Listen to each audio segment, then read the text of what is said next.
sempre.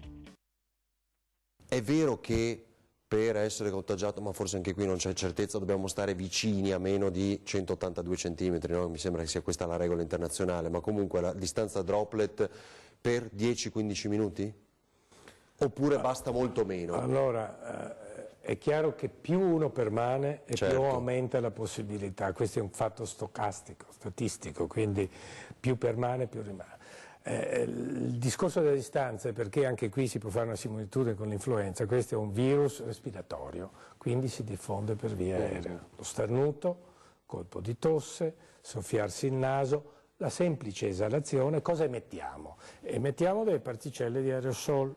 Queste sono goccioline di qualche micron che non possono viaggiare nell'aria. Il virus non viaggia nell'aria libero, viaggia ancorato a secrezioni, a qualche cellula se viene espulsa, ma quindi ha un tragitto molto breve. Ecco perché si calcola 1 metro, la cosiddetta distanza di sicurezza. A meno che io non starnutisca però, giusto? Lì diventa un po' di più. Se riesce ad esperlerlo un po' più in avanti, quindi ecco, questa è la comune. E ovviamente il resto del lavoro lo fanno molto le mani, perché ricordo che ci manipoliamo. Certo, esatto. E il virus può rimanere sulle superfici vitale se è ancorato soprattutto a una matrice organica, quale del muco, eccetera. Per quanto tempo? Cioè, perché Allora, le questo è merci stato per quanto calcolato tempo? gli studi ancora degli anni 50-60, quando si purificavano i virus e si inattivavano. Allora, quello che le posso dire è che la stessa temperatura ambiente, considerata come temperatura ambiente i 21 gradi centigradi, che è quello che si ha normalmente in un laboratorio, se lei lascia il virus per alcune ore ha un'inattivazione di circa la metà della dose infettante nel giro di poche ore, semplicemente per l'esposizione alla temperatura. E la famosa mascherina che adesso hanno tutti invece servirebbe solo per chi ha sintomi. Servirebbe prevalentemente per impedire la diffusione del virus, perché da un soggetto contagiato a uno non contagiato, però è chiaro che può proteggere anche chi è esente dall'infezione. Allora, sono arrivate molte domande, una la usiamo, classica, stagione, aspettiamo e speriamo tutti che arrivi il sole, bella stagione, andiamo fuori, meno contatti all'interno, ma anche su questo non abbiamo, mi sembra... Sì, non ci sono certezze. Quello che sappiamo per esempio della SARS, prendiamo i modelli che abbiamo, la SARS che è un parente stretto, la SARS quando è originata nel 2002 è partita a novembre e quando si è esaurita a giugno-luglio. Quindi questo significa una stagionalità. Certo, sappiamo che i virus ovviamente, soprattutto quelli respiratori, hanno una stagionalità. Però la SARS era durata da novembre fino a giugno, questo ha detto anche il professor Palù ieri sera. Dunque è in atto una rivolta da parte di un gruppo di detenuti all'interno del carcere Santa Maria Maggiore di Venezia. Si tratta di persone ristrette all'interno di un padiglione che stanno provocando dei danni nella struttura. La polizia ha creato un cinturone all'esterno del carcere, ma mentre all'interno si sta cercando di contenere la rivolta. La CEI, ci sentiamo responsabili, vicini alla gente, pronti, sussidi per preghiere e iniziative con TV e digitale. Sapete, noi continueremo ovviamente nella messa in onda in diretta delle messe, appunto, sante messe con il patriarca di Venezia, Francesco Moraglia, appunto, qualora ci fosse l'intenzione, la disponibilità, nuovamente la richiesta, noi siamo pronti. C'era un altro aggiornamento, poi andiamo da Gabriella Basso. La CNA, 63,5% delle imprese del Veneto chiede di ricorrere agli ammortizzatori sociali. Servono procedure semplificate, fanno sapere le imprese associate alla CNA. Allora, al telefono Gabriella Basso. Gabriella, ciao, buon pomeriggio. Sì, buon pomeriggio da Vicenza. Come dicevate voi, anche Vicenza è entrata nella zona arancia, o meglio zona di contenimento rafforzato. E in queste ore il prefetto di Vicenza sta sentendo attraverso videoconferenze tutti i sindaci della provincia per fugare qualsiasi dubbio interpretativo del decreto del governo. Comunque da questa sera scatta il coprifuoco alle 18, chiusi ovviamente bar e ristoranti allo stesso orario, quindi 18, già nelle piazze i locali diciamo della cosiddetta Movida vicentina hanno esposto il cartello. Consentito l'asporto invece dell'asporto pizza piuttosto che le cene e i ristoranti, chiusi piscine e palestre.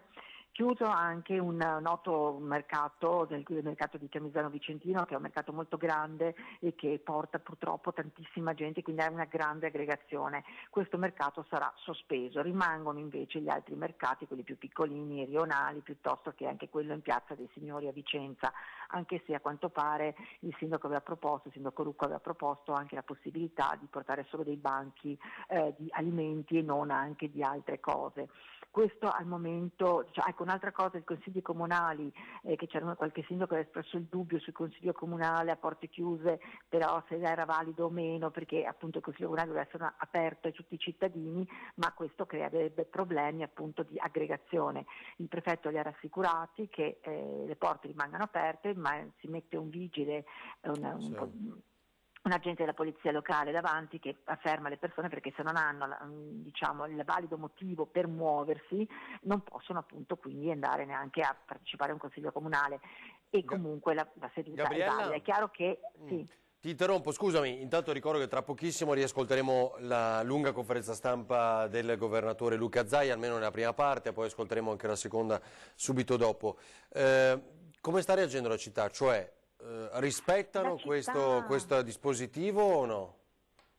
Allora, la città si è svegliata d'improvviso, diciamo, con queste nuove limitazioni. Diciamo che c'è sicuramente molta meno gente in giro, sia come traffico che anche come persone che camminano. Sono comparse molte più mascherine, per esempio.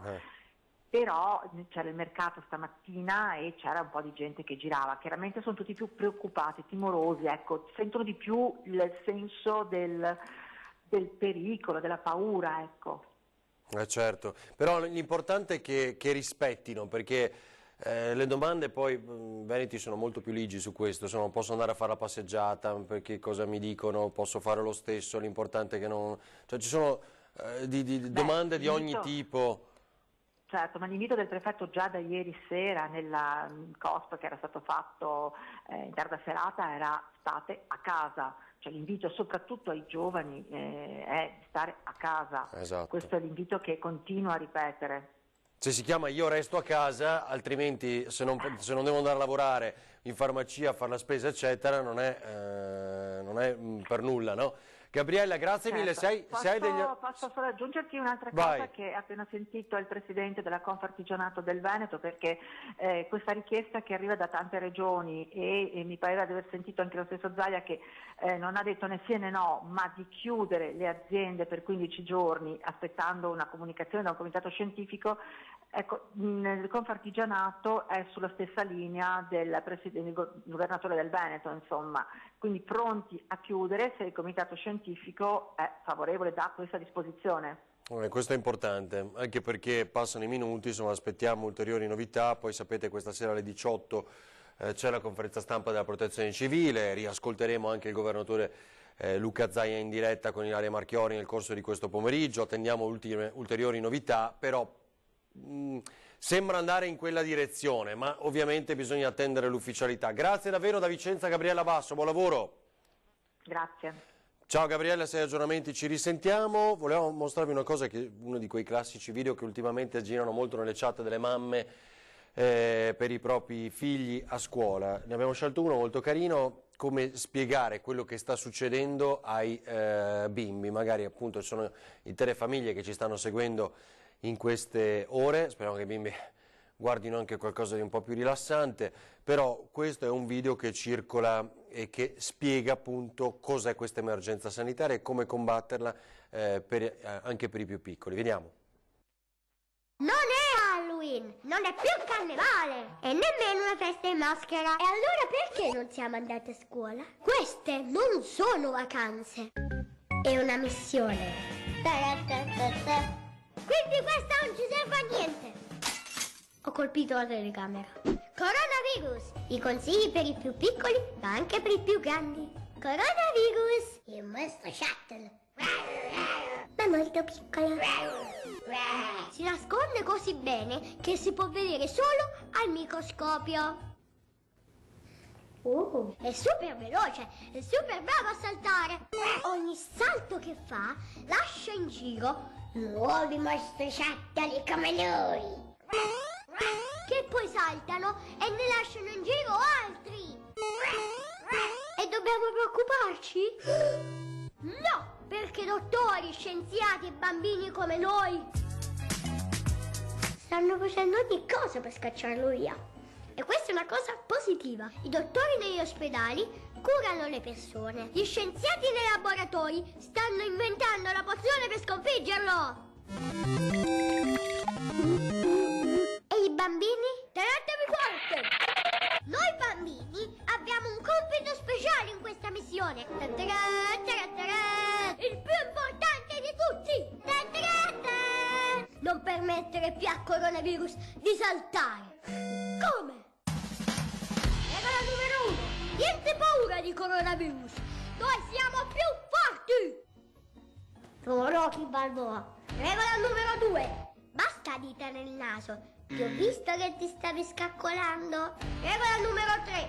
Al coronavirus piace saltellare sulle nostre mani. Allora non mangiarti le unghie. Regola numero 4. Se hai la tosse o se devi fare uno starnuto, fai così come me. E ciù, e ciù, e ciù, e ciù, e ciù, e ciù, e ciù, e ciù, e ciù. Regola numero 5. Lavati sempre bene le mani. E mentre le lavi, conta fino a 20. 1, 2, 3, 4, 5, 6, 20. Regola numero 6. Se ti cola il naso, non tirare su. E soprattutto non pulirti con le mani. Usa solo fazzoletti puliti e poi via nella spazzatura. Così il coronavirus non avrà più scampo. Questa è la nostra missione per sconfiggere quel mostriciattolo di coronavirus. Come una grande squadra, tutti dobbiamo seguire le regole. Se vediamo che qualcuno non le rispetta, andiamo subito a spiegargliele. Per vincere! Ciao amici, alla prossima missione! E ciù, e ciù, e ciù, e ciù, e ciù, e ciù. È veramente carino, speriamo che abbia ragione questo bimbo, che quindi con tutti questi piccoli accorgimenti, come vi raccontiamo poi da giorni, anche per i più piccolini, si possa battere il virus. Tony, guardavo, hai per caso i controlli documentati da Federico Fusetti in diretta? Perché li facciamo rivedere ai nostri telespettatori prima di rivedere la prima parte della conferenza stampa di Zaia, quindi pochi minuti e riascolteremo Zaia con tutte le ultime novità, quello che poi è anche in grafica, ma il dato che riguarda la nostra regione sono 856 contagi più 85 da ieri, i decessi purtroppo 26 con 5 nuove vittime in corso di questa nottata. Ecco cosa sta succedendo, perché lo stanno facendo veramente, i controlli ci sono, si deve stare a casa, tranne che per motivi importanti, ma bisogna stare a casa, se no lo chiamavano in un'altra maniera, no? Io vado a passeggio, si chiama io resto a casa, vediamo. Siamo a Monselice, siamo lungo la strada che collega est con Monselice, quindi una strada particolarmente trafficata, per quanto si possa definire trafficata in queste ore, ovviamente flusso inferiore al solito. Questo è un posto di controllo, come giustamente hai detto, non un posto di blocco, quindi non è che ci siano i birilli che di solito fermano le macchine, fanno incanalare le auto in una corsia, eccetera, eccetera. Questo è un posto di controllo, cioè i carabinieri sono presenti, in questo caso per verificare la documentazione. Sono al lavoro questo turno in particolare dalle 6 di questa mattina. Qui c'è il capo pattuglia che sta adesso parlando con una signora che si è fermata di sua spontanea volontà per chiedere informazioni, e quindi loro stanno cercando di aiutare il cittadino. La cosa importante è questa, che il messaggio un po' che si deve far passare è questo: non c'è tensione, non c'è allarmismo, non si vuole ovviamente aumentare, far crescere le paure, ma i carabinieri ci sono, cioè i controlli si fanno, loro stanno verificando i documenti in maniera molto molto accurata, quindi quando vengono fermate le auto, ecco adesso la signora si è spostata, probabilmente ora continueranno il loro lavoro e fermeranno un'auto, loro i documenti li verificano, controllano l'autocertificazione, vedono che sia regolare, se c'è bisogno approfondiscono, si raccolgono i dati per poi verificare in un secondo momento che quello che uno ha dichiarato sia vero. C'è anche chi ancora non è preparato, chiede informazioni, magari non ha il modulo aggiornato, perché ci facevano giustamente notare il modulo che girava fino a poche ore fa era quello che conteneva il Veneto e le 14 province. Adesso parliamo di tutta Italia, quindi il modulo di autocertificazione deve essere leggermente modificato, ma avverrà nelle prossime ore, questo ovviamente ci vuole ancora un po' di tempo, ma il messaggio è quello insomma di un controllo accurato che c'è in vari punti della nostra regione. Questa mattina erano presenti o Polizia o Guardia di Finanza anche al casello di Vicenza Est, erano presenti a Tezze sul Brenta, nell'Alta Padovana, sappiamo che erano a Padova Est, sappiamo che erano nella zona dei Colli Euganei, quindi c'è comunque una serie di controlli. Ecco, qui adesso arriva un'auto e probabilmente viene fermata, eccola qui. Sì, Ferdinando, vediamo, ecco l'auto che è fermata, ovviamente non riprendiamo il conducente. Quindi c'è quasi un sostegno al cittadino della serie ti aiuto io, non ti preoccupare, però poi quello che dichiari deve essere vero. Ecco, adesso il capo pattuglia ha controllato l'autocertificazione, che è la cosa più importante in questo momento.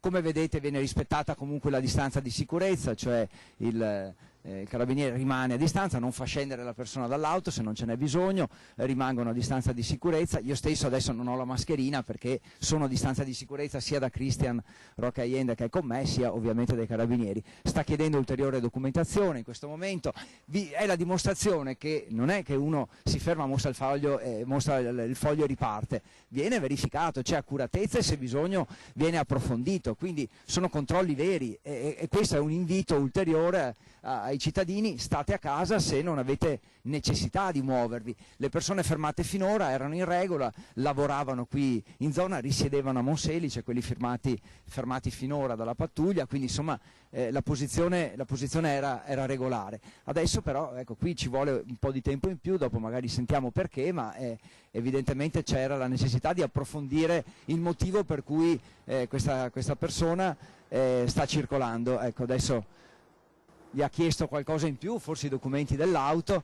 Vi assicuro che, ecco, va detto anche questo, non ci siamo messi d'accordo con loro perché facciano un controllo diverso da quello che fanno di solito. Noi siamo qui come spettatori per raccontarvi quello che accade, quindi se ci vuole più tempo è perché ritengono che debba essere un controllo più accurato, non c'è proprio nessun motivo per cui lo stiano facendo per noi, questo lo vorrei sottolineare, che non si pensi che stiamo facendo vedere che...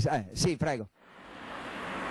C'è la possibilità di una verifica a posteriori, cioè io ti ridò la tua dichiarazione, puoi ripartire, ma quello che hai scritto io poi come forza di polizia posso andare domani a verificare se è vero, quindi se c'è scritto che sei andato dal medico, poi nulla vieta che le forze dell'ordine chiamino il medico e verifichino che sia stato così, quindi prendono i dati dell'automobilista per poi fare una verifica a posteriori. Non si scherza, c'è una denuncia penale che può arrivare, quindi come dicevo, serenità, nessun panico, però non si scherza, cioè se non c'è una motivazione vera state a casa. Volevo sottolineare, adesso non facciamo in tempo a vederlo, ma tutti gli automobilisti che sono stati fermati finora, al termine dei controlli da parte di questi carabinieri, immagino di tutti, c'è stato comunque un sorriso, perché è una situazione difficile per tutti, per cui ti ridò i documenti, puoi ripartire, un sorriso, buona giornata, mi raccomando, ecco, quindi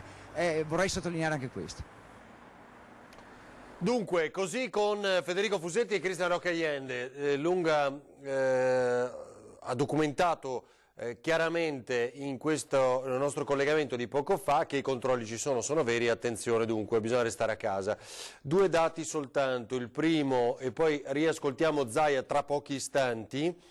Vaticano chiuse Piazza San Pietro e la Basilica fino al 3 aprile, chiusa la gara della Consip, in arrivo oltre 4.000 ventilatori per la rianimazione, i primi 119 consegnati in 3 giorni, perché sapete che bisognava fare una gara per l'acquisto dei ventilatori, quindi invece di fare le cose rapidamente bisognava fare una gara come da leggi, ma evidentemente l'emergenza vale per tutti tranne che per la burocrazia nel nostro paese. Comunque vabbè, arriveranno questi ventilatori che sono la vera urgenza, come avete sentito quando la Lombardia ci racconta che si fanno tra i 30 e i 50 pazienti ogni giorno vengono intubati, nuovi pazienti vengono intubati, è un'emergenza vera e questo virus lo possiamo combattere soltanto noi, rispettando tutte le regole.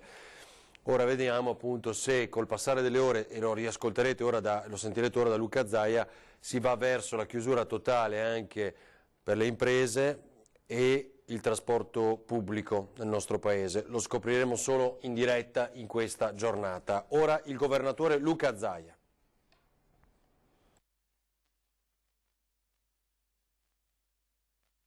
Buongiorno a tutti, un primo intanto aggiornamento rispetto al bollettino del mattino. Voi sapete che abbiamo 2 bollettini quotidiani, sono 856 i cittadini che sono stati oggetto di contagio, quindi al momento abbiamo 856 persone positive al test, 204 persone che sono oggetto di cura, diciamo, definiamola ordinaria, sono ricoverate, 67 persone sono in terapia intensiva, sono 6 più di ieri,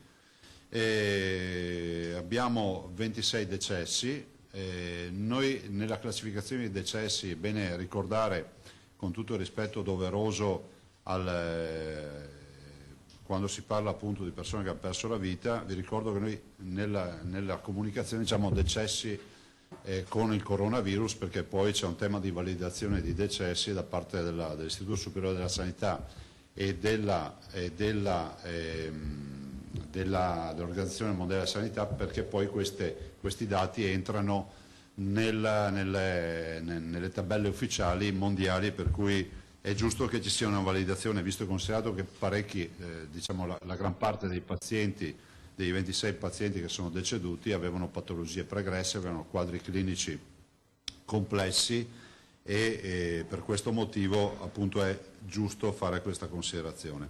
Non è che vi dà fastidio questo? Un pochettino? No, più che altro sono senza voce. Allora cerco di sforzarmi.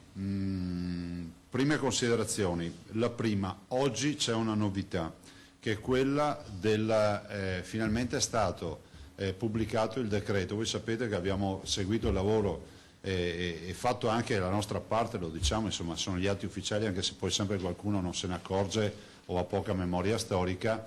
C'è un decreto che oggi è pubblicato, quindi è ufficiale. È il decreto che attendevamo, che è stato approvato qualche giorno fa, la scorsa settimana, e l'articolo 7 ha un articolo importante che è quello della possibilità di far lavorare tutti i sanitari, ma non solo, anche diciamo, i dipendenti per i servizi essenziali che sono stati oggetto di contatto con persona positiva ma hanno un tampone negativo e sono asintomatici. Per noi, grazie. Per noi del Veneto significa oltre 617 dipendenti del mondo della sanità, dei quali almeno un centinaio di medici. Quindi questo è un bel segnale in questo decreto, diciamo, che amplia ovviamente ad ampio spettro, che ad esempio dopo spiegherò il tipo di assunzioni che si possono ovviamente effettuare, però vorrei ricordare che quindi raccogliendo anche l'istanza, se ricordate, alla presenza del magnifico rettore Rizzuto, del professor Merigliano e anche del professor Crisanti, che entrambi dicevano: guardate, noi medici siamo abituati a lavorare in condizioni infettive, siamo abituati a usare tutti i DP e quindi tutte le protezioni, quindi vogliamo fare i medici, e pensare che un medico stia a casa, sia obbligato a stare a casa in isolamento fiduciario con un tampone negativo e ovviamente ad asintomatico non rientra nella filosofia del medico. Quindi ci sarà questa possibilità, tant'è vero che abbiamo già pronta un protocollo da inviare a tutte le ULSS, in maniera tale che questi dipendenti siano assolutamente tutelati quotidianamente con tutta una serie di attività che vanno dal tampone alla misurazione della febbre o quant'altro, ma che questo ci permette di riportare in pista ovviamente linfa vitale per i nostri ospedali. Questo vale anche per i medici di base, vi ricordo, perché in alcuni casi ovviamente dove non ci sono le medicine di gruppo abbiamo visto chiudere ambulatori. Molti medici hanno visitato i pazienti positivi, sono col tampone negativo i medici, ma in base alle direttive devono stare in isolamento fiduciario. Sempre questo decreto, e non ve lo sto a spiegare tutto, riporta una parte fondamentale, la possibilità di attivare assunzioni straordinarie. E rispetto a tutte le professioni mediche, infermieristiche e quant'altro, cosa che noi attiveremo, vi dico già che in questo decreto è previsto, non è più un problema, il tema dei medici laureati abilitati. Vi ricordate tutte le polemiche che ci siamo tirati addosso rispetto a questo tema? Oggi è realtà, quindi anche lì avevamo visto giusto rispetto al fatto che quando c'è emergenza bisogna rispondere in maniera assolutamente appropriata. Quindi adesso noi stiamo predisponendo tutta una serie di bandi che vanno dal medico pensionato che magari volesse rientrare in pista, e quindi quello sarà una sorta di avviso, no? Il resto sono tutti bandi, quindi dai laureati abilitati in su tutti sono assolutamente, come si può dire, candidati ideali. Ovviamente tutte queste misure avranno un peso sul bilancio della sanità, è bene dirlo per correttezza, che non sarà irrilevante, perché significa muovere un contingente, un esercito di lavoratori che, per quanto possano avere incarichi a tempo determinato, ovviamente peseranno sul bilancio della sanità. Il nostro bilancio è un bilancio sano, è un bilancio che da 10 anni chiude in attivo, però si sappia che nell'ottica delle previsioni e delle sopravvenienze del bilancio, questa non è una sopravvenienza, questo è un cataclisma su un bilancio, perché nessuno può immaginare che la sopravvenienza possa essere rappresentata da un'epidemia come questa che mai nessuno poteva immaginare, poteva ipotizzare. Ringrazio, scusate, vado in maniera molto veloce, ringrazio le moltissime persone e soprattutto i tantissimi ragazzi che fanno partire delle attività di fundraising, cioè di raccolta di fondi. Noi non abbiamo l'emergenza, questo è ovvio, e lo devo dire per un fatto anche di correttezza e di difesa, come si può dire, delle attività dei nostri medici. Non siamo in difficoltà finanziarie, però io penso che sia un gesto di assoluta disponibilità che noi cogliamo non con favore, di più, cioè con piacere. Li ringrazio uno ad uno questi cittadini e soprattutto ragazzi che sono partiti, e questo dimostra il coinvolgimento culturale che c'è rispetto a questo tema, il senso della solidarietà e dell'appartenenza di una comunità, per cui li ringrazio tutti. C'è qualche cittadino che ci chiede informazioni perché alcune iniziative sono poco codificate, fate attenzione, ma diciamo la stragrande maggioranza sono attività riconducibili a persone per bene, per cui ben venga. Vedo che anche le iniziative le si fanno in base alle ULS per, comprare dei dispositivi, cercare di dare un aiuto, magari li dedicheremo a persone in difficoltà, a persone che magari hanno avuto difficoltà da questo coronavirus, però grazie veramente di cuore a tutti. Ultimo aspetto, la scelta di ieri sera.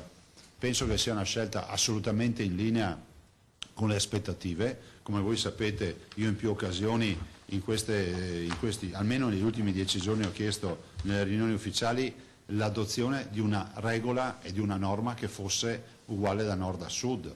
Ma perché? Perché avendo io sempre, come si dice, difeso l'idea che i virus, per conoscerli, per combatterli bisogna conoscerli, nella storia, diciamo, dell'epidemiologia, dell'eziologia virale, è chiaro che l'isolamento è la base, è la condizione sine qua non per isolare un virus. Ovvio che il virus non conosce i confini, non conosce quelli degli stati, men che meno quelli delle regioni, figuratevi se sa anche distinguere una provincia rossa da una provincia di un altro colore. Per cui, guardate, io ho veramente accolto con favore questa scelta, che peraltro ho perorato non ultimo anche nella videoconferenza di ieri, ed è una scelta peraltro che ha trovato diciamo, il consenso di tutti i colleghi governatori. E per noi oggi significa ragionare in un'altra maniera, mettere in sicurezza le zone che ancora non hanno avuto un'escalation di contagi, e penso alle tante regioni del sud. Dall'altro ovviamente mettere ancora più in sicurezza e mettere ancora sempre più, diciamo, sotto controllo tutte le altre aree del territorio. L'appello ai cittadini è quello di rispettare le regole, però penso che sia un appello quasi assurdo, visto considerato che vedo nelle nostre, io che vengo da una provincia che è ex zona rossa, oggi il Veneto è tutta Italia è coinvolta da queste norme, vedo che alle 6 di sera si chiude tutto, vedo che dalle 6 di sera comunque cala il traffico e dopo le 8 io rincasavo ieri sera verso le 9, cioè il traffico è minimale, come un traffico delle 2 del mattino, questo vuol dire che c'è attenzione e c'è sicuramente certezze. I cittadini ci fanno un sacco di domande. Noi abbiamo girato alla protezione civile che poi dovrà esprimere le risposte in base alle FAQ, come si dice, no? Le domande frequenti, no? E sono domande rispetto ad alcune attività, sono domande rispetto ad alcuni atteggiamenti. Oggi un cittadino mi chiede la possibilità di poter andare per purtroppo un familiare che ha bisogno di un intervento chirurgico programmato delicatissimo al cervello in Olanda, dice io non posso raggiungere l'Olanda, quindi ci chiedono di poter dare una mano, magari adesso ci attiveremo con la Farnesina, dice sto parlando di una figlia per cui per me è fondamentale essere lì presente. Ed altre esigenze anche della quotidianità, questo è fondamentale dirlo, però se dovessimo dare un'indicazione generale senza star lì a leggere tutti i regolamenti, dobbiamo dire che si esce solo per andare a lavorare di casa o per degli impegni inderogabili, no? Indifferibili, dice il decreto, quindi andare a fare la spesa piuttosto che andare in farmacia, punto. Per il resto l'invito è quello di restare a casa. L'ho detto in altre occasioni, non è escluso, e questa è un'idea che sta circolando e lo dico, prendetela come riflessione, ma non la trovo tanto barbina come riflessione, che piuttosto che protrarre un'agonia che dura mesi sia meglio arrivare a una chiusura totale, ben contingentata, in maniera tale che si possa bloccare il contagio del tutto. C'è anche questa linea di pensiero, immagino che oggi ne parleremo anche nei prossimi giorni, però è fondamentale pensare che noi dobbiamo isolare il virus. Perché? Perché più rallentiamo il contagio, cioè la velocità di contagio, più respiro abbiamo rispetto alle strutture ospedaliere. E fra l'altro oggi pomeriggio verrà divulgato tutto un lavoro che abbiamo fatto rispetto alle strutture ospedaliere, terapie intensive e semi-intensive, e quindi avrete i dati ufficiali come abbiamo anticipato ieri. Ieri vi abbiamo dato quello delle classi di età, oggi vediamo quello della parte operativa. Ecco, l'unica cortesia che vi chiedo, ne abbiamo anche parlato a livello nazionale, che quando vengono pubblicati i dati negli articoli o nei servizi che fate televisivi, cioè citati dati diciamo, estrapolati da questi studi che vediamo o dai bollettini, piuttosto che pubblicate tabelle intere, siete pregati di scrivere fonte Regione Veneto, per un tema di validazione, per evitare che circolino poi collage o altre cose che non ci competono e che comunque anche per una validazione dell'informazione che deve essere precisa. Io non ho altro da aggiungere, passerei la parola all'assessore Lanzarin, alla quale cedo il posto, vi dà un aggiornamento per i dispositivi. No, ma magari i microfoni qui. E poi all'assessore Bottacin che vi dà un aggiornamento rispetto a tutto quello che è il tema delle strutture della protezione civile a servizio di questa attività. Ma io volevo farle dopo, se non vi spiace. No, mi sposto al posto suo.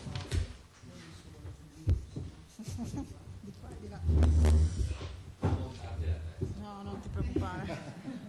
Allora, per quanto riguarda i dispositivi, sapete che noi continuiamo giornalmente a fare ordinativi tramite Azienda Zero proprio per dare tutti i DPI necessari a tutte le strutture.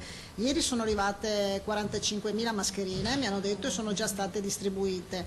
Ne sono in arrivo oggi 200.000, sono appena state sdoganate a Genova e quindi arriveranno oggi e verranno distribuite. Poi c'è l'ordinativo delle 500.000, insomma, su cui le stiamo seguendo. Come dispositivi sicuramente sappiamo, per quanto riguarda la mascherina, la grande necessità che abbiamo. Sapete che noi insomma forniamo le aziende ospedaliere, i medici di medicina generali, ma anche le strutture per anziani, quindi i centri sociosanitari, perché sapete, insomma, ne abbiamo parlato sempre, sono molto importanti, perché essendoci una popolazione molto anziana sono sicuramente dei ricettacoli molto importanti, per cui anche lì insomma stiamo provvedendo per quanto riguarda i centri per anziani, per quanto riguarda appunto tutti i DPI.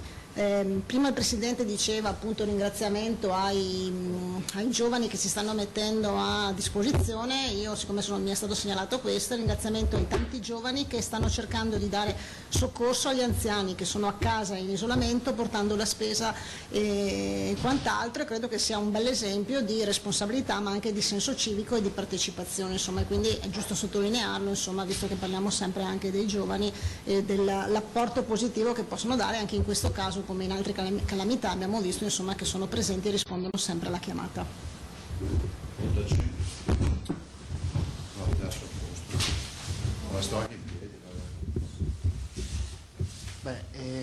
Per quanto riguarda l'aspetto della protezione civile, noi garantiamo il supporto alla sanità e a tutto quello che segue su questa emergenza, e in modo particolare sul fronte della logistica, quindi sia con, lo sapete, sono state montate un'ottantina di tende da 8 posti fuori dai principali ospedali e nelle carceri, per consentire le operazioni di triage separato. Non tutte sono attive, ma alcune sono già state attivate. In modo particolare l'insediamento, lo chiamo così, di tende più rilevante è quello delle 12 tende che sono montate fuori dalle malattie infettive dell'ospedale di Padova, dell'azienda ospedaliera di Padova. Abbiamo a presidio di queste strutture oggi una 60ina di squadre attivate, di volontari, e effettuiamo anche, qualora ce ne sia la necessità, il trasporto urgente di dispositivi di protezione o materiale sanitario, insomma quello che serve. Abbiamo dato la disponibilità anche come sistema di protezione civile al supporto a quello che diceva, che già viene fatto da, come dire, ragazzi, giovani, volontari a titolo personale, anche per il supporto a eventuali situazioni di persone che sono in quarantena, quindi per portargli il materiale eccetera, qualora fosse necessario. Chiudo ringraziando tutto il mondo del volontariato, ovviamente non dimenticando i sanitari, i medici, gli infermieri, gli OS e le forze dell'ordine, però ricordo che anche i volontari della protezione civile sono sul campo e lo fanno a titolo gratuito, quindi veramente un ringraziamento di cuore. Grazie. Adesso dà fastidio? Perché ho girato la cassa, perfetto. Sì, grazie. Volevo aggiungere rispetto a quello che hanno detto gli assessori, li ringrazio per il lavoro. Noi tutte le mattine abbiamo la videoconferenza alle 9, che è una videoconferenza importante, anche perché si parla di temi operativi, non solo di protezione civile ma di sanità, insomma, quindi ci troviamo qui tutte le mattine alle 9. Poi da ieri, perché forse qualcuno non l'ha ancora capito, solo da ieri c'è ogni giorno una videoconferenza con il governo. Questo lo dico perché è stato importante. Già ieri abbiamo fatto la prima videoconferenza e ne sono uscite già i primi provvedimenti, per dire la partita, a parte quella dell'estensione, diciamo, delle misure a livello nazionale, anche ieri, ne ho parlato io ieri in videoconferenza, però ieri ne abbiamo parlato poi, ma anche quella degli impianti sciistici. Ieri abbiamo introdotto, sempre noi come Veneto, il tema degli impianti sciistici, della possibilità di chiuderli, ma non della potestà giuridica per chiuderli. Tanto è vero che questa notte, anzi ieri sera, il governo aveva già emesso un DPCM, anzi un'ordinanza per la chiusura, e quindi le riunioni, se si fanno, sono operative e i risultati si vedono, quindi attendiamo la riunione di oggi. Volevo dirvi una cosa: i cittadini ci chiedono dei dispositivi e ci chiedono spesso dove si possono trovare. Purtroppo dispositivi non ce ne sono. Ma non è un'incuria del Veneto piuttosto che dell'Italia. Il mondo intero sta galoppando verso l'ultimo scatolone di dispositivi. Noi abbiamo avuto vicende nelle quali ci offrono materiale inesistente, dove ci chiedono il pagamento del 100% prima della spedizione, che dichiaratamente in molti casi sono truffe. E dall'altro abbiamo ovviamente competitors a livello internazionale che addirittura riescono a intervenire anche su prodotti che sono già destinati alla nostra comunità o ad altre comunità. Quindi c'è veramente, oggi avere una mascherina è come avere un tesoro. Stiamo comunque, lo diceva bene l'assessore, stiamo attendendo gli ordini che siamo riusciti a mettere in piedi, e un appello ai cittadini, lo dico, ma veramente se qualcuno dovesse avere contatti, noi li validiamo tutti i contatti, li verifichiamo, perché comunque il tema delle mascherine resterà ancora l'emergenza anche dei prossimi giorni. Prego, domande? Presidente, io ho due domande. La prima sul tema dell'impatto sul bilancio.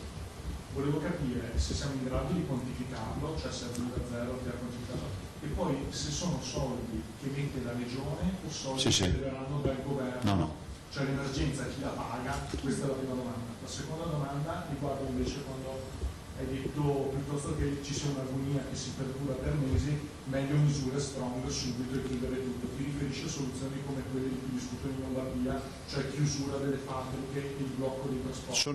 Sono misure che molti imprenditori in queste ore ci stanno proponendo, questo non lo nego, insomma lo potete verificare, sono misure che i cittadini hanno ancora più, diciamo, metabolizzato da subito, nel senso che il tema di avere un isolamento fiduciario fatto bene, che non significa, come si può dire, segregare in casa i cittadini, potrebbe essere, come si può dire, vi scandisco bene le parole, la soluzione, però è necessaria la validazione scientifica.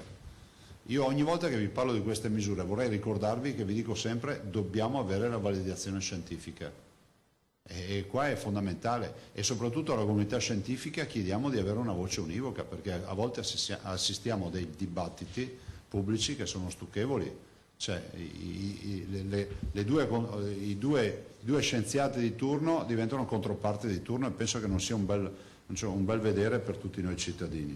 Però questo è tutto da verificare e da portare avanti. Di certo potrebbe essere una soluzione da prendere in esame. L'altro sul bilancio, l'impatto, guarda, noi sappiamo che tutte le assunzioni ce le dobbiamo pagare noi, quindi la fase emergenziale straordinaria e la sua ricaduta sulle assunzioni è squisitamente bilancio regionale. In più, rispetto all'altra parte, quella dell'emergenza nazionale, ci sarà, da come si capisce, è scritto una decurtazione del Fondo Sanitario Nazionale, quindi indirettamente paghiamo in quota parte anche quello che sono 660 milioni dei famosi 112 miliardi, quando sono? 112 miliardi. Quindi oggi 112 miliardi, 600, noi valiamo l'8%, 6 per 8 48, vuol dire che sono 5 milioni di euro. Quindi fondamentalmente ad oggi, a bocce ferme sul fondo sanitario e di ricaduta sul Veneto, ci sono le assunzioni che cuberemo, valuteremo, e dall'altro ci sono circa 5 milioni che già comunque, già leggendo le carte, di riflesso, facendo più piccola la torta nazionale, la fettina a noi si rimpicciolisce, e quindi non avremo 5 milioni in meno rispetto a quello che dovevamo avere, rispetto ai 9 miliardi e 6 per capirci. Prego. Una domanda.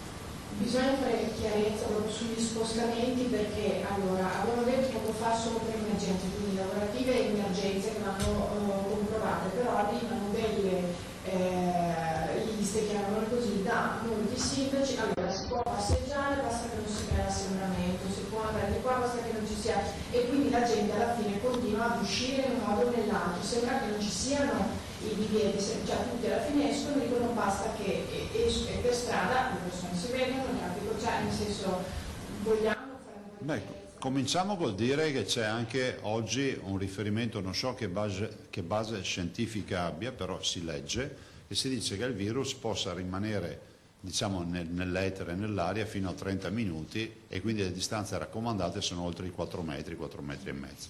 Tutto da validare, tutto da vedere, però serve anche come dimensione, perché in questo momento di certezze ne abbiamo poche rispetto a, quindi l'isolamento fiduciario è la soluzione migliore. Dopodiché noi non rispondiamo per un provvedimento che non abbiamo scritto noi. Questo è un DPCM e quindi è governo italiano, ed è giusto che tramite le strutture del governo, che sono le prefetture, perché così sono state, questa è la filiera di comando, la catena di comando, arrivino i quesiti da parte dei sindaci che vengono girati alla Protezione Civile, che poi pubblica direttamente nel sito. Se voi andate nel sito della Protezione Civile trovate le domande frequenti e le risposte. Per cui oggi ai sindaci che sono in prima linea dico che l'uniformità passa attraverso, diciamo, la domanda alle prefetture che gireranno a Protezione Civile e poi una risposta che diventa uguale per tutti. Della serie: al parco ci posso andare a passeggiare oppure no, anche se sono da solo, punto di domanda. Questa è una verifica da fare. In linea di principio mi verrebbe da dire di sì, però è bene che ci sia chi ha il comitato scientifico al suo fianco che dia le risposte. Adesso, proprio stamattina ne parlavo in videoconferenza e si parlava di altre attività di natura sanitaria. È stato detto che finalmente il comitato scientifico adesso dovrebbe essersi anche sgravato dopo tutte queste misure adottate, adesso si dedicherà a dare risposte più puntuali sui quesiti che vengono fatti. Però la catena, diciamo, di collegamento territorio-governo passa attraverso le prefetture, questo per una logica proprio per evitare di far confusione. Anche noi inviamo Filippo, anche noi mandiamo i quesiti utilizzando questa filiera, Noi non diamo interpretazioni, anche perché non possiamo darle le interpretazioni.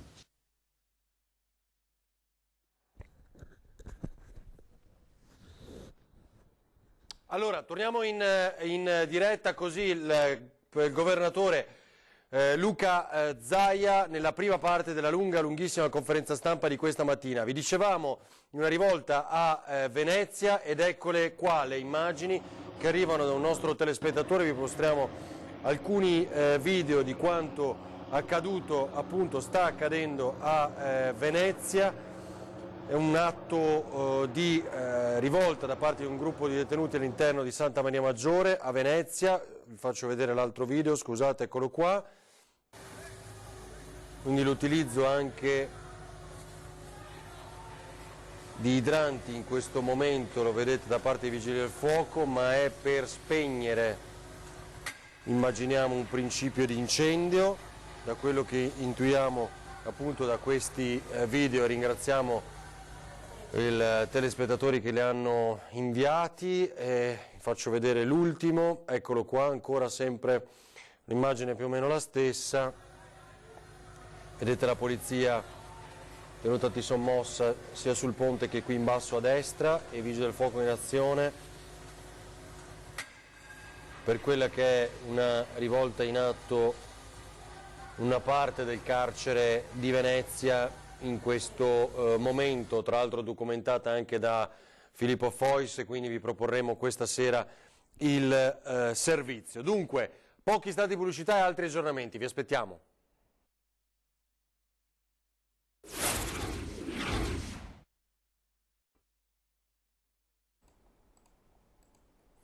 Torniamo in diretta ancora alla nostra edizione straordinaria, sono le 15:10, vedo inquadrato in Piazza Unità, che prima vi abbiamo mostrato dall'alto in una formula deserta, definiamola così, ma adesso vediamo un po' più di persone, Marco Stabile. Non so se ci sente, se è ibridato. Marco, ci senti?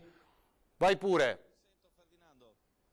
Ti sento perfettamente, Ferdinando, ti sento. Allora, vi parliamo da una piazza dell'Unità d'Italia di Trieste quasi completamente deserta. Vedete la scena alle mie spalle, pochissime persone, fino a qualche istante fa 4 persone al Caffè degli Specchi a bere un caffè, che è il caffè, diciamo così, simbolico della piazza più importante del capoluogo giuliano, una signora con un bambino e poco altro. Poco fa il passaggio di una gazzella dei carabinieri per quelli che sono i controlli disposti sul territorio. C'è da dire che questa mattina c'è stata, diciamo, forse un po' di incertezza da parte di tutti nel capire bene le misure e applicarle. Abbiamo visto anziani con bastone o stampelle girare comunque per la città per il classico, passatemi il termine, giretto, passeggiata del mattino. Bisogna invece attenersi a quelle che sono le regole della zona rossa estese anche a Trieste, quindi solo solo questioni indifferibili sono un motivo sufficiente per poter uscire di casa. Quanto alle altre questioni, sono sempre 93 i casi di coronavirus in Friuli Venezia Giulia, 53 dei quali a Trieste, 19 persone all'ospedale e 2 persone decedute per patologie e affezione al coronavirus.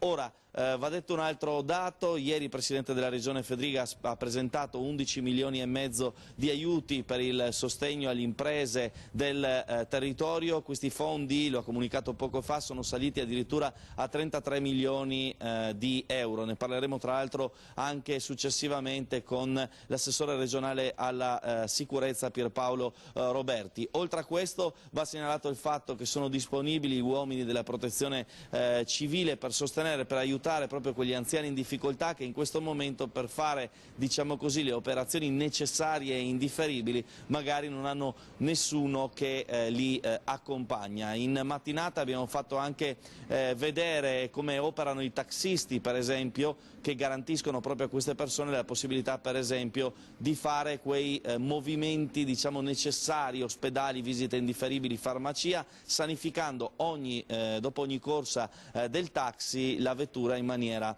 completa. Non so se hai domande, Ferdinando, dopo averti offerto questa visuale di una piazza Unità quasi deserta. Marco.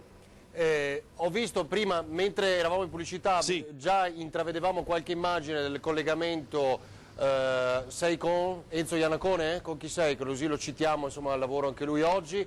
Sì, ecco, sì, nelle immagini di Enzo, che avevate inquadrato qualcuno passeggiare con la mascherina, cioè è una cosa che ormai si vede a Trieste sempre più di frequente, o sbaglio?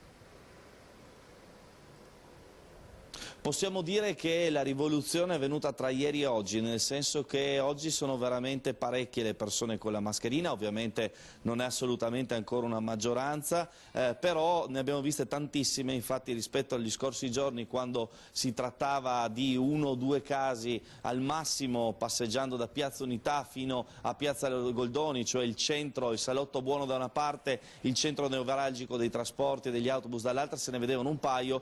Oggi invece se ne vedono un paio ad ogni angolo di strada, quindi si è svoltato da questo punto di vista. Tanti usano la sciarpa in realtà, nel senso che tantissime persone, una anche alle mie spalle che adesso Enzo inquadrerà, diciamo, alza la sciarpa a livello naso piuttosto che usare la mascherina. Ovviamente non è un presidio sufficiente a garantire alcunché, ma è semplicemente una testimonianza di una situazione che è chiaramente cambiata. Quello che tu hai ribadito più volte, soprattutto agli anziani, però di base state a casa. Se vi serve qualcosa di particolarmente necessario, se potete farvi aiutare, bene, altrimenti c'è anche la protezione civile a supporto. Tra l'altro il sindaco di Gorizia Ziberna oggi ha detto una cosa importante, cioè ha detto locali chiusi alle 18, chiaramente il locale può fare il servizio di chiaramente i pasti a domicilio, no? Possono essere comunque consegnati a casa con fattorini, con le apposite mascherine, con gli appositi guanti, e quindi anche questa, che è, diciamo, una pratica normale per la classica pizza piuttosto che altro che si ordina a casa, può essere fatto, e quindi i ristoranti possono in qualche modo provare ad ovviare ai minori incassi in questa maniera, che sicuramente è un'idea in questi tempi di zona rossa. Marco, grazie davvero, grazie a Marco Stabile, Enzo Iannacone da Piazza Unità. Se ci sono altre novità torniamo a collegarci più tardi. Vi faccio vedere un post della Polizia di Stato, ci fosse ancora bisogno di chiarire questo punto. Posso muovermi in Italia? La domanda, post ufficiale della Polizia di Stato: è severamente vietato ogni spostamento sull'intero territorio nazionale. Le uniche eccezioni, con l'autodichiarazione, spostamenti motivati da comprovate esigenze lavorative, situazioni di necessità, motivi di salute. Ogni autodichiarazione verrà attentamente verificata.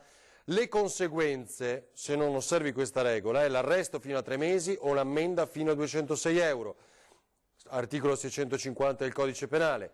L'articolo 452 del Codice Penale dice la reclusione da 1 a 12 anni. Post ufficiale della pagina Facebook della Polizia di Stato, che ora vi posso leggere anche in un lancio d'ANSA, a ribadire il decalogo e le disposizioni previste dal DPCM, sono i profili di social della Polizia di Stato che avverte sulle conseguenze, spostamenti solo motivati, eccetera, eccetera, quello che vi abbiamo letto poco fa.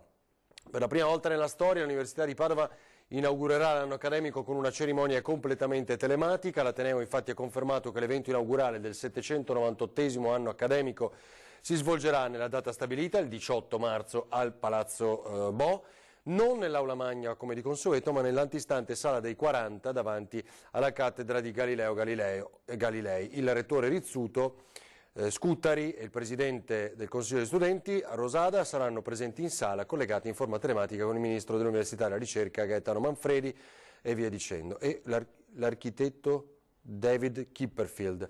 Vabbè, insomma, comunque in via telematica.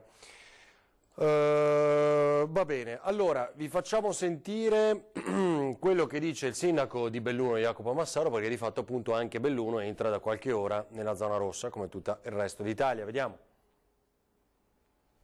C'è il rischio infatti di non riuscire a curare tutti se ci ammaliamo tutti insieme. Dobbiamo assolutamente evitare questa evenienza che fa paura, credo, a tutti noi. E lo facciamo come? Eliminando sostanzialmente tutte le interazioni inutili fra di noi. Quindi tutto quello che in questo momento è superfluo, in qualche modo si può evitare, lo dobbiamo assolutamente evitare.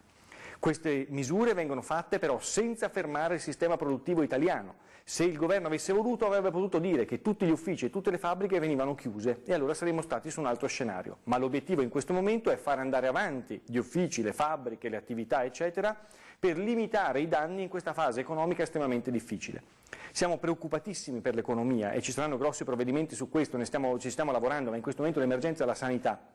E siamo preoccupatissimi per l'economia ed è per questo motivo che dobbiamo andare tutti a lavorare per evitare ovviamente di perdere il nostro posto di lavoro. Dobbiamo fare in modo che le cose possano andare avanti il più possibile. Io stesso sono a lavoro normalmente, lo sono stato stanotte, lo sarò tutti i giorni come tutti gli altri, avrò delle interazioni con i miei colleghi, lavoreremo con loro, ma saranno ridotte al minimo indispensabile per fare quello che dobbiamo, perché altrimenti si fermerebbe il Paese. Invece dobbiamo andare avanti, ma dobbiamo cercare di limitare al massimo le nostre interazioni.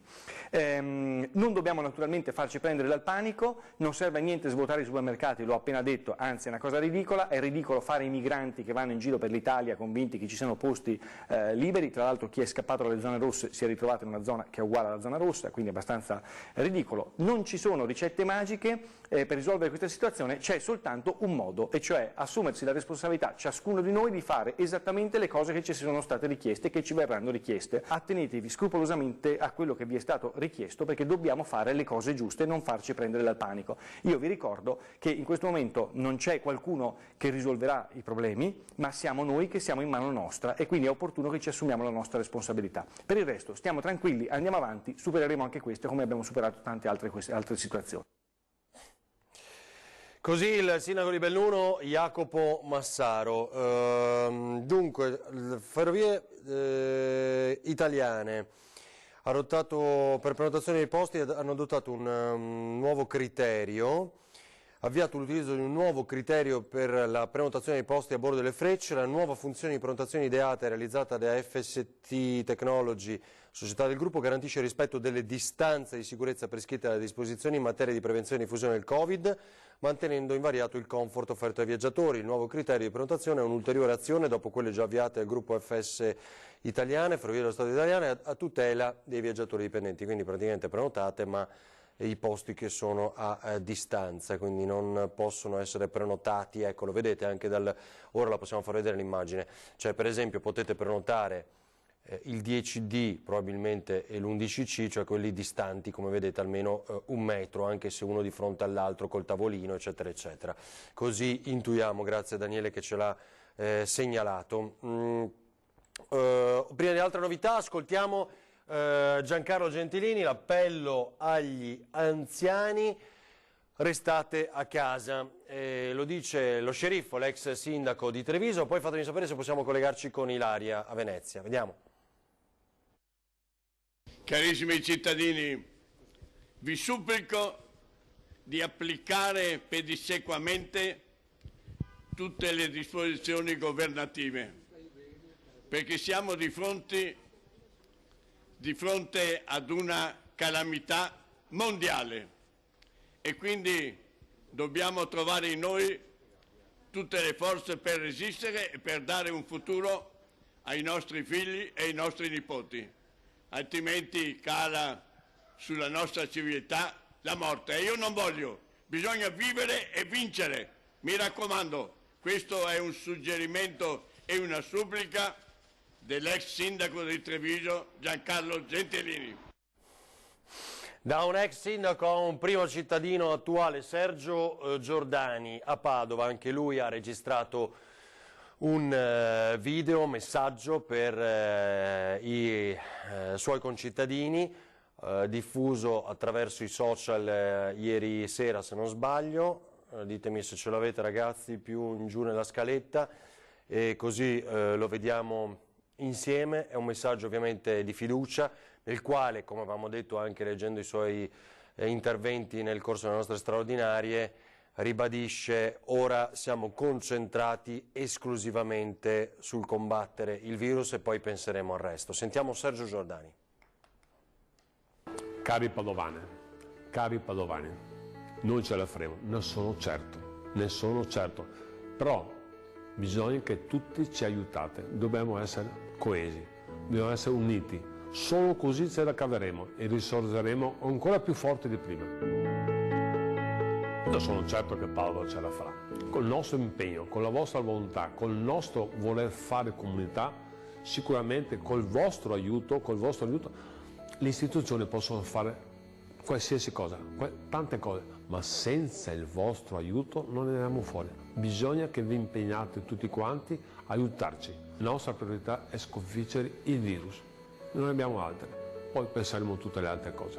Nei limiti del possibile, più stiamo a casa, meglio stiamo per la nostra comunità e per noi stessi. I sacrifici che avremo oggi potranno salvare molte vite, per cui va da sé che fare questi piccoli sacrifici è un investimento per il nostro futuro. È importante fare quei piccoli gesti, queste piccole cose, tipo lavarsi le mani, tipo mantenere la distanza, è importantissimo. Ognuno di noi facendo queste piccole cose può limitare il contagio. Vi prego veramente, attuate tutte queste piccole cose. Chiaramente bisogna avere rispetto delle fragilità degli anziani. Io chiedo veramente aiuto a tutta la comunità per proteggere e difendere questa categoria, perché vi ricordo una cosa: se noi abbiamo questa qualità di vita oggi, lo dobbiamo tantissimo a loro, per cui sia sotto l'aspetto sociale, sotto l'aspetto umano dobbiamo difendere questa categoria, per cui chiedo aiuto ai giovani in particolare maniera, bisogna essere tutti quanti solidari. È un momento difficile, molto difficile, però in qualche maniera dobbiamo venire fuori, dobbiamo venire fuori. Informatevi solo sui siti ufficiali, fidatevi solo di canali ufficiali, non badate ad altre cose. Parole sante, perché se no continuano a circolare stupidaggini che ancora ci segnalano anche i nostri telespettatori. Non so se ce n'è un'altra ora, a parte quella dell'isolamento con nucleo, non era batteriologico, non so cosa, ma insomma basta che le verificate facilmente, non condividete stupidaggini che non hanno alcun senso. Allora, ci stiamo per collegare con Ilaria Marchiori, ancora da Marghera. Ecco qua, attenzione agli sciacalli, certo. Allora, va bene, dopo verificheremo anche queste altre notizie. Allora, vediamo che cosa succede anche con questo Consiglio Comunale, diciamo, di Padova, con tutto il rispetto di tutti i crismi, sapete, appunto, delle distanze, eccetera, proprio ieri sera a Padova. Vediamo. Giordani, Verno. Sedie aggiunte e posizionate a distanza di sicurezza, spazi vuoti per garantire il droplet, la parte dedicata al pubblico chiusa. Per la prima volta il Consiglio Comunale non è accessibile ai cittadini, ma è una misura necessaria. Ecco come si è svolta la seduta a Palazzo Moroni. Prima di entrare in aula il sindaco dà il buon esempio e si disinfetta le mani con la mucchina, seguito dai consiglieri. In apertura, dopo l'appello, il presidente del Consiglio Comunale Tagliavini ha ringraziato tutti i presenti per il loro impegno. I consiglieri a cui questa sera viene imposto un sacrificio, un disagio possono ottenere il consiglio in condizioni di sicurezza. Cioè La seduta è stata necessaria perché la Giunta ha portato in aula il congelamento delle imposte comunali per cittadini ed esercenti, un provvedimento che per la prima volta ha ottenuto il consenso unanime. La prima rata della Tari, prevista in scadenza a marzo, slitta a maggio, così come la COSAP, ovvero il canone di occupazione del suolo pubblico, rinviato a giugno. Potrebbe essere inoltre ricalcolato tenendo conto delle restrizioni introdotte dal decreto del governo. Tutti d'accordo, almeno in questo caso la politica si è dimostrata unita. Palazzo Moroni poi ha deciso di sospendere dal servizio fino al 3 aprile i nonni vigile, in quanto categoria a rischio contagio. Le cucine popolari garantiranno un pasto caldo solamente a pranzo, per la cena è previsto il cestino. Allora, vediamo altri aggiornamenti. Cancellata la maratona dei Dogi il 5 aprile, non sarà sulle strade della Riviera del Brenta l'edizione 2020 della Dogis Half Marathon, la classica mezza maratona di primavera nel cuore della terra dei Dogi. È stata ufficialmente annullata a causa dell'emergenza coronavirus, insomma, abbastanza comprensibile anche questo. La CNA, ancora vi leggo, di fronte all'emergenza ha inviato ai suoi oltre 20.000 associati un vademecum contenente l'interpretazione punto per punto del testo, un modo per essere vicini ai nostri imprenditori, fa sapere la CNA. Non ho capito, Ilaria è in collegamento ma al telefono? Pronto? Ah no, ecco, punto, video, eccola qua. Ilaria, ti vediamo adesso. Sì, eccoci qui. Vai. Ci troviamo di fronte alla sede regionale. Ci troviamo di fronte alla sede regionale della Protezione Civile. Da circa mezz'ora è iniziata la videoconferenza che ormai è un appuntamento quotidiano tra tutti i governatori d'Italia e il ministro Boccia. È probabile che al termine di questa videoconferenza possano esserci ulteriori novità, è un po' come è accaduto ieri, perché come ricorderete al termine della videoconferenza siamo riusciti a intercettare il governatore Zaia che ci aveva detto non erano escluse eventuali altre misure che si sarebbero potute estendere, ed effettivamente poi in serata è arrivato l'annuncio da parte del Premier Conte dell'estensione della zona rossa a tutto il paese, quindi non si esclude che potrebbero esserci ulteriori novità anche dalla videoconferenza di questo pomeriggio. Non ci resta che attendere, potrebbe durare anche circa 2 ore, per cui una volta terminata noi intercetteremo nuovamente il governatore Zaia, parleremo con lui e cercheremo di capire fino a dove ovviamente ci può dire, perché poi sappiamo che le comunicazioni ufficiali devono arrivare dal governo e quindi poi ne renderemo conto anche ai nostri telespettatori. Esatto. Nel frattempo continuiamo a monitorare la situazione nel carcere di Santa Maria Maggiore. Sì, continuiamo a monitorare la situazione, cerchiamo di capire come si sta evolvendo. Al momento sembra che le forze dell'ordine stiano riuscendo ad arginarla, a tenerla sotto controllo. Per quanto riguarda le informazioni che ci sono giunte proprio da pochissimo, nessuno dei detenuti sarebbe scappato, sarebbe fuggito dalla struttura come invece si era vociferato. Insomma, era trapelata qualche notizia, però al momento non ci sono arrivate conferme in tal senso.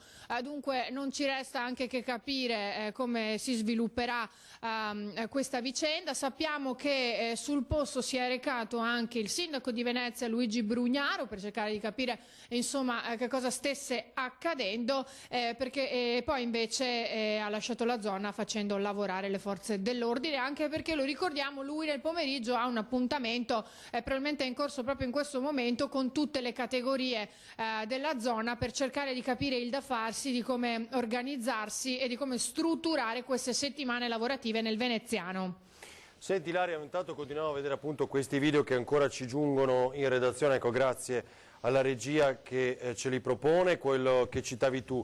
Senti, non ci vediamo da un po', quindi tu delle tante cose che noi abbiamo ricordato diciamo dell'intervento di Luca Zaia e che abbiamo anche riascoltato pochi minuti fa nella prima parte di questa conferenza stampa, e tra poco proporremo la seconda.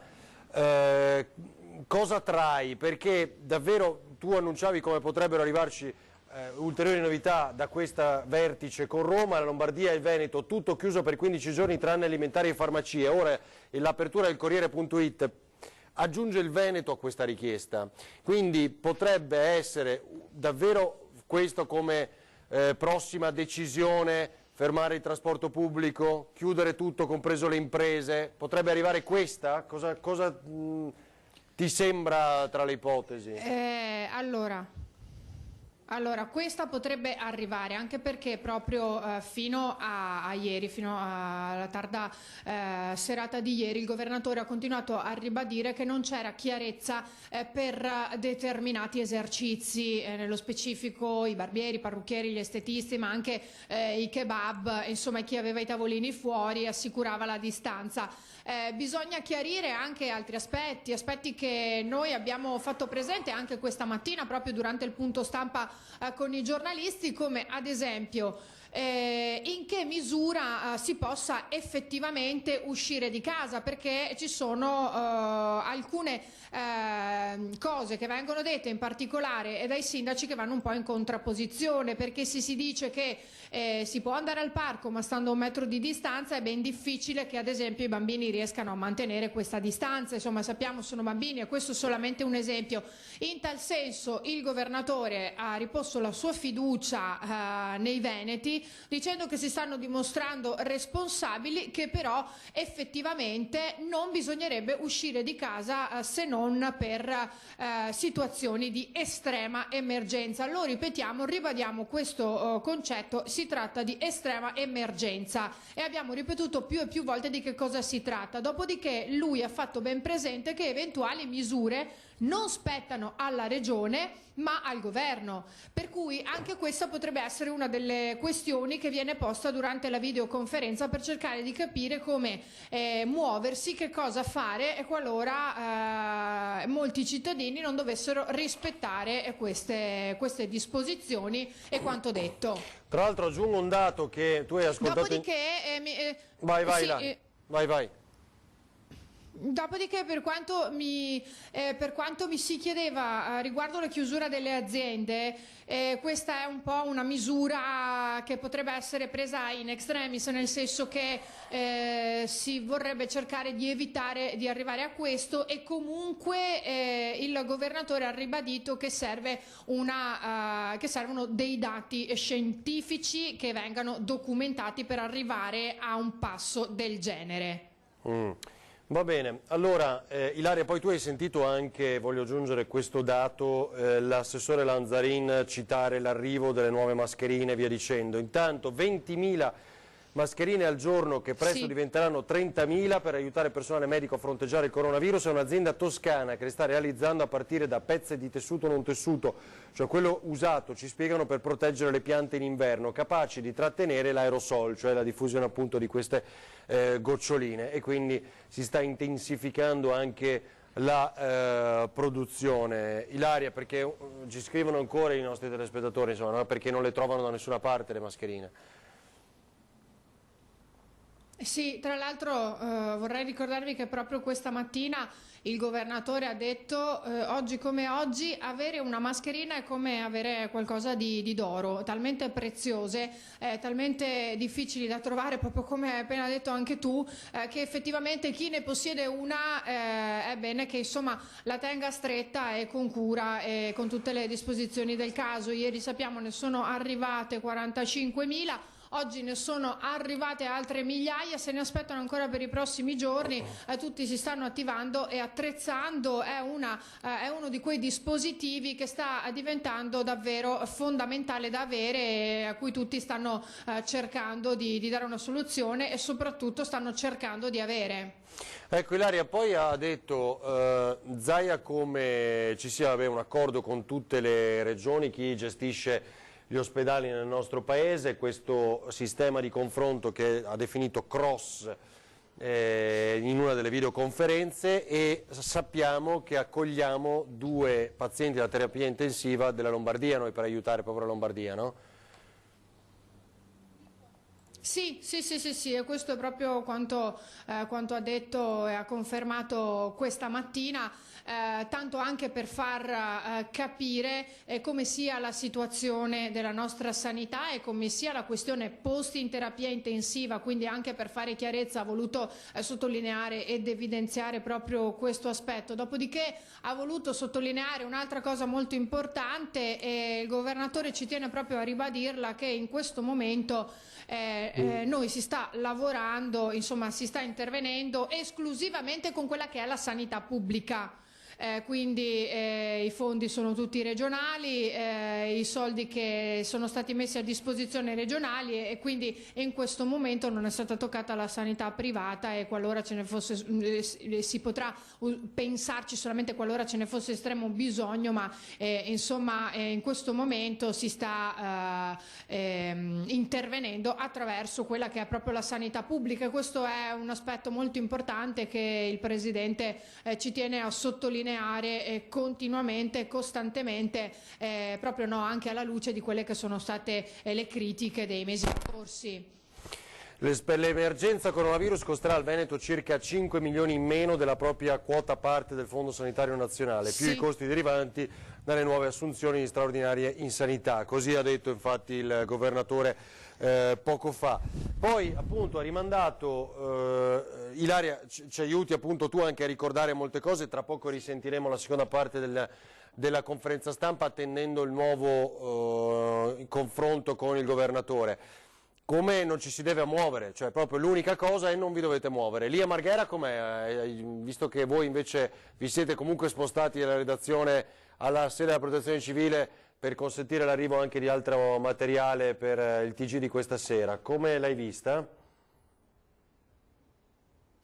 Allora, rispetto a quella che è la quotidianità è ovvio che si vedono circolare meno persone del solito, però quella che io posso descrivere non è una situazione di totale deserto. Anche questa mattina a Mestre, in una delle vie principali, Corso del Popolo, comunque c'era parecchio movimento, ce n'era abbastanza sia a livello di traffico che a livello di persone che camminavano sotto i portici, e tra l'altro anche qualcuno che protestava dicendo che queste persone non rispettavano abbastanza quanto disposto. Vero è anche che non siamo a conoscenza delle motivazioni di questi spostamenti, per cui magari fermando una persona dietro l'altra ci potrebbe dire io sto lavorando, io ho un'emergenza o una necessità impellente, per cui anche in questo caso bisognerebbe fermare e cercare di capire. Il governatore però ha voluto ribadire più e più volte che ci si deve spostare solamente per quelle che sono delle vere necessità, dunque necessità lavorative o comunque emergenze proprio dell'ultimo momento o eventualmente a carattere sanitario.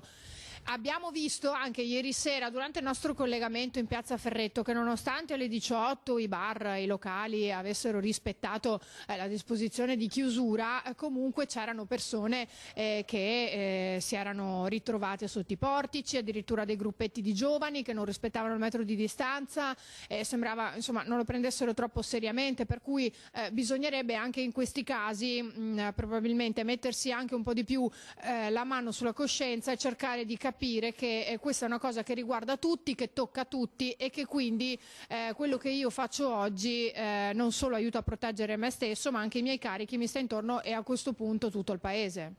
Allora, tanto ti do un ulteriore. La Giunta regionale del Veneto ha approvato la prima proposta di variazione generale del bilancio presentata dal vicepresidente assessore al bilancio Forcolin.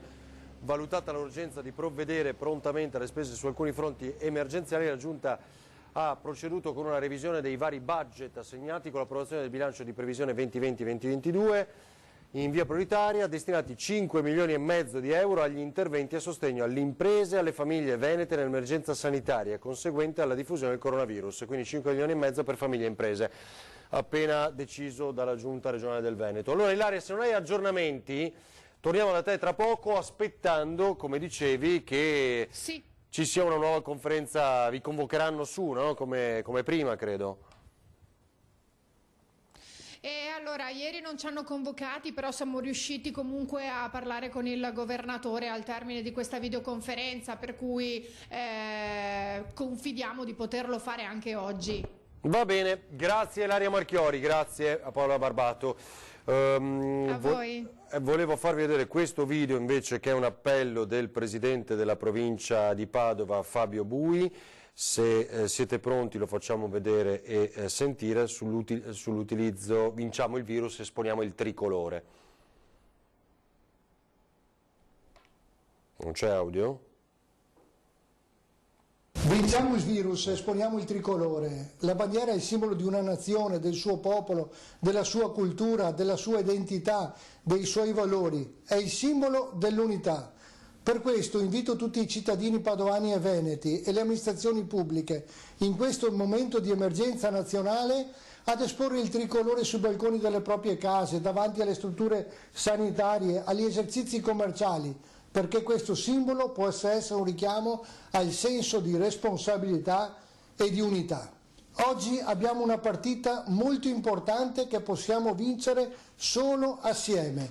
Per questo è il momento di esaltare i valori che da sempre contraddistinguono il nostro Paese. Il tricolore è il simbolo di vicinanza, di unità e di responsabilità. Oggi ancora di più fieri di essere italiani. Così l'appello del presidente della provincia di Padova, Fabio Bui. Allora, se è pronto, chiedo a Daniela la regia, vediamo appunto il collegamento di ieri sera in diretta, lo riproponiamo, proprio di Ilaria Marchiori, che citava questo come la chiusura dei bar. Alcune persone, non poche a dire il vero, ancora in giro, ma chiusura con il coprifuoco. Vediamo. Ci troviamo, come vedete, ai piedi della torre dell'orologio di Mestre. Abbiamo appena percorso via Palazzo, che è la via dove si trova il municipio. Ebbene, proprio a partire da quella via alle 18, poco dopo le 18:05, qualche minuto in più, i bar stavano già tutti chiudendo. Chi aveva le saracinesche a metà e stava facendo le ultime pulizie, chi aveva già ritirato tutti i tavoli e le sedie, dunque stanno rispettando tutti appieno l'ordinanza. Se venite con me vi facciamo vedere invece, ora ci troviamo proprio a pochi passi, abbiamo attraversato la strada, ci troviamo qui in piazza Ferretto. Ora forse voi vedete poche persone, ma fino a circa 10 minuti fa la piazza era abbastanza piena di gente che camminava e che passeggiava. I locali, i bar, i ristoranti sono tutti chiusi, ora ve ne facciamo vedere qualcuno, però fino a poco tempo fa c'era moltissima gente che camminava, che passeggiava qui per piazza Ferretto e anche nelle vie limitrofe, dunque quasi a non voler ascoltare il fatto di rimanere a casa il più possibile. Certo è che non sappiamo gli impegni di ognuno, potevano anche essere persone che stavano rientrando a casa dopo essere stati al lavoro e quant'altro, però abbiamo visto tantissimi ragazzi che erano invece qui a passeggiare. C'è stato chi ha avuto addirittura un'idea, nel senso che hanno pensato di prendere lo spritz intorno alle 17:30, 17:45 per poi prenderlo e sedersi su qualche cornicione o su qualche locale che aveva lasciato magari i tavolini fuori, non li aveva ancora ritirati, e sedersi lì. Non solo giovani, ma abbiamo incontrato anche alcuni signori che hanno detto rispettiamo le regole, stavano al metro di distanza e così facendo non rinunciamo neanche al nostro spritz, al nostro prosecco, al nostro aperitivo, perché l'abbiamo preso prima e adesso ci siamo seduti qui a berlo in tranquillità. Qualcuno non era esattamente della stessa opinione perché ha detto non è la stessa cosa, però sembrano tutti d'accordo nel dire che questa ordinanza, queste disposizioni vanno rispettate e vanno rispettate nel miglior modo possibile per poter venire incontro a tutti e anche a se stessi. Allora vedete, qui vi facciamo vedere un primo locale, qui il primo che stiamo incrociando in piazza Ferretto, con la saracinesca abbassata a metà ovviamente perché all'interno stanno ancora pulendo e finendo di sistemare per domani, e così anche vi facciamo vedere poco più avanti, lì proprio al centro della piazza, il famoso bar Stendardo. Ecco, se vogliamo andare un po' più avanti, ringraziamo anche Paola che ci segue con impegno e costanza. Vi facciamo vedere comunque la piazza non è deserta, quindi ci sono ancora molte persone, c'è chi passeggia, probabilmente non potendo rimanere all'interno dei locali, hanno comunque scelto di stare all'aria aperta. Le distanze che vediamo sono quelle secondo disposizioni. Eccolo lì, lo vedete lì in fondo, quello è un altro bar che vi stiamo facendo vedere, un altro bar chiuso, e così tutti quelli di Piazza Ferreto, tra cui anche un pub che si trova poco più avanti. Così dunque con Ilaria Marchiori racconto del coprifuoco, definiamolo ormai in questa maniera, dei locali già nel pomeriggio di ieri. Allora andiamo a Padova, il cappellano della casa circondariale parla di emergenza finita dopo le tensioni all'interno anche del carcere di Padova, Don Marco Cappellari, e ricorda le parole del Papa anche ai veneti in queste ore, sfruttando le preghiere che proprio dal Due Palazzi arriveranno. Sentiamo. Ultime ore, tutti gli atti di violenza, le varie proteste che si sono verificate, ecco, in tutta Italia. Anche qui c'è stata un po' di protesta, però la situazione è veramente sotto controllo. C'è stato un continuo dialogo con la popolazione detenuta da parte dell'amministrazione, della direzione. Da parte mia c'è stato un interesse continuo proprio anche nei dialoghi con i detenuti stessi. Loro stanno bene. Sembra essere rientrata la situazione di emergenza all'interno del carcere Due Palazzi di Padova e anche nella casa di reclusione circondariale. Qualche momento di tensione si era vissuto domenica sera, quando alcuni detenuti si erano barricati e avevano dato fuoco a dei materassi per protestare contro il divieto di colloqui a seguito dell'emergenza coronavirus. In queste ore è stato fondamentale il lavoro dei cappellani delle due strutture penitenziarie e dei volontari. Anche la diocesi stessa si è mossa per dare un contributo per ricaricare le schede telefoniche di meno abbienti, lo abbiamo fatto ieri, e quindi abbiamo cercato di rispondere, ecco, alle richieste e ai bisogni primari più urgenti per rassicurare proprio la popolazione detenuta e per favorire un clima sereno all'interno dell'istituto. Intanto Papa Francesco, in una lettera inviata al quotidiano Il Mattino di Padova, si è rivolto proprio ai detenuti, annunciando che le meditazioni della sua Via Crucis arriveranno dalla parrocchia del carcere Due Palazzi. Il Santo Padre, riferendosi all'epidemia del coronavirus, ha sottolineato: anche in questi momenti Dio ci sta parlando, e ha rivolto poi un appello alla responsabilità e alla collaborazione con le apposite autorità competenti.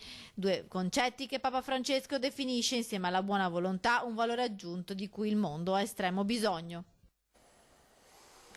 E poi ancora un servizio, vediamo come ci ha raccontato questa mattina Federico Fusetti a Monselice. Li abbiamo vissuti in diretta i controlli che ci sono, perché l'appello è: dovete restare a casa, se non muovervi per quei motivi seri, indifferibili. Vi faccio rivedere tra l'altro il sito del Ministero dell'Interno, facilmente rintracciabile. Lì trovate la nuova autocertificazione, interno.gov.it, cliccate qui a sinistra il nuovo modulo di autodichiarazione per gli spostamenti ed eccolo qua. Lo stampate con semplicità. Lo spostamento è determinato da comprovate esigenze lavorative, situazioni di necessità, motivi di salute, rientro presso il proprio domicilio, abitazione o residenza. Allora, andiamo a vedere i controlli a Bassano, invece, in strada. Dopo che tutta Italia è stata catalogata come zona rossa, scattano i primi controlli sugli spostamenti in auto. Stamattina alcuni posti di controllo lungo le strade del Bassanese, anche se almeno nella mattinata nulla di ufficiale era ancora arrivato alle forze dell'ordine da parte del prefetto. Dai molti controlli è risultato che tanti si stavano muovendo per recarsi a lavorare oppure per andare a fare la spesa. Soltanto in un paio di casi, ci è stato riferito, la persona girava senza effettivo motivo di stretta necessità, ma tant'è che c'è ancora una grande confusione legata ai primi momenti dopo il nuovo decreto scattato da meno di 24 ore per tutta Italia. In caso si venga fermati va detto il motivo e compilata un'autodichiarazione che le stesse forze dell'ordine aiuteranno appunto nella compilazione, oppure viene mostrata la dichiarazione fatta dall'azienda presso la quale si presta il servizio. In secondo momento verranno effettuati dei controlli su quanto dichiarato dalla persona fermata. Ricordiamo che il viaggio deve essere determinato da esigenze lavorative, situazioni di necessità, motivi di salute, rientro presso il proprio domicilio, abitazione o residenza. Quello che ci è stato anche riferito è che la gente fa comunque ancora grande confusione sul decreto del governo, molte le telefonate che arrivano, i messaggi anche alla nostra redazione con moltissime domande sui possibili spostamenti. Lo stesso Luca Zaia, governatore del Veneto, nella sua conferenza stampa di mezzogiorno ha esortato a stare a casa se non si deve uscire per motivi urgenti. Ricordiamo che non rispettare il decreto si incorre nel penale. Allora, intanto per quanto riguarda il coronavirus ancora altri aggiornamenti da parte della Regione. In Veneto rientrano in servizio gli operatori sanitari asintomatici posti in isolamento. Zaia scelta su basi scientifiche, boccata d'ossigeno per gli ospedali. È iniziata in Veneto l'operazione di rientro, vi ricordo si tratta di 671 persone, 100 di questi sono medici alla data di oggi. Gli operatori in isolamento domiciliare perché contatto stretto in isolamento domiciliare perché contatto stretto di caso sono in 656, di quali 100 dell'azienda ospedaliera di Padova, 95 dell'azienda ospedaliera integrata all'Università di Verona, 12 dell'ULSS 1 Dolomiti, 28 dell'ULSS 2 Marca Trevigiana, 202 dell'ULSS 3 Serenissima, 11 dell'ULSS 4 Veneto Orientale, 52 dell'ULSS 5 Polesana, 54 dell'ULSS 6 Euganea, 64 dell'ULSS 7 Pedemontana, 9 dell'ULSS 8 Berica, 23 dell'ULSS 9 Scaligera, 6 dell'ospedale di Negrarre, quindi comunque 656 persone che possono tornare al lavoro nei nostri ospedali, così come aveva anticipato, è contenuto nel comma 7 del DPCM approvato questo nodo anche nel testo proposto da Luca Zaia. Allora, il governatore del vicino Friuli Venezia Giulia, che più volte abbiamo seguito in diretta in queste giornate, Massimiliano Fedriga, anche lui ha chiesto lo stop al commercio, quindi di fatto così come non è un appello mandato da Luca Zaia, ma ci ha svelato come sia, o meglio ha confermato su domanda precisa dei colleghi, come anche questo sia uno dei temi di cui si sta discutendo. Siamo in linea con le decisioni prese dal governo, ora serve però chiudere anche tutti gli esercizi commerciali. Non è semplice, ma dobbiamo farlo per ripartire tutti al più presto e più forti di prima. Lo dice il Presidente Massimiliano Fedriga postando anche un video del suo intervento a Rai 3 questa mattina, quindi un appello per chiudere tutto e ripartire. Non ho capito se abbiamo l'ospite, lo facciamo accomodare, ditemi voi, che va bene, che è Alberto Irone della Filcam CGIL Treviso, così anche con lui parliamo del tema dei locali, pubblicità e ripartiamo da qui. Vi aspettiamo.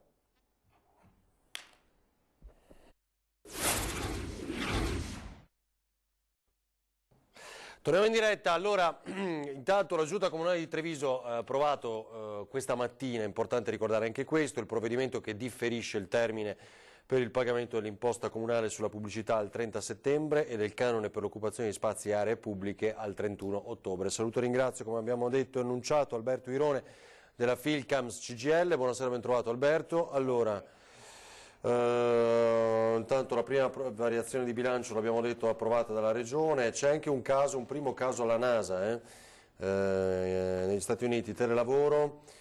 L'Agenzia Spaziale Americana lo ha predisposto per il centro di ricerche a Mountain View nella Silicon Valley dopo la conferma di un caso di coronavirus l'8 marzo scorso in uno dei loro dipendenti, così anche per la NASA, Agenzia Spaziale Americana. Allora, qui attendiamo l'ufficialità, poi ci collegheremo con Ilaria Marchiori ancora dalla sala operativa di Marghera, Protezione Civile, quando Zaia ci dirà che cosa ha deciso il governo, se ha deciso le novità ulteriori, però sia Veneto, Lombardia e adesso si unisce il Friuli Venezia Giulia, di fatto mi sembra di capire che chiedano di fermare tutto quello che ancora non è stato fermato.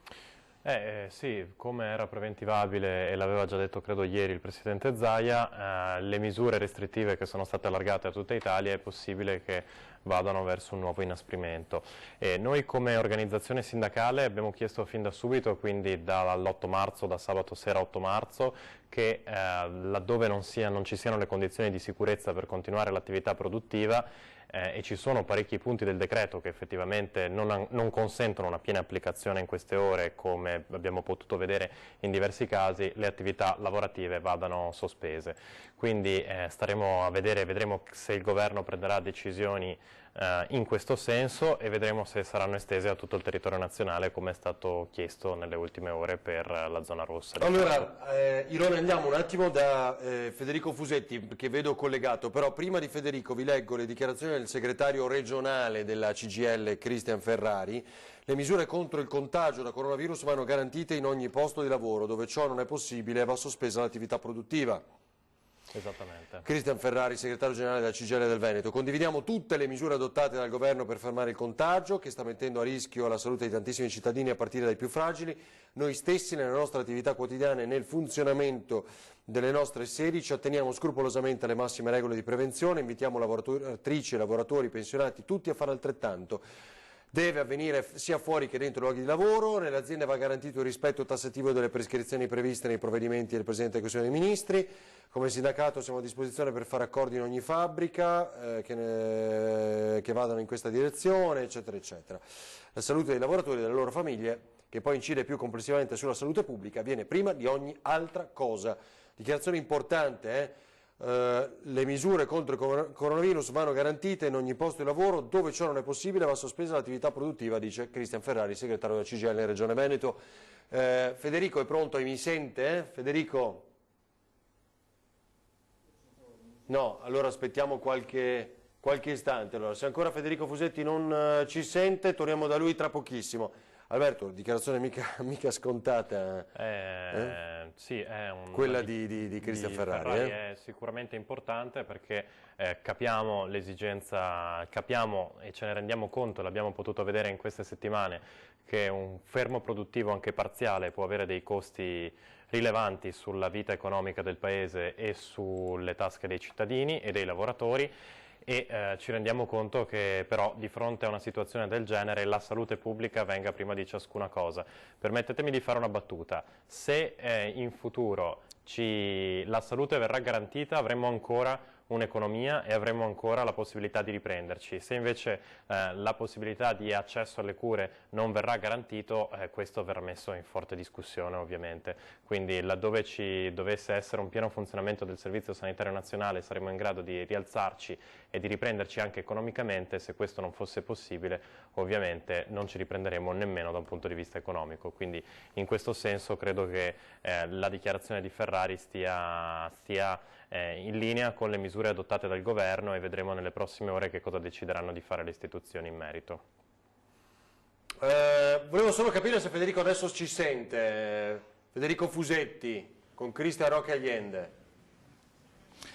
Dunque siamo a Padova, siamo nella sede dell'APPE, che è l'Associazione Provinciale dei Pubblici Esercizi, dove insomma, gli operatori sono in riunione praticamente costante per cercare un po' anche di interpretare le norme, oltre che di capire quali potrebbero essere gli sviluppi. Allora, con il doveroso metro di distanza, ringrazio Ilenia Luca del ristorante Lucas di Trebasele, quindi siamo Alta Padovana. Ci fa un po' il punto della situazione. Intanto voi siete aperti o chiusi? No, noi siamo aperti e la situazione in cui ci sentiamo di muoverci è questa.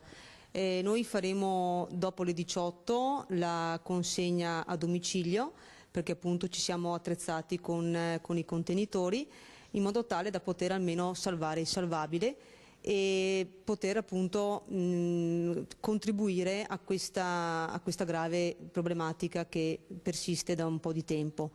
Per cui speriamo che con il nostro aiuto riusciamo a raggiungere veramente la tranquillità.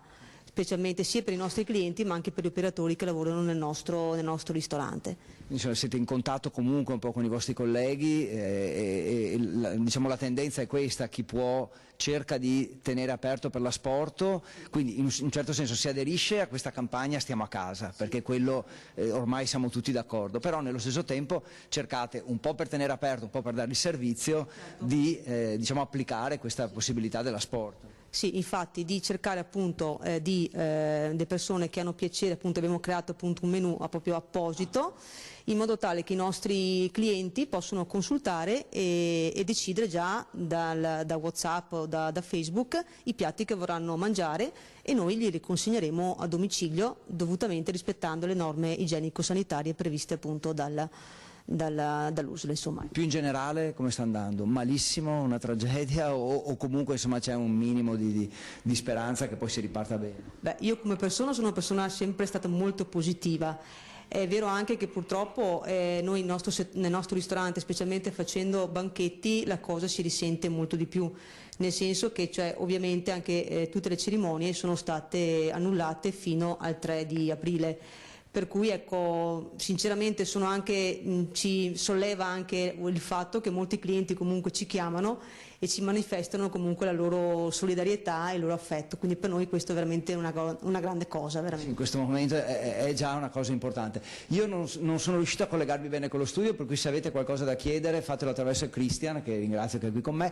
Le chiedo, Ilenia, e in bocca al lupo naturalmente, al ristorante Lucas di Trevaseleghe, di lasciare il posto a Filippo perché posso intervistare una persona alla volta proprio per questo discorso delle distanze. Filippo Segato invece è il segretario dell'AP buonasera. Anche con lei, distanza che non è certo mancanza di rispetto. Faccio una parentesi, questa mattina al supermercato ho visto due anziani che quasi litigavano tra loro perché uno si è quasi offeso perché l'altro gli ha chiesto di stare a distanza. Non c'è da offendersi, anzi è una misura di rispetto quasi nei confronti del vicino, quindi non arrabbiatevi. Adesso Filippo Segato non si è offeso se rimane a distanza da me, quindi scusate, chiudo la parentesi. Questo discorso della sport ce lo precisa un po' meglio? Sì, intanto volevo precisare appunto il discorso della distanza, è un problema, è una problematica con la quale si scontrano anche gli esercenti, che spesso appunto trovano difficoltà nel far rispettare da parte dei loro clienti appunto questo concetto del droplet, no? Quindi restare almeno a 1 metro di distanza uno dall'altro.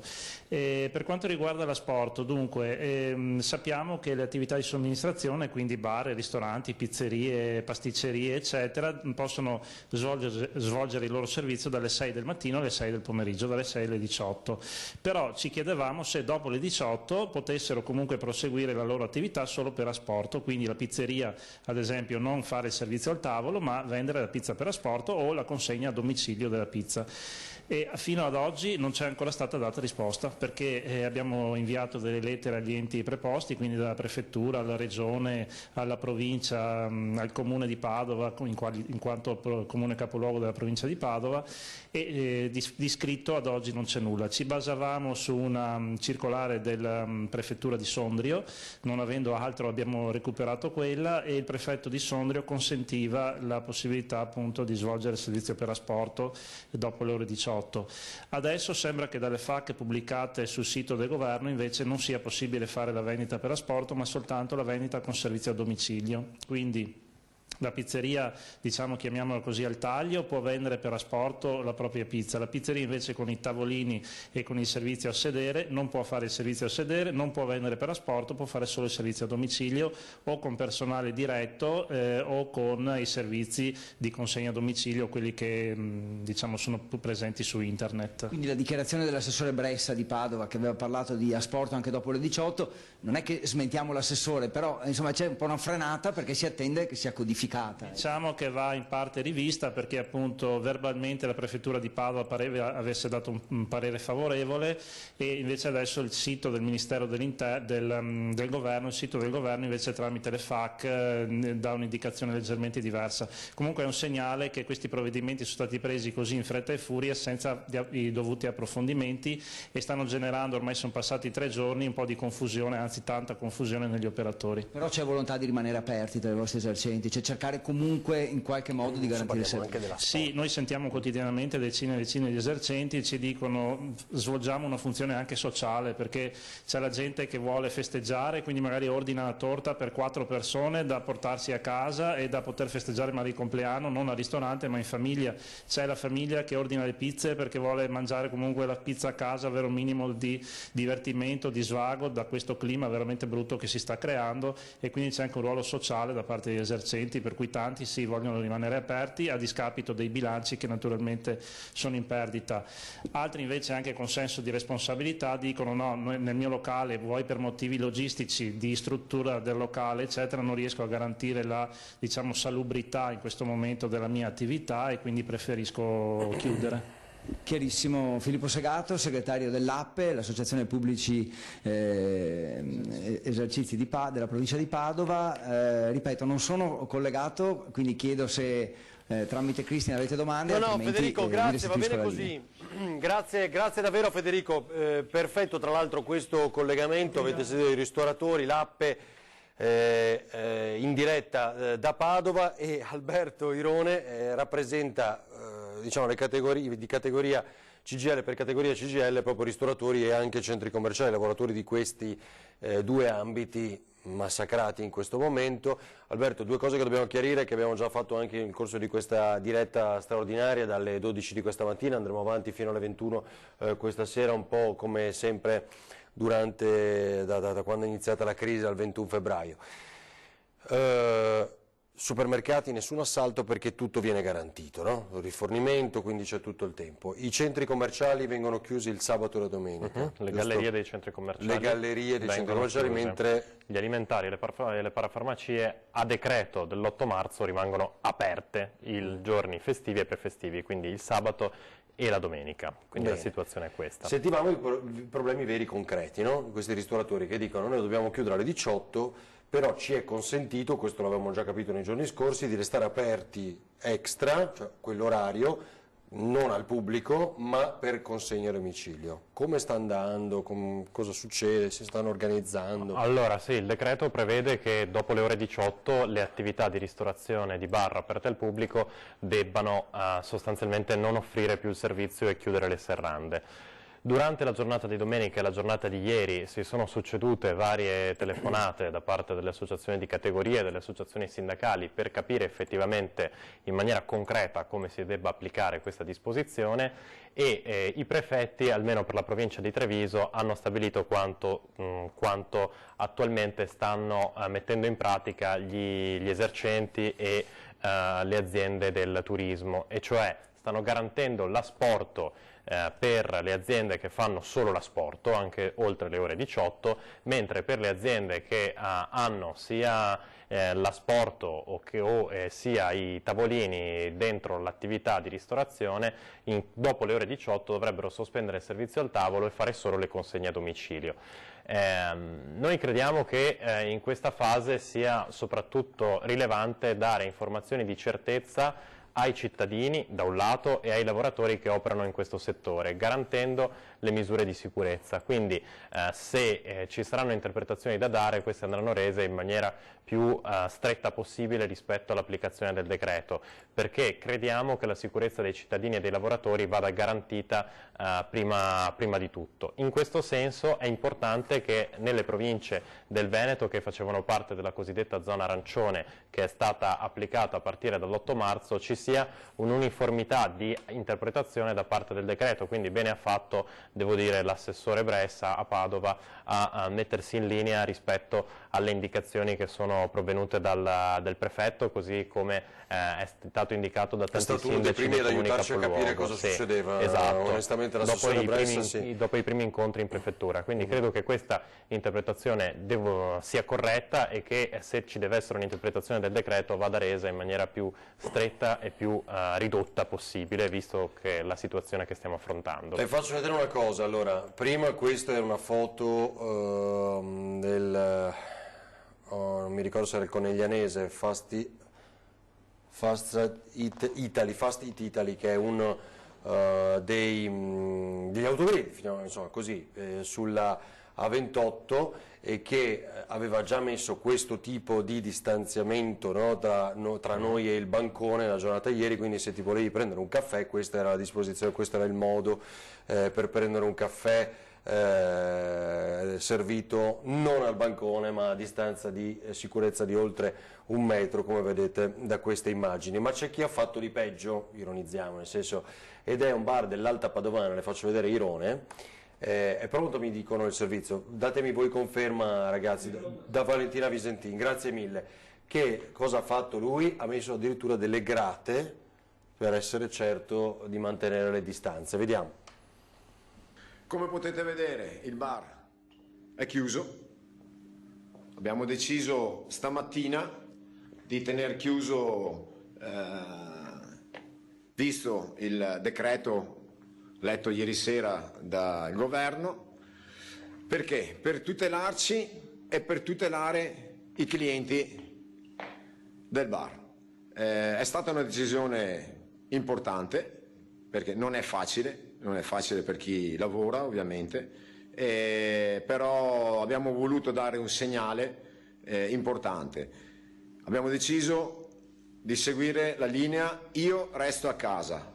Fatelo anche voi, facciamolo assieme, non è facile per nessuno, però in questi momenti dobbiamo essere uniti e dobbiamo essere persone responsabili.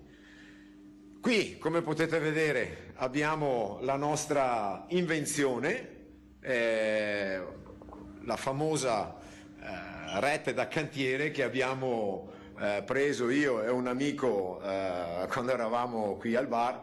È stata una cosa goliardica, quindi i clienti l'hanno subito percepita con un messaggio positivo, perché in questi momenti ci vuole anche questo, è il nostro lavoro, quindi dare qualche momento di serenità.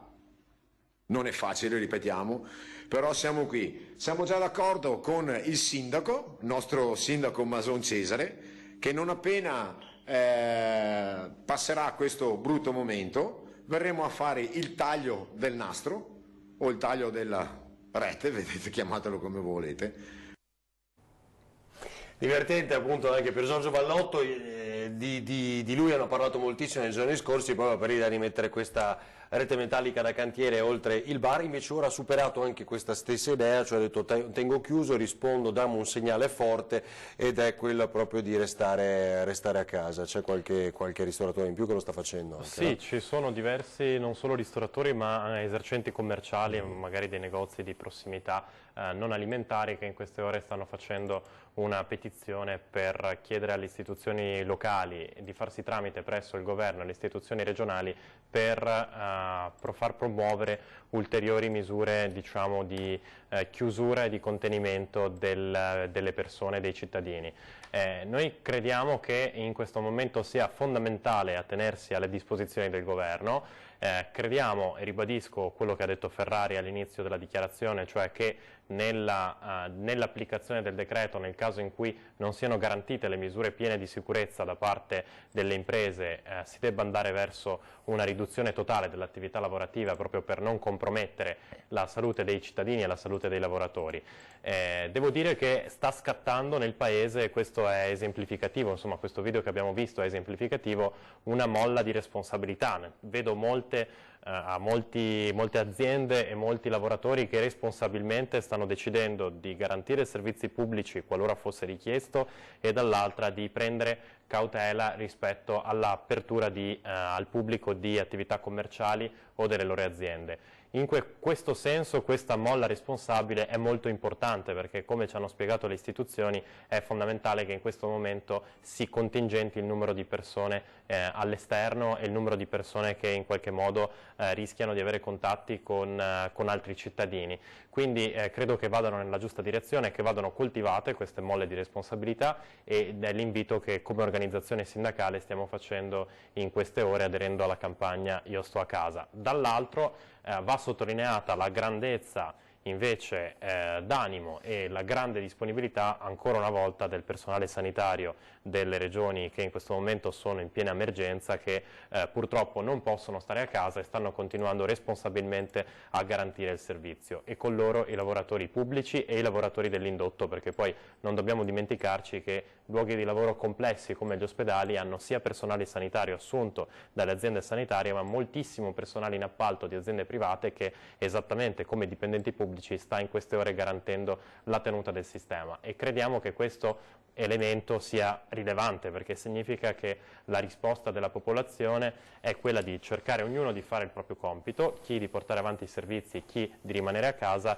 in maniera più prudenziale possibile, quindi di questo credo che dobbiamo prendere atto.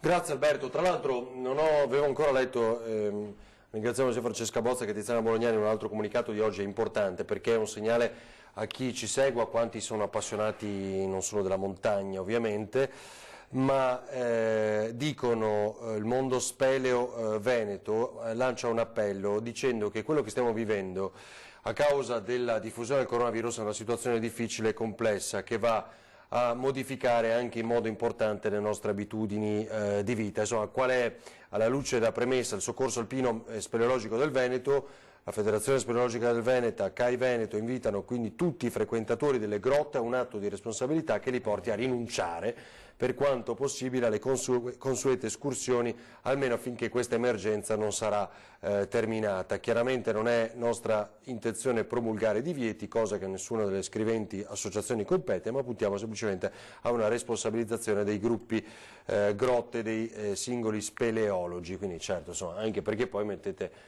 nelle condizioni di costringere l'intervento di sicurezza di alcuni soccorritori appunto, e che in questo caso non è opportuno portare a un rischio ulteriore, quello per salvarvi magari e di essere contagiati. Quindi questo è un appello molto importante che raccogliamo e diciamo, rientra la protesta al carcere di Venezia, allentato il cordone di sicurezza, anche questa è una notizia importante. Allora, se non abbiamo novità, io farei risentire la seconda parte della conferenza di Luca Zaia, nel dirvi cosa però, prima di salutare anche Alberto Irone, che questa è la situazione al momento. Vi faccio vedere l'apertura di Repubblica, Corriere, la stessa cosa. Stop al campionato, l'ipotesi playoff per assegnare lo scudetto, qui si parla di Serie A, vabbè ve l'ho detto, ormai la Regione Lombardia pensa di chiudere negozi, uffici e trasporti, Fontana aperti solo i servizi essenziali, qui veniamo alle cose serie, quindi l'appello del Presidente della Regione Lombardia, che ripetiamo da ore, tema sul quale stiamo attendendo una possibile decisione, dobbiamo immaginare, da parte del governo, e finché non finisce la videoconferenza con Roma non possiamo scoprire nulla. Ultima battuta? L'appello ai lavoratori, cosa? Tutti? Allora, l'appello che voglio promuovere è quello Alberto, che ci sono ristoranti che possono stare aperti con le distanze... Sì, questo, e l'altra cosa è un invito alla responsabilità per chi dovesse frequentare i centri commerciali, perché non dobbiamo dimenticare che dietro l'erogazione dell'approvvigionamento dei generi alimentari chi lo garantisce è un lavoratore esattamente come i lavoratori che vanno al centro commerciale per gestire le proprie spese, e quei lavoratori saranno chiamati e sono chiamati a un compito molto importante, quindi rispettiamo le disposizioni di sicurezza nei loro confronti, e laddove ci dovessero essere delle indicazioni a rispettare le distanze cautelative di 1 metro e 2 metri dai reparti o dalle casse, credo che anche nel rispetto delle persone che erogano questo, che ormai purtroppo sta passando come un servizio essenziale in questi tempi di emergenza sanitaria, vada garantito. Quindi cerchiamo di responsabilizzarci tutti quanti anche nel momento in cui facciamo la spesa, perché quei lavoratori sono lavoratori come noi. Grazie. Grazie davvero ad Alberto Irone della Filcams CGIL, buon lavoro. Ci sentiamo poi anche in questi giorni per aggiornare su quel che succede. Volevo solo farvi vedere quanto vi avevo anticipato prima, vediamo se lo trovo al volo, il post del presidente del vicino Friuli Venezia Giulia, Massimiliano Federica, che di fatto si unisce all'appello per lo stop Questo è il momento della responsabilità comune che ci lega tutti nel lavorare assieme per superare più presto l'emergenza coronavirus. Ecco la proposta a sostegno di famiglie e imprese colpite dall'emergenza: sospensione dei mutui, sospensione degli affitti, sospensione IVA, cartelle, tributi e contributi, sospensione ISA, compensazione di crediti d'imposta, contributi ai comuni, cassa integrazione per i più piccoli. E poi ricorda ulteriori finanziamenti. Siamo in linea con le decisioni prese dal governo, ora serve però chiudere anche tutti gli esercizi commerciali. Non è semplice, ma dobbiamo farlo per ripartire tutti al più presto e più forti di prima. Così Massimiliano Fedriga. Aggiungo un dato che ha detto ieri sera qui il presidente invece del Veneto Luca Zaia, come gli sia giunta notizia, ma stamattina ha detto da verificare, attenzione, che ci siano anche dei controlli dell'Agenzia delle Entrate in alcune aziende. Il suo appello, lo ha ribadito poi questa mattina in conferenza stampa, è attenzione, magari in questo momento evitiamolo. Cos'è questo? Pompe di benzina, va bene, vediamo questo prima di rivedere poi la seconda parte dell'intervista della conferenza stampa di Zaia. Pompe di benzina. Stamattina proprio non c'è nessuno, siamo fermissimi, penso intorno al 60-70%, e non è poco insomma, ma nel giro di 2 o 3 giorni qua, da dopo che è stata data la notizia del blocco di Treviso, si è bloccato tutto. La diminuzione drastica degli spostamenti non si vede solo sulle strade. Qui per esempio siamo in una via centrale di Conegliano, ma anche alle pompe di benzina. È da settimane che nelle stazioni di servizio di tutta la Marca si assiste al calo, ma da domenica è stato il crollo con cifre mai viste prima. Un calo assurdo che è del 70-80% rispetto alla normalità. Speriamo che questo momento passi in fretta e che la soluzione sia vincente, per poi ricominciare. Siamo fiduciosi. Fiducia che però andrà alimentata con provvedimenti specifici da parte del governo. A livello internazionale incide anche il prezzo al barile in caduta libera. Dovranno dare un aiuto per la ripresa a tutto il sistema e dopo tutti gli operatori ci metteranno tutta la loro forza per andare avanti come hanno sempre fatto. C'è una crisi economica che con il contesto si avanza, perciò anche il calo del petrolio, cioè alla pompa si nota però è relativo. Il problema diventa che con il crollo del petrolio a livello globale, mondiale, crea problemi sull'economia mondiale. Allora, così avete visto la situazione alle pompe di benzina. Revine Lago, la società cinese dell'elettrodomestico Haier, con una sede a Revine Lago, ha donato oggi 5.000 mascherine chirurgiche e 100 tute protettive all'ospedale di Vittorio Veneto, Treviso. Ne dà notizia l'azienda sanitaria ULS 2. I vertici di Haier hanno motivato la decisione spiegando che in questo periodo di emergenza la casa madre, che ha vissuto questa emergenza prima di noi, ha fornito mascherine e tute protettive difficilmente reperibili nel mercato nazionale.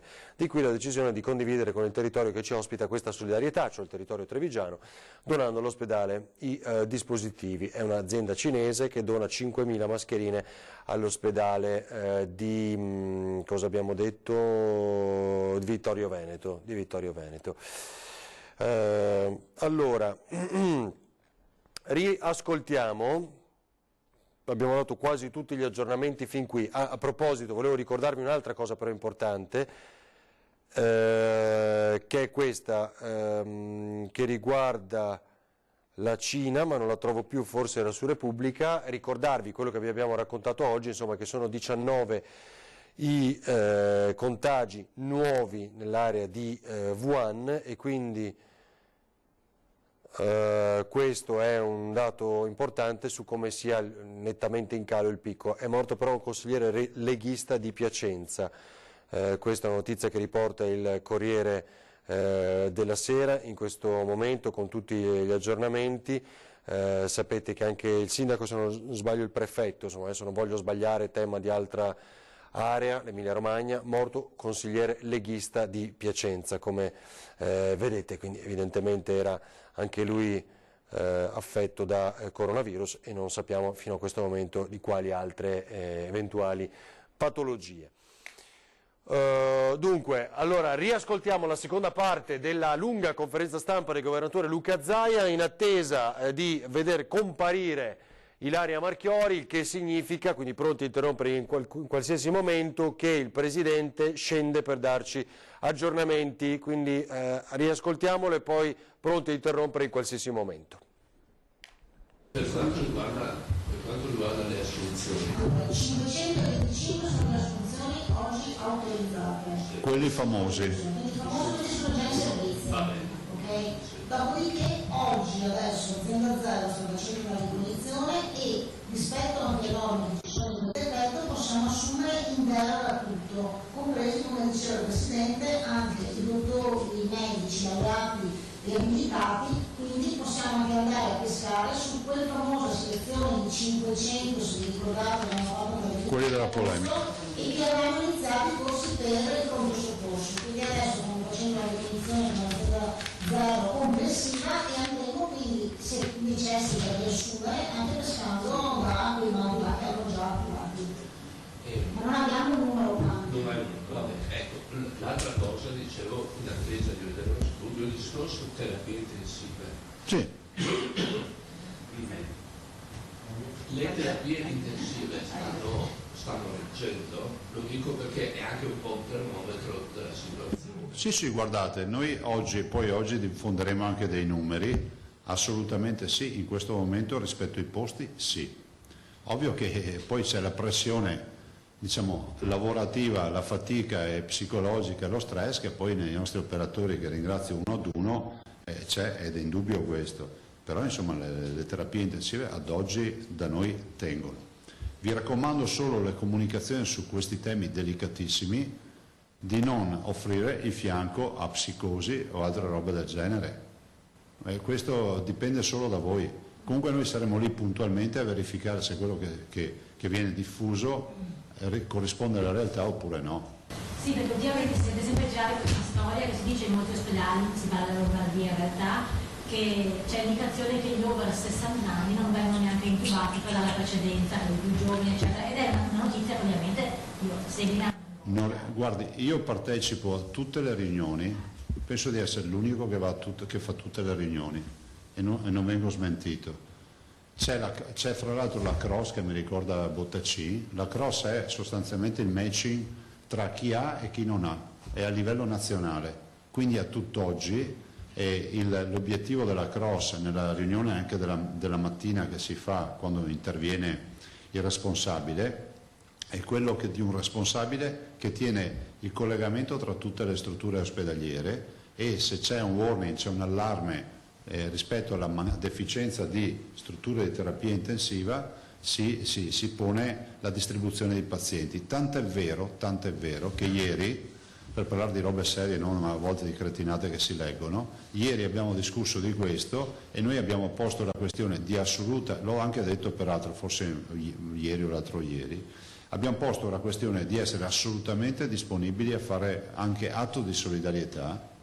Considerate che noi abbiamo come primo obiettivo quello di curare i nostri cittadini, però, e ve lo ricordo perché mi ricordo averlo detto, abbiamo anche detto alla Cross, iniziamo dalle realtà non in zona rossa, non che hanno l'emergenza in casa, mi sembra logico, e il secondo presupposto non con il Covid, non con il coronavirus, ma con l'infartuato, con il politraumatizzato, l'ictus, eccetera, per evitare anche di spostare pazienti Covid, quindi coronavirus, che potrebbero magari portare dei ceppi mutati che noi oggi non conosciamo. Obiettivamente la stanza non è buia, ma è quasi buia, nel senso che il tema coronavirus è un tema, lo leggete anche voi quotidianamente, dove ogni giorno si scopre qualcosa di più.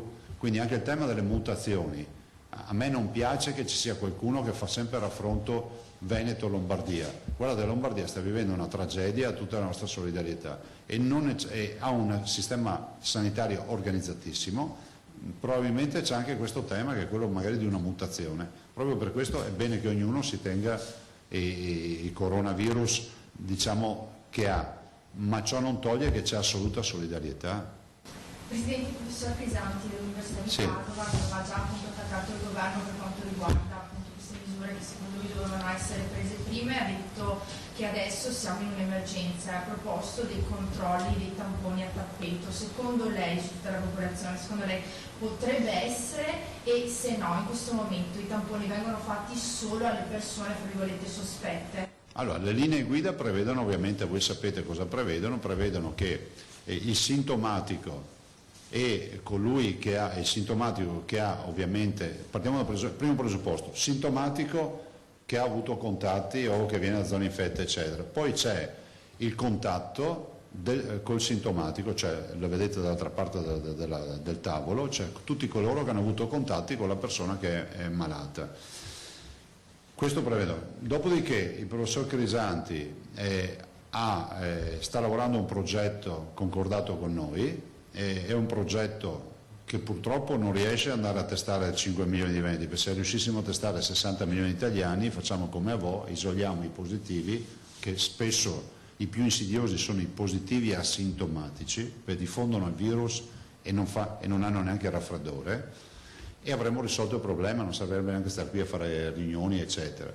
Allora con il professor Crisanti c'è un progetto che spero, guarda, ci siamo sentiti tutto il fine settimana, lui è a Londra, rientra oggi o domani e ha lavorato sulla base di ragionamenti che abbiamo fatto. Abbiamo un progetto che comunque vuole essere un po' più radicale e diffuso sul territorio, però ve lo presenteremo nei prossimi giorni in maniera dettagliata, anche perché prevede anche tutta un'organizzazione che non prescinde dal fatto che conosciamo la situazione di Vo e non prescinde da quello che abbiamo fatto a Vo. Posso dirvi questo per adesso. Sì, la domanda era appunto anche per tranquillizzare appunto queste misure restrittive, magari le persone da casa si aspettano, non so, corriamo in ospedale, andiamo a fare il tampone. No, le indicazioni sono sempre quelle di sentire al telefono il medico di base, non andare dal medico direttamente, telefonare. Il medico di base conosce proprio il paziente, meglio del 118 o chi altri, dà delle prime indicazioni,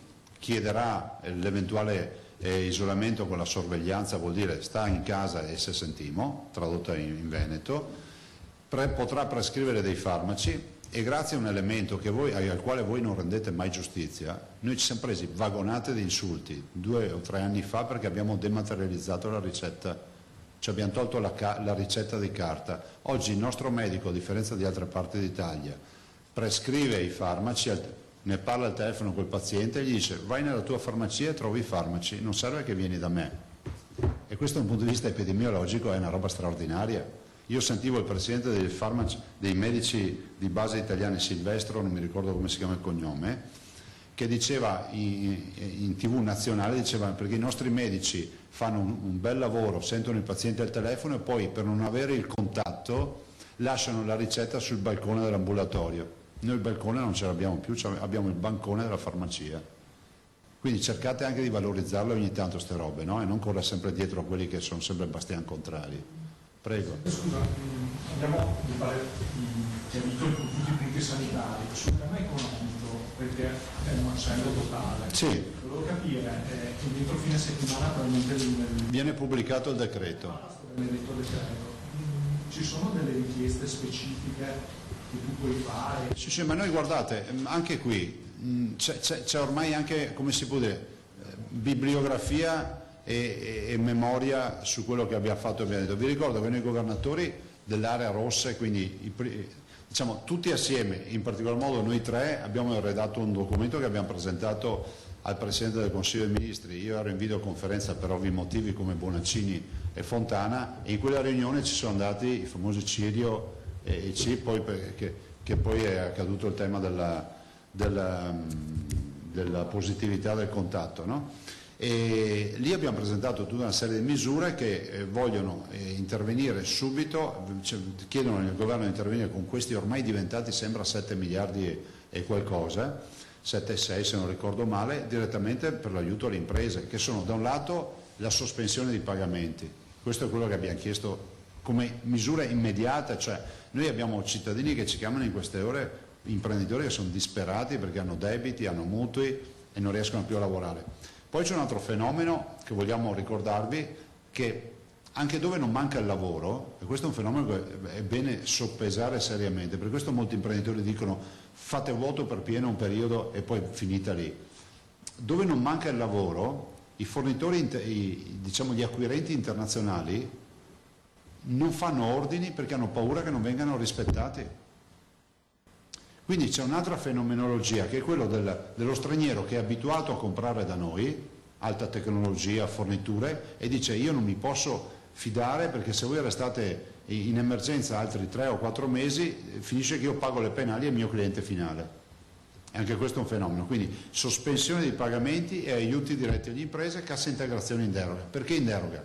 Perché noi non possiamo pensare solo alle grandi imprese, l'80% delle imprese in Veneto ha meno di 15 dipendenti, quindi è fondamentale che la cassa integrazione sia, come si può dire, sia quasi endemica e entri in tutte le imprese per dar modo di aiutare questi imprenditori.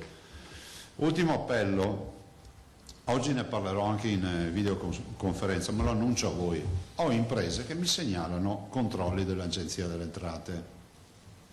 Mi capisco tutto, ma in un mondo che ormai è digitale, dove uno se è evasore è evasore, a meno che non si vive in roulotte e quindi non lo trovi più perché ha una casa, ha un negozio, ha ecco, io eviterei di fare, come si può dire, poi per carità, questa è una segnalazione che mi è stata fatta, da verificare, però in questa fase chiederei anche di non fare controlli ad aziende che sono già boccheggianti, visto considerato che ormai chi deve fare i controlli sa già cosa andare a trovare e ha bene una condizione definita. Non l'ha verificata? No, non è verificata, però mi è stato detto che ci sono verifiche. Poi facciamo così, definiamo le verifiche in generale, chiederei un'attenzione e porrò questa questione, un'attenzione in generale, non mi riferisco a un ente o un'istituzione, affinché non si facciano controlli pressanti in questo momento che mi sembra il momento peggiore per andare a bussare alla porta delle nostre aziende per fare delle robe che si possono fare anche fra 2 o 3 mesi. Cioè, a meno che non siano delinquenti, questo è scontato. Prego. Rimanendo sempre sotto il profilo economico, sì. Presidente, messa così, ha fatto bene il governo quindi a estendere a tutta Italia da noi il provvedimento. Lei domenica però chiedeva lo scorporo di... Sì, perché non c'era uniformità, semplice. Questo è il tema, il vero tema è questo, ma l'ho anche scritto, nel senso che non c'è un principio di natura scientifica che giustifichi la macchia di leopardo nel controllo di un virus, punto. Quindi il governo ha fatto bene? No, l'abbiamo chiesto noi al governo, che sia chiaro agli atti, l'abbiamo chiesto in più occasioni di uniformare, ma non da domenica, anche da prima, andate a controllarlo, e il governo ha fatto benissimo secondo me a fare questo, punto. Potrebbe anche indurire i provvedimenti? L'ho detto prima, da valutare anche situazioni più strong che ci permettano di avere, diciamo, una cura d'urto e ci facciano uscire velocemente da questa partita. Però sia chiaro, e ringrazio per la domanda, sia chiaro che quando uno contesta la macchia di leopardo, la contesta da un punto di vista di principio scientifico, perché a macchia di leopardo non si fermerà mai nessun virus. Cioè, lo dico io, l'hanno detto i colleghi, è ovvio questo, no? Non hanno capito i cittadini? Ma sì, certo che l'hanno capito, infatti i cittadini stanno rispettando le regole. Noi non abbiamo mai detto di non rispettare le regole.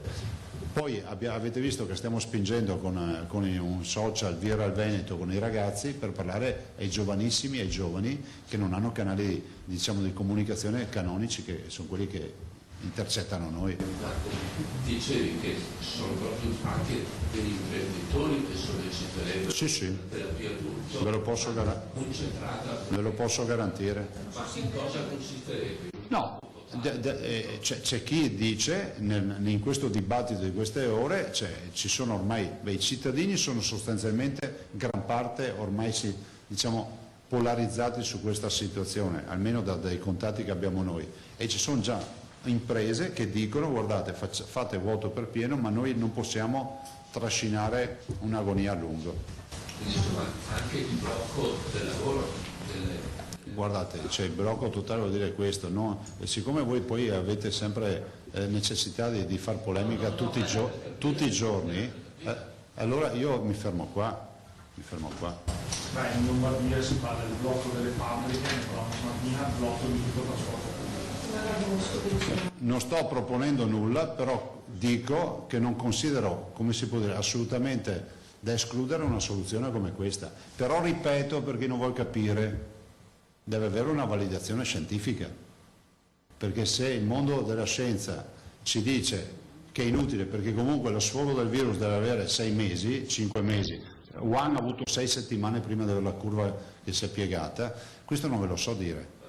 Sapete che ogni scelta ha una validazione scientifica, come quella di chiudere il carnevale e le altre attività che poi qualcuno ha contestato.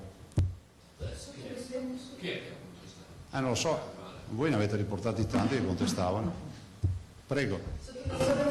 L'Austria ha chiuso la frontiera con l'Italia, in questo momento è preoccupato? Questo è un altro dei temi, nel senso che l'Europa è totalmente latitante. L'Europa da ieri è in coronavirus non free, no? Non è zona free, perché con i 2 casi di Cipro l'Europa è definitivamente tutta contagiata.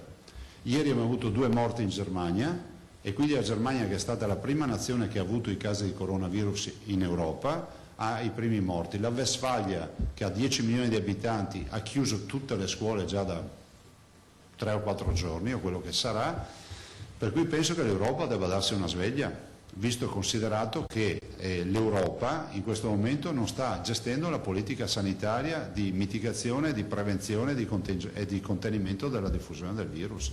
Cioè lo delega agli Stati membri, però tra Stati membri poi ci sono ste robe che c'è chi chiude la frontiera, chi non la chiude ma comunque blocca i cittadini, chi non la chiude blocca le merci. Noi abbiamo dei paesi europei che ci chiedono ai nostri fornitori veneti la certificazione anche sulle merci, che è una roba assurda. Presidente, scusi, ci può dare ad oggi i numeri di VO, i casi ad oggi? I casi di VO ad oggi ve li do quando... Sì, ma non dedicati a VO, sono Padova adesso. Provo a vedere.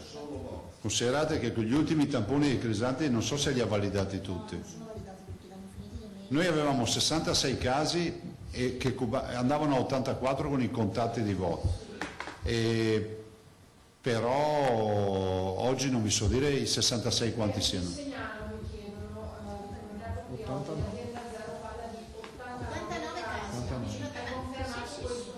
Allora si è confermato questo numero. Sapete che si dice che i Crisanti sono positivizzati e negativizzati buona parte dei 66, insomma, però dobbiamo vedere lo studio, è inutile che stia qui a dirvi. Magari diremo al professor Crisanti alla fine che poi gli faccia una presentazione dello studio. Prego. Presidente, anche torniamo un attimo al discorso sanitario, ma soprattutto al discorso epidemiologico. C'è qualche sintomo di decremento, non dico di diminuzione, ma di decremento, di lieve rallentamento che in qualche modo autorizzi una qualche fiducia circa? No, fiducia sì, abbiamo dimesso 47 persone, abbiamo pazienti in svezzamento in terapia intensiva, queste sono notizie positive e ovviamente voi capite che un'epidemia come questa deve avere, noi non siamo preoccupati del decorso, siamo preoccupati della velocità del decorso, perché se il decorso è abbastanza sostenibile noi riusciamo a non ingolfare gli ospedali. In questo momento non sono in emergenza come posti, però insomma l'attività, capite che noi abbiamo anche un'attività ordinaria che rischia di essere messa in seria discussione, questo è poco, ma che oggi si mantiene. A Lombardia sentivo oggi in videoconferenza è già tutto interrotto, cioè fa solo le urgenze. Presidente, scusi, per quanto riguarda il ritorno ai medici al lavoro, la casistica di cui abbiamo parlato, ieri il professor Paolini in diretta a Ring sosteneva che il tampone rilevi solo il virus in fase acuta, quindi non significa che sia positivo. Questo non può essere un rischio. Guardi, il provvedimento è stato validato dal Comitato Tecnico Scientifico, dove c'è l'Istituto Superiore di Sanità, c'è Spallanzani, ci sono tutti dentro e quindi saranno validato. Tutte le carte che escono da scelte governative hanno questa validazione. Secondo me il professor Palù ha sempre ragione, perché comunque è un luminare, però considerate che questi medici sono chiamati a lavorare in assenza di sintomi, con tampone negativo, con tampone che si verifica sempre, e monitorati e con i DPI, cioè quindi con tutte le attività. Cioè, Del resto c'è una lettura indiretta a questo, che se passasse il principio per cui tutti i tamponi negativi restino comunque in isolamento fiduciario, noi gli ospedali non li apriamo più.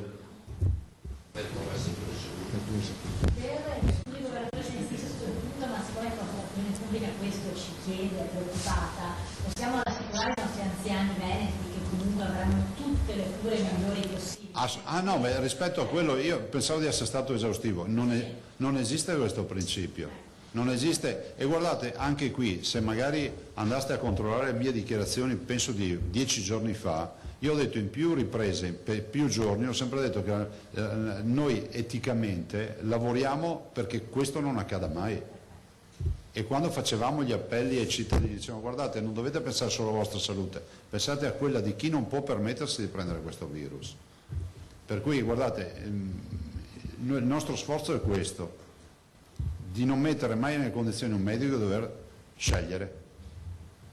Il che, guardate, qualcuno, come si dice, vi do solo l'immagine di un incidente stradale, arriva l'ambulanza, deve decidere da che paziente deve iniziare, ma non è un fatto di mancanza di nobiltà e di etica, è proprio un fatto clinico. Allora, noi non vogliamo arrivare a nessun livello e gli anziani in Veneto possono stare tranquilli, punto.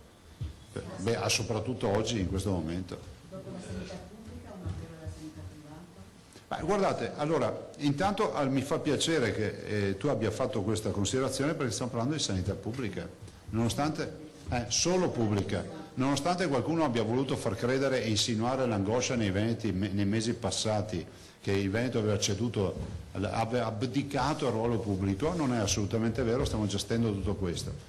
La sanità privata potrebbe entrare in campo solo nel momento in cui la pressione dell'emergenza pesa e quindi potremo delegare attività ordinarie alla sanità privata, ma in questo momento la sanità privata continua con le sue attività, avrà sicuramente qualche magari posto di intensiva che magari viene occupato magari anche da qualche paziente che viene da fuori Veneto, ma tutto in un regime di assoluta sostenibilità. Cioè, in questa fase è tutto pubblico, anche perché noi le 450 terapie intensive ce le abbiamo lì sotto mano, insomma, e pensate solo al tema dei tamponi, tutte queste storie, cioè, il sistema risponde bene. Superata l'emergenza, speriamo presto, a livello di bilancio non si metterà le mani nelle tasche dei veneti chiedendo tasse. Guardate, cioè non è... Ma e se sì, con uno scopo finalizzato alla sanità pubblica? Io ho l'allergia alle tasse, sono riuscito a tenere il fronte per 10 anni e cercherò di tenerlo ancora, nel senso che non... Ragazzi, se vi aggiungo... Farebbe piacere ai veneti contribuire in maniera... Sì. Intanto il contributo migliore che possono dare adesso è stare a casa se non devono uscire per forza maggiore. E un ringraziamento a tutti voi per il grande lavoro che fate, non ve lo dico per piaggeria, perché se non avessimo una macchina che comunica così i veneti rischiano veramente di non avere informazioni giuste e questo assolutamente ve lo devo riconoscere. Presidente, prego. Per quanto mi riguarda un'ultima battuta, ci siamo lasciati sabato con un 80% stimato di occupazioni di posti. Oggi vediamo tutti i dati, Filippo. Ma siamo più o meno sì. Sì, sì. Posso già anticiparvi che abbiamo una novantina di posti liberi rispetto ai 4,50. Ecco signore, il discorso che facevi, eventualmente ci fosse, forse c'è anche già stata una richiesta di aiuto da Lombardia, mi pare di capire. Abbiamo già 2 pazienti lombardi. 2 pazienti. Sì. Però non Covid. Ecco, mi pare di capire che il criterio sia prima facciamo intervenire le regioni sì. dove c'è minore. È criterio assodato e deciso a livello nazionale. Sì. No. C'è proprio questa struttura che si chiama cross con 2 S, che fa il crossing, no? Fa l'incrocio, che fa una sorta di la logistica dei pazienti da terapia intensiva, dei pazienti gravi, e ha 2 mandati: non spostare i Covid e iniziare dalle regioni che non hanno emergenza. Tutto qua. Noi siamo solidari, che non esiste, però capite che dobbiamo avere un atteggiamento precauzionale perché l'emergenza ce l'abbiamo in casa, noi saremo felici di prestare i posti agli altri, piuttosto che averli per i veneti.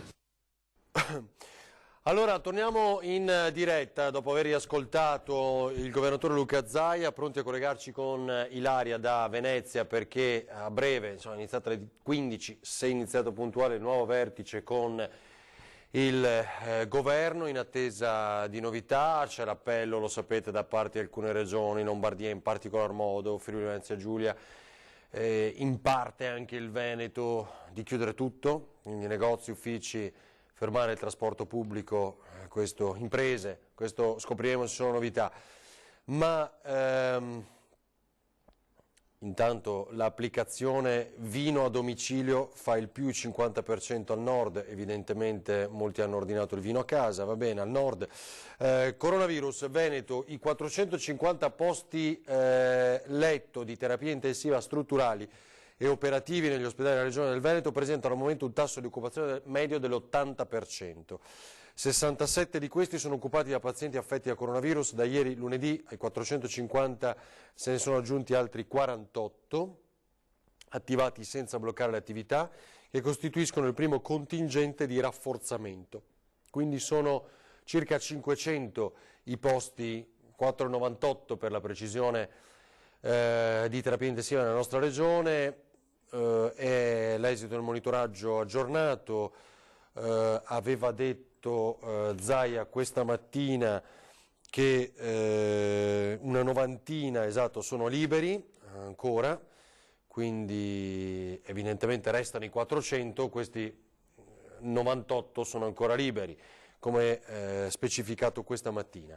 Allora vi faccio sentire invece il primo cittadino di Treviso, Mario Conte, in un videomessaggio di poco fa, se funziona la connessione. Allora, eccolo qua, vediamo di ascoltarlo, lo vediamo in questa, non posso allargare, vediamo. Come sapete, da oggi tutta l'Italia è zona protetta, come la provincia di Treviso lo è invece da domenica, quindi non zona rossa ma zona protetta, però alla fine non è importante il nome, ma è importante il concetto. La ratio di questo decreto ci invita tutti a non muoverci di casa. Questo lo dico perché sono inondato di richieste, le più bizzarre, le più puntuali, le più personali, che mi chiedono se possono andare da una parte piuttosto che dall'altra. Allora il decreto invita tutti a non muoversi da casa, salvo motivi di lavoro, motivi di salute o necessità essenziali, tipo fare la spesa. Si va a fare la spesa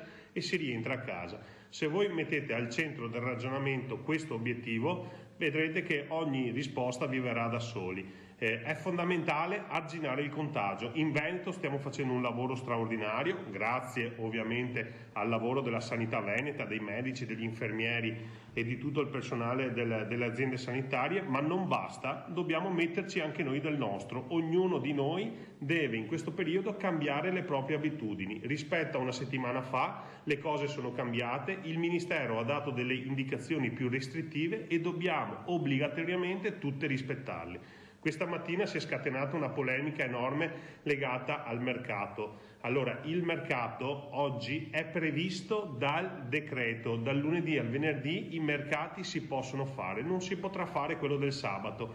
È inutile che continuate a chiedermi di sospendere, di annullarlo, perché ogni ordinanza del sindaco in questa fase sarebbe nulla. Il mercato è considerato un punto di approvvigionamento, certo è che le bancherelle e i venditori ambulanti devono attenersi a quanto previsto dal decreto, quindi utilizzare guanti, utilizzare mascherine e far mantenere le distanze ai propri clienti. È vero che non è stato rispettato in molti casi, ma è altrettanto vero che personalmente sono andato io a raccomandarmi con tutti gli operatori perché si attengano a quanto previsto dal decreto. In alternativa segnalerò alle forze dell'ordine e chiuderemo il mercato. Però oggi il mercato è consentito perché è equiparato a un supermercato.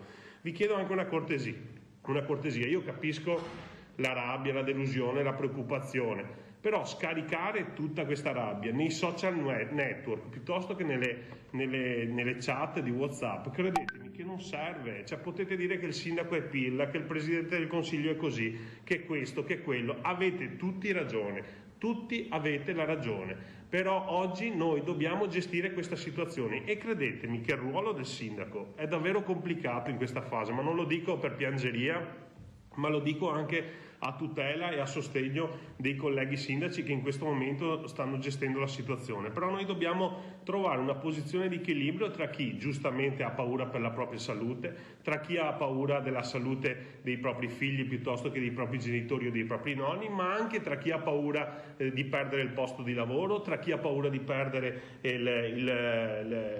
di dover chiudere la propria attività, oppure chi ha il timore di dover lasciare a casa i dipendenti o di dover pagare le tasse pur non avendo la disponibilità di farlo. Quindi il ruolo del sindaco è quello di trovare un punto di equilibrio dove poter dare garanzie e tranquillità a chi teme per la propria salute, giustamente, e garanzie e tranquillità a chi teme per le proprie attività e per il futuro della propria famiglia.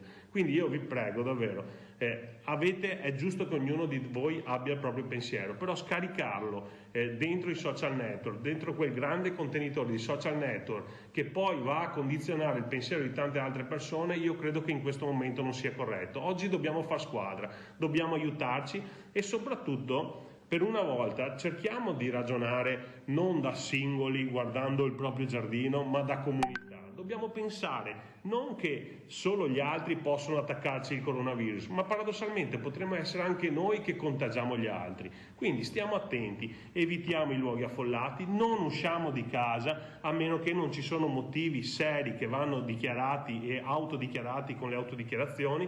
Diversamente l'appello che vi faccio è: stiamo a casa, dobbiamo farlo per i nostri figli, per noi stessi, per i nostri genitori, per i nostri nonni, per tutta la comunità e per anche una forma di rispetto molto forte che dobbiamo avere nei confronti dei medici, degli infermieri, degli operatori sanitari che si stanno facendo un mazzo tanto per garantire la nostra sicurezza. Quindi io vi chiedo scusa, però oggi noi dobbiamo ragionare da comunità. Se pensate che il sindaco è un pirla, avete ragione. Se pensate che il sindaco è bravo, avete ragione. Ma oggi non è importante. Oggi dobbiamo traghettare la nostra comunità fino alla fine di questa crisi. Noi nei prossimi giorni, insieme agli altri sindaci, e anche con il sindaco di Padova e di Venezia, stiamo progettando la rinascita dei nostri territori, perché questo incubo finirà e quando finirà noi ci faremo trovare pronti. Saremo pronti anche a sostenere economicamente tutte le aziende, le attività che oggi sono andate in difficoltà. Saremo pronti a sostenere economicamente anche le famiglie che oggi hanno dovuto sostenere dei costi per le rette degli asili piuttosto per i corsi di musica o i corsi o le attività sportive. Quindi stiamo calmi, oggi concentriamoci sulla tutela della salute, perché domani mattina avremo tutto il tempo per fare i conti dei danni che il nostro territorio ha subito e chiederemo responsabilità a tutti i livelli. Noi come amministrazione comunale ci siamo, faremo tutto il possibile, stiamo incontrando tutte le società che erogano servizi per chiedere lo spostamento dei termini per i pagamenti e tutto quello che possiamo fare in questa fase lo facciamo. Però ultimo appello che vi faccio: state a casa, non muovetevi per motivi futili, non riempite i centralini di domande che potete trovare la risposta da soli, perché se tutto quello che potete evitare di fare, non fatelo. State a casa, dedicatevi alla lettura, ai vostri hobby, alla vostra famiglia, preservate la salute della vostra famiglia e della comunità intera. Mi raccomando, questo è veramente un appello che faccio con il cuore in mano. Se vedete situazioni che secondo voi sono pericolose, non fate un post su Facebook per innescare la polemica, non mandate messaggi nei gruppi WhatsApp, chiamate i carabinieri, chiamate le forze dell'ordine, perché è giusto che il decreto ministeriale venga rispettato alla lettera. Non vuole essere allarmismo, dobbiamo avere la consapevolezza che la sanità veneta sta facendo un lavoro straordinario, ma oggi serve qualcosa di più, serve il grande lavoro di ognuno di noi, per primo il sindaco che si sposterà da casa al municipio e dal municipio a casa solo per motivi di lavoro. Grazie, mi raccomando, teniamo duri e progettiamo il rilancio della nostra città.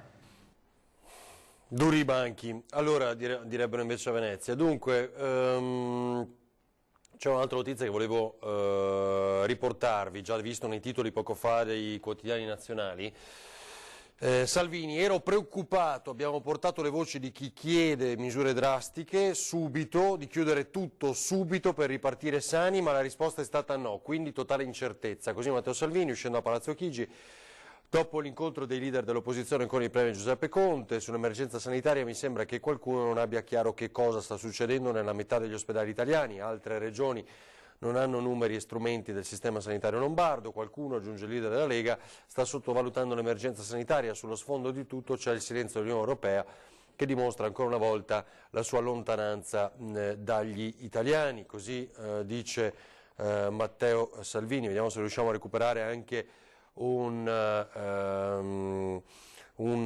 pezzo di questa intervista tramite gli amici e colleghi dell'agenzia Vista. Eccolo qua, vediamo un po', guarda, al volo. Sì, è proprio di poco fa. Andrea, proviamo a sentirlo da qua. Ci hanno detto vi faremo sapere. Io penso che noi come coalizione l'opposizione stiamo dimostrando responsabilità, costruttività, voglia di dialogo, voglia di superare le distanze, le differenze, però se lei mi chiede è contento di quello che ha sentito, no. Non ci sono tempi certi per il sostegno all'economia. Pagamento degli affitti, pagamento dei mutui, pagamento dell'IVA, scontrino elettronico, lotteria degli scontrini. C'è il popolo degli autonomi dimenticato, ma soprattutto oggi abbiamo parlato di emergenza sanitaria e ho la percezione che qualcuno non abbia chiaro che cosa sta succedendo negli ospedali di mezza Italia e che cosa rischi di succedere negli ospedali dell'altra parte d'Italia, perché il sistema sanitario lombardo, grazie ai medici, sta rispondendo in maniera eroica a un'emergenza. Se Dio non voglia, per la mancata volontà di chiusura, per mancanza di coraggio, questo virus si propagasse a tutta Italia, altre regioni non hanno i numeri e gli strumenti che ha il sistema sanitario lombardo. E quindi non vorremmo fra 10 giorni tornare a Palazzo Chigi, perché è sempre fastidioso, dicendo noi avevamo, non abbiamo portato al tavolo il parere di Salvini, Meloni o Tajani, il parere dei medici, il parere degli stessi imprenditori. Che dicono piuttosto preferiamo, visto che abbiamo le aziende chiuse e i negozi chiusi, chiudere per 20 giorni e poi ripartire tutti insieme, che non capire che cosa bisogna fare. E quindi vi faremo sapere. Noi il nostro l'abbiamo fatto, la coscienza ce l'abbiamo a posto, speriamo che qualcuno ci pensi. Hanno anche annunciato la disponibilità operativa a fare dei tavoli tecnici sia in materia economica sia in materia sanitaria. Vedremo quando si comincerà, però servono azioni concrete, non si può più perdere tempo perché la velocità di diffusione del virus è molto preoccupante, non è un virus normale, è un virus aggressivo e non si può permettere che quello che è accaduto in Lombardia e nel nord poi accada nel centro-sud, perché come diceva giustamente Salvini, il sistema sanitario delle regioni del sud non è forte e competitivo come quello del nord. Solo sottolineare un dato, se ci fai vedere questo fermo immagine, Andrea, vedete come si sono organizzati anche i colleghi delle televisioni nazionali. Quello è il boom, il mezzo fucile, mi pare, no? Andrea si chiami anche così, ecco, grazie, cioè il microfono quindi con l'asta, ecco, facciamola un po' più semplice, proprio per mantenere le distanze. Così, qui piccola curiosità. È vero anche che lanciano queste proposte, è vero però che insomma, il governo sente la comunità scientifica, è vero che possiamo chiedere come tutti, forse noi ormai abbiamo realizzato di tenere chiuso 2 settimane, 20 giorni, anche più del 3 aprile, eccetera, eccetera, ma il problema è che non abbiamo certezza che a quella data saremo riusciti a battere o a limitare fortissimamente questo virus. Allora, riconosco le zone di casa. Federico, allora, sei sugli argini, dove sei? Bassanello? Però non ti sentiamo, come mai? Aspetta, forse non ti sentiamo, Federico. Ecco, sì. vai. Mi sentite? Ora sì. Dicevo che sono sì, proprio sul Bassanello, confermo quello che dicevi, bene. In realtà c'era stata un po' di discussione nel fine settimana perché qui c'era veramente tanta gente, qui questo è un posto dove abitualmente i padovani vengono a camminare, vengono a correre, vengono in bicicletta, insomma è un posto bellissimo lungo il Bacchiglione che è frequentato da famiglie e da tante persone. In realtà c'era stata un po' di discussione nel fine settimana perché si diceva, insomma, ci chiedono di stare a casa, casa e invece l'Argine è pieno di gente, magari anche senza rispettare le distanze di sicurezza. Allora con Cristian Rocca Allende abbiamo detto, beh, dopo che siamo stati all'Appe facciamo un salto sull'Argine e vediamo com'è la situazione. La situazione, come vedete, è quella di una strada, un sentiero, chiamiamolo così, molto affollato, c'è veramente tanta gente, quindi non diamo giudizi perché non sta a noi farlo, però quello che registriamo, quello che insomma da osservatori possiamo vedere è che insomma di gente ce n'è davvero a ondate, ma davvero tantissima, quindi insomma l'invito a rimanere a casa è stato raccolto in parte, direi, anche se capisco che molti diranno veniamo qui, ci teniamo a distanza, stiamo all'aria aperta, non ci saranno pericoli, questo probabilmente è l'idea. Devo anche dire che arrivando qui abbiamo anche trovato parecchio traffico, specie nella zona del Bassanello, molto più di quello che pensavo, magari è stato un caso, però ve lo segnalo sempre da osservatore. Volevo vedere se riuscivo a sentire È quello che ti volevo chiedere io. Mi scusi, possiamo un attimo? Siamo in diretta, ecco, grazie. Guardi, resto a distanza perché è giusto. Le chiedo, ma non c'è troppa gente sull'Argine? In realtà insomma ci hanno chiesto di stare a casa. No, credo che sabato e domenica ci sia una buona affluenza, ma in queste giornate qui infrasettimanali ce ne sono molto meno. Poi se rimaniamo a distanza che problemi ci sono? Io lo faccio tutti i giorni. Quindi si sta all'aria aperta, che magari fa anche bene, l'importante è non avvicinarsi alle altre persone. Appunto, tenere le cosiddette distanze, io credo che sia una buona precauzione, poi ahimè io non so se sia giusto o non giusto, però cerco di rispettarle queste condizioni qui. Per il resto rimane a casa, per quello che può. Per il resto rimango a casa, se posso, se no vado in bici. Però da solo. Sempre da solo. Grazie mille, grazie. Grazie. Sì, quindi insomma c'è veramente, si può anche dire buona fede insomma a chi viene qui, che si è convinti di non infrangere le regole, non so cosa ne pensate voi, Ferdinando. Sì, questo è sicuramente una chiave di lettura, anche perché chi, vedo come dietro te, è un'abitudine, ecco, porta a spasso il cane come fanno in tantissimi proprio sugli argini.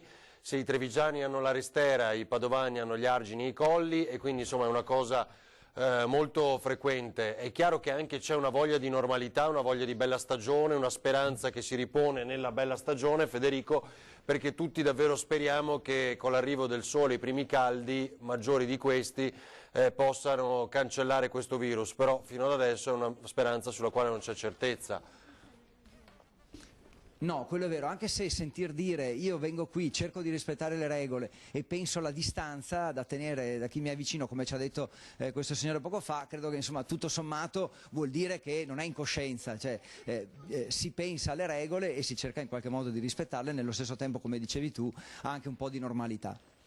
Va bene Federico, grazie davvero, appena hai altre novità, insomma altre interviste, torniamo pure a collegarci. Io credo, vi anticipo già, che probabilmente ci vedremo tra un'oretta circa, ci vedremo in stazione dove forse riusciamo un po' a vedere se ci sono anche dei controlli in stazione da parte della Polfer che ha la competenza su quella zona. Va bene, grazie mille Federico Fusetti con Cristian Rocca Allende. Allora, tra i tanti, Roberto ci scrive una domanda: i bar o pizzerie che hanno restrizioni di chiusura alle ore 18 possono, se vogliono, chiudere l'attività fino al giorno 3, cioè 3 aprile? Certo, assolutamente Roberto, ma allo stesso tempo però possono continuare dopo le 18 con il servizio a domicilio, come avete sentito non solo dal rappresentante di categoria per il sindacato che era qui ospite in studio, ma anche insomma dalla viva voce, l'Appe, poco fa proprio con Federico Fusetti. Allora, Daniela, chiaramente io mi sono dimenticato che cosa devo fare. Turni massacranti, cosa ci scrivono qua? Ah sì, abbiamo anche Stefano Marconda a risentire, presidente della provincia di Treviso. Uls 8 Pavesi da Vicenza. Ah, mando questo adesso. Turni massacranti, ferie e permessi sospesi, il personale medico, infermieristico dell'ospedale San Bortolo regolano l'emergenza Covid-19? Abbiamo fatto il punto con il direttore generale Giovanni Pavesi. Va bene, assolutamente sì, anche perché una delle strutture delle quali abbiamo parlato molto nei giorni scorsi. Vediamo. Stiamo reggendo, allora è indubbio che negli ultimi giorni assistiamo a un incremento dei casi che noi tamponiamo e ovviamente diagnostichiamo come positivi. e quindi questo ovviamente ci pone in una situazione sempre di maggiore allerta e di maggiore attenzione. Devo dire che se vogliamo trovare un dato positivo è che ancora nella stragrande maggioranza dei casi sono tutte persone che noi possiamo rimandare a domicilio, mettere a sorveglianza attiva domiciliare e quindi seguite dai servizi direttamente a casa. Per il momento abbiamo ancora spazi sia nell'ambito delle terapie intensive che nell'ambito dei letti di malattie infettive. In questo momento, come le dicevo, noi ne copriamo sostanzialmente il 30% della nostra potenzialità, quindi riteniamo ancora ragionevolmente di essere in grado di sopportare anche un'ulteriore possibile ondata. Certo, se incominciassimo ad arrivare a un 70-80% dovremmo mettere in campo quelli che sono i cosiddetti piani C o D, che ci sono anche quelli, che però onestamente io mi auguro di non dover attivare. Il paziente oncologico, il paziente che ha bisogno di un intervento urgente, il trauma viene ovviamente preso in carico e trattato con le tempistiche che merita all'interno dell'ospedale. Diverso è il ragionamento sugli interventi cosiddetti di elezione, cioè sostanzialmente rimandabili, e su tutta quell'attività ambulatoriale che non è strettamente necessaria. Ma anche lì devo dire che la gente arriva prima di noi.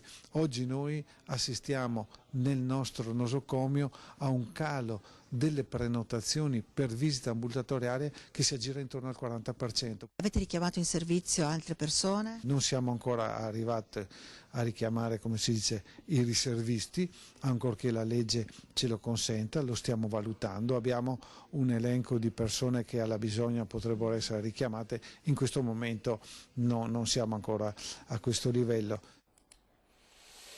Dunque, così appunto avete visto, ho visto Alessandro Stocco, adesso fatemi sapere se abbiamo un'intervista appunto eccolo qui, al titolare di Ca del Poggio, che tra l'altro attendeva zona del patrimonio UNESCO, area meravigliosa con le colline di Conegliano e Valdobbiadene, attendeva una manifestazione molto importante come il Giro d'Italia, e quindi adesso bisogna vedere anche loro come vivono questo momento di grande difficoltà. Tra pochissimo un'intervista a Alberto Stocco. Volevo prima vedere Ciambetti accoglie, presidente del Consiglio regionale del Veneto, il presidente, in questo caso del Comitato Europeo delle Regioni, mi ha espresso il suo sostegno e la sua solidarietà per lo sforzo delle regioni italiane, in special modo Lombardia, Veneto e Emilia, stanno sostenendo per contrastare l'epidemia da coronavirus, così dice appunto Roberto Ciambetti. Allora, va bene, vediamo, il professor Crisanti sui tamponi, perché ha avuto grande eco questa sua intervista delle scorse ore, è un video che ha mandato la redazione poco fa, è a Londra in questo momento lui. Cosa dice il professor Crisanti, che vi ripeto in accordo con la Regione Veneto, che ha finanziato, ha effettuato nuovamente i tamponi per esempio a tutta la popolazione di Vo, dice che bisogna fare tamponi di massa, questa è la sua idea, sentiamo perché. L'analisi dei dati di Vo è ancora in fase di elaborazione e direi che i primi risultati, sebbene parziali, indicano che la trasmissione è diminuita significativamente a volte. Quando noi abbiamo fatto l'analisi a Vo avevamo 87 positivi innanzitutto. Di questi 87 positivi erano su 3.300 abitanti, quindi se lei fa la proporzione è circa il 3%, va bene?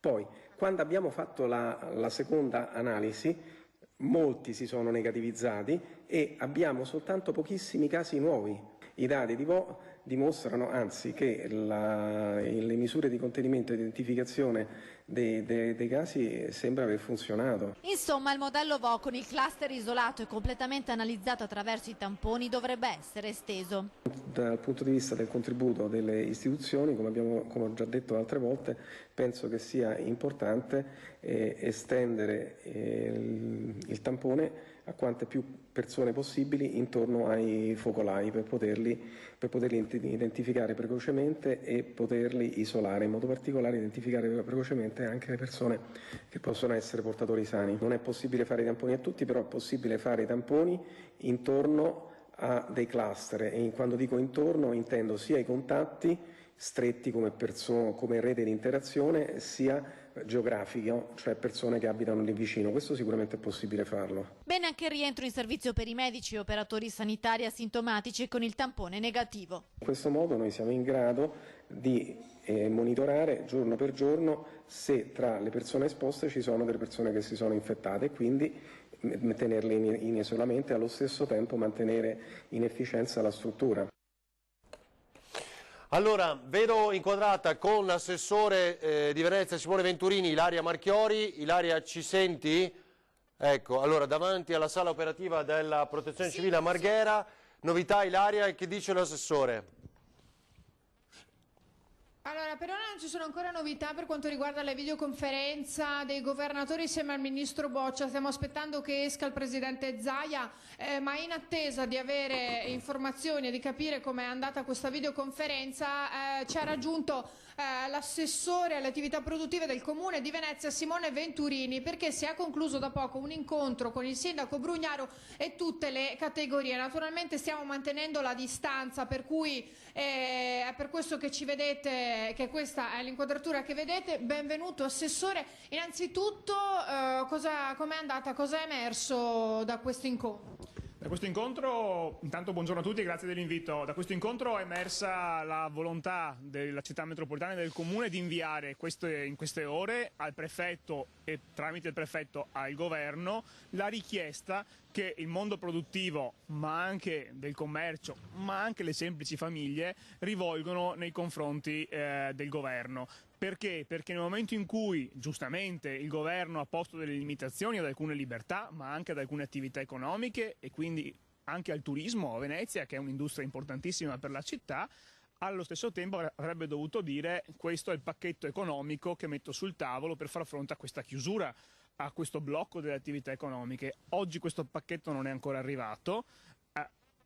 Temiamo che non arriverà neanche nelle prossime ore, noi lo speriamo e lo stiamo sollecitando, però noi abbiamo una situazione di estrema tensione anche di liquidità da parte di molte aziende. Allora, non c'è chiarezza, assessore?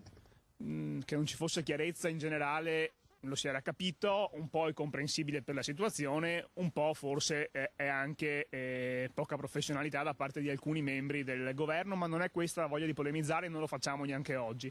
Siamo qui, ci sono queste emergenze, ci sono delle limitazioni, però chiediamo urgentemente degli sostegni economici, alcuni semplici, cassa integrazione in deroga, tutta una serie di spostamenti di date per gli adempimenti fiscali, ma altri più strutturali, come ad esempio delle contribuzioni dirette da parte dello Stato ai comuni nel caso in cui i comuni sospendano alcune tasse, la Tari, l'IMU, la CIMP, la COSAP, situazioni che senza un pacchetto del governo non ci può essere. Non è solo un aiuto per oggi, è il bisogno necessario, la condizione per tenere accese quelle braci sulle quali fare ripartire poi l'attività economica, perché se noi oggi non mettiamo in sicurezza la filiera industriale e la filiera economica, tra un mese, quando speriamo finirà l'emergenza, speriamo prima, non troveremo più nulla che possa far ripartire queste due regioni, Veneto e Lombardia in particolare. Quindi è un bisogno dell'intero sistema paese, deve capirlo l'Europa, deve capirlo il governo, anzi deve capirlo prima il governo e poi spiegarlo in Europa, e sono dei passaggi che non sono sempre così scontati. Ecco, oggi è stata una giornata particolarmente intensa perché c'è stata anche una protesta nel carcere di Santa Maria Maggiore, anche lei era lì? Eravamo in transito, il sindaco poi si è anche prodigato per far chiudere alcuni negozi che erano nel cordone di sicurezza e metterli quindi in sicurezza gestori e persone. La situazione è per fortuna rientrata, come in altre situazioni nel paese c'è stata molta tensione all'interno delle strutture carcerarie. Io credo che oggi chi parla di indulto e porre l'indulto e l'amnistia al centro del dibattito politico offra ancora più benzina a queste manifestazioni di rivolta o di tentativi di sommossa, perché se lasciamo intendere che più ci sono queste confusioni nelle carceri, più il governo è propenso a valutare l'indulto, o più parti della maggioranza che sostiene questo governo spinge verso l'indulto, non calerà mai la tensione nelle carceri finché non arriverà un indulto. Credo che la soluzione non sia l'indulto, in questo momento liberare i carcerati non mi sembra la priorità di questo paese. Vi prego, focalizziamoci sul resto, focalizziamoci sull'emergenza. Le forze dell'ordine non possono essere distolte per sedare rivolte nelle carceri in questo momento. che il Ministro della Giustizia faccia il suo dovere e che si risolva questa situazione che non può essere ripercorsa anche nei prossimi giorni, altrimenti veramente rischiamo di trovare degli incendi in giro per il Paese che non sappiamo più spegnere. Assessore, riusciamo a fare una fotografia di quelle che sono state queste ultime settimane per quanto riguarda le attività del veneziano? Ma la fotografia è innanzitutto percepire il contraccolpo della crisi legata al coronavirus prima di altre città, perché essendo un'economia turistica ed essendo il coronavirus ormai nell'aria anche dei media internazionali da un po' di settimane, prima di altre città più a vocazione magari manifatturiera, industriale o della catena logistica, ha risentito di un calo dei turisti. È arrivata poi la batosta di 2 settimane fa, con quello che ne è conseguito, e quindi con l'immagine di una Venezia in qualche modo insieme alla Lombardia in difficoltà nell'immagine che davamo all'esterno, e poi l'ultima batosta di sabato sera in cui hanno di fatto detto basta turisti, si blocca tutto. Questo blocco arriva già dopo 2 settimane di difficoltà nella gestione delle aziende. È evidente che siamo tutti convinti che prima venga la salute, quindi non passi il messaggio che ci interessa più l'economia della salute, però è altrettanto evidente che la salute senza l'economia non basta. Dobbiamo riuscire ad arrivare in una situazione in cui l'economia si mette in sicurezza, si mette in stand-by dove si può, si tolgono dei costi vivi delle imprese che ci sono, lavoratori, affitti, attraverso la cassa integrazione, attraverso il blocco, e siamo pronti a ripartire una volta finita l'emergenza sanitaria. Se questo non succede non ripartiamo più. Ecco, avete sentito, sono chiare anche le parole dell'assessore Venturini. Se non ci sono altre domande dallo studio e noi rimaniamo in attesa di sapere dal governatore Zaia come è andata la videoconferenza insieme agli altri governatori e al ministro Boccia. Allora, grazie davvero Ilaria Marchiori e Simone Venturini. Volevo farvi vedere una piccola curiosità che riguarda ancora Trieste, ultimo flash, lo possiamo vedere e sentire, una coppia che gira, una coppia indivisibile ma che gira con il metro di distanza. Quello Vediamo. che state per vedere è una trovata di 2 triestini, Sergio e Silvana, che come vedete camminano in città, in particolare in Piazza dell'Unità, distanziati di 1 metro, ma non è un metro immaginario, è un metro reale, infatti ce l'hanno in mano e camminano per strada così. Ovviamente una buttata, una trovata, fa parte anche un po' del morbing alla triestina, però insomma li abbiamo visti, li abbiamo bloccati. Signor Sergio, si fermi qui, io sto a distanza anch'io di 1 metro, ho le braccia lunghe quindi lo posso fare. Ecco, vediamo se ci siamo. Ecco, così possiamo fare l'intervista, siamo a posto. Scusate se scherziamo, però insomma ci sta, li ho visti, li abbiamo bloccati grazie a Enzo Nannacone che ha realizzato l'immagine di apertura. Sergio, così va bene? Sì, ottimo, ottimo. Io mi rendo conto che la situazione è grave. Se noi siamo qui vuol dire che stiamo meglio di tanti altri e speriamo che anche così che sia un po' di allegria per poter sopravvivere, perché insomma è la prima volta che devo essere diviso da chi ho piacere di star bene. Quindi potessimo dire che è 1 metro di morbin. 1 metro di vita, di libertà, perché è la prima volta che sono condizionato da dover stare distante da una persona. E quando le persone stanno bene assieme, che sia un virus a dividere questo. Ecco, però la che passi il metro alla moglie, giusto? Sì. Silvana, aspetta che posso parlare in triestin? Così fermo questa. No, piano piano, devo stare 1 metro, sennò qua dopo in Sarabia. Allora, prego signora, è il metro di qua che se no si dura, ecco, benissimo. Silvana, allora, un'iniziativa chiaramente per sorridere, le indicazioni sono serie, ma bisogna comunque anche mettere un po' di sorriso sulle labbra. Per forza dobbiamo fare così, con questa situazione che dobbiamo fare? Dobbiamo un po' soffrire, non fa niente. Bene. Dobbiamo stare attenti. Vi amate tanto, mi sa. Sì. Così allora nella cronaca il nostro Marco Stabile, quello che succede a Trieste, piccola curiosità che volevamo farvi notare. Allora, 17:27, io farei così, Daniela che per l'intera giornata ha coordinato questa straordinaria, andremo avanti come sempre fino alle 21, fra un'ora ci sono i telegiornali con l'edizione del Veneto, poi Venezia e quindi Treviso. Vediamo la situazione delle imprese, soprattutto con Alberto Stocco, eccolo qui, titolare di Ca' Poggio, la parte della ristorazione, poi lascio all'amico e coordinatore della redazione di Treviso e Venezia, Nicola Zanetti. Vediamo. Sicuramente si risolverà e sicuramente noi siamo più forti di questa cosa qui, ne stiamo pagando un duro prezzo. Il ristoratore del Coneglianese Alberto Stocco lo dice chiaramente: questa grave crisi sanitaria avrà conseguenze pesantissime sull'economia del territorio, ma ribadisce ora anche per i locali, i negozi e le aziende la priorità è contribuire a contenere il propagarsi del virus. Abbiamo comunque deciso di tenere aperto la struttura per dare un servizio a quei pochi o quei tanti avventori che nei prossimi giorni arriveranno.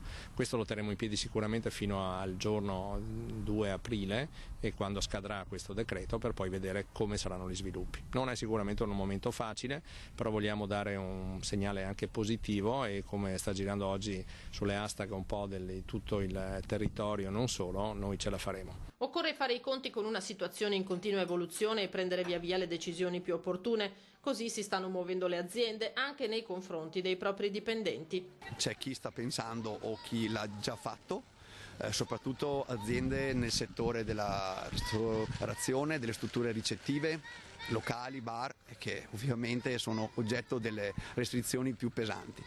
Altri stanno pensando, ci chiedono cosa è meglio fare. È chiaro che la risposta nostra è: facciamo quel che serve nei limiti anche di ciò che è permesso per limitare i danni. Quello del turismo, il primo fronte a soffrire. In questa agenzia di viaggi di Montebelluna tutto fermo sul fronte prenotazioni. La perdita economica è molto grave, infatti io spero che le autorità diano un aiuto concreto alle piccole e medie imprese, non solo del turismo. Tour operator che lavorano comunque per gestire l'emergenza di chi non può più partire o fatica a rientrare. È di queste ore la decisione di Ryanair di sospendere fino all'8 aprile i voli interni da e per l'aeroporto di Treviso. La maggior parte dei tour operator sta congelando gli importi della vacanza prenotata sotto forma di buono, di voucher. Questa politica la stanno adottando anche la maggior parte delle compagnie aeree di linea.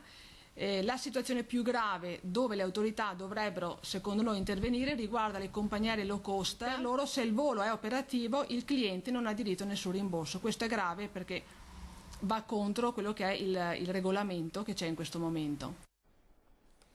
Ecco, così gli effetti delle imprese in diverse situazioni, diversi settori, le stiamo raccontando un po' in questi giorni. Ben ritrovati, raccolgo il testimone da Ferdinando Marino che ha condotto questa lunga edizione straordinaria fino ad ora. Vi accompagnerò fino al telegiornale del Veneto, poi il telegiornale di Venezia, il telegiornale di Treviso e successivamente fino alle 21 l'ultimo aggiornamento come ogni sera.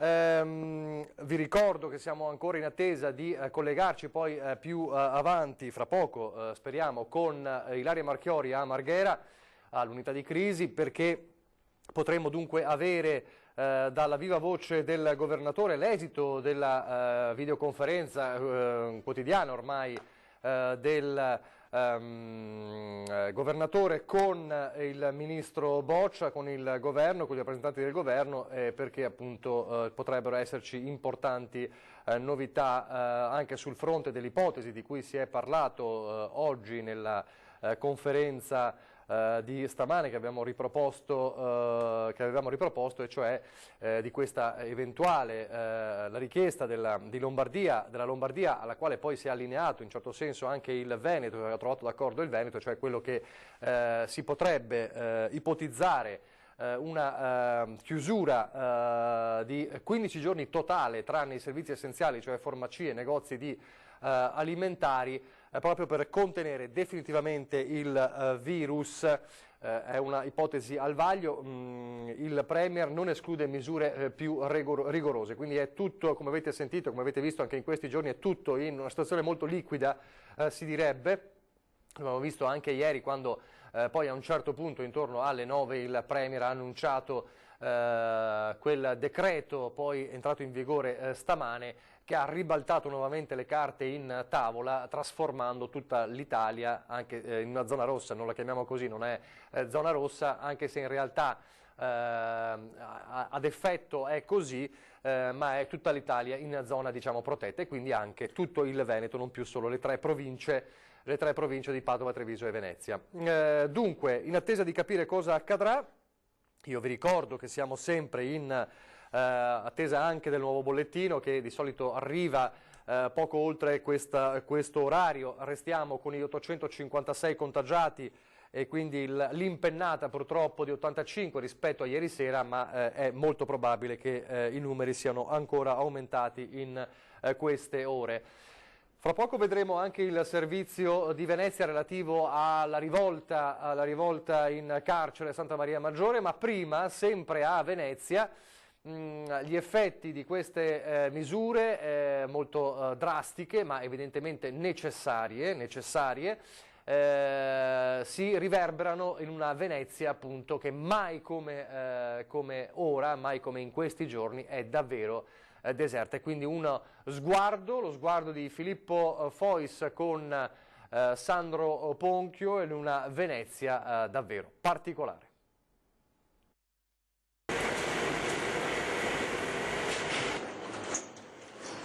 Perché ha deciso di chiudere? Non c'è proprio nessuno in giro. Esatto, proprio per quello, perché non c'è nessuno. Da quanto tempo che... Allora, sono 10 giorni che sono a zero. A zero? Come li stai vivendo queste giornate? Malamente. Perché? Perché non c'è più contatto con la gente, bisogna stare isolati in casa.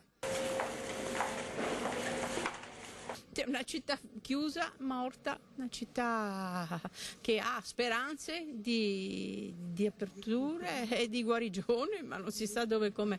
L'atmosfera è irreale. I provvedimenti anticoronavirus hanno quasi desertificato Venezia. Poche le persone per strada. Un vaporetto solitario percorre il Canal Grande. I luoghi più impressionanti sono quelli che in genere erano i più affollati. Il ponte di Rialto, ad esempio, così non lo si era mai visto. Chi si incontra ha spesso le borse della spesa, è uscito per comprare da mangiare, oppure, naturalmente, come da disposizione, per lavoro. Lavoro qui alle gallerie dell'Accademia e museo chiuso, facciamo quello che possiamo fare, Le gallerie dell'Accademia sono chiuse, come gli altri musei, i teatri, i cinema, le scuole e tanti negozi e locali. Cosa l'ha spinta a prendere questa decisione? Beh, sicuramente il provvedimento di ieri sera ci ha fatto fare un esame di coscienza e decidere appunto alla chiusura, per il bene di tutti. Prima ci stiamo alle regole e prima ne usciremo. Lavoro.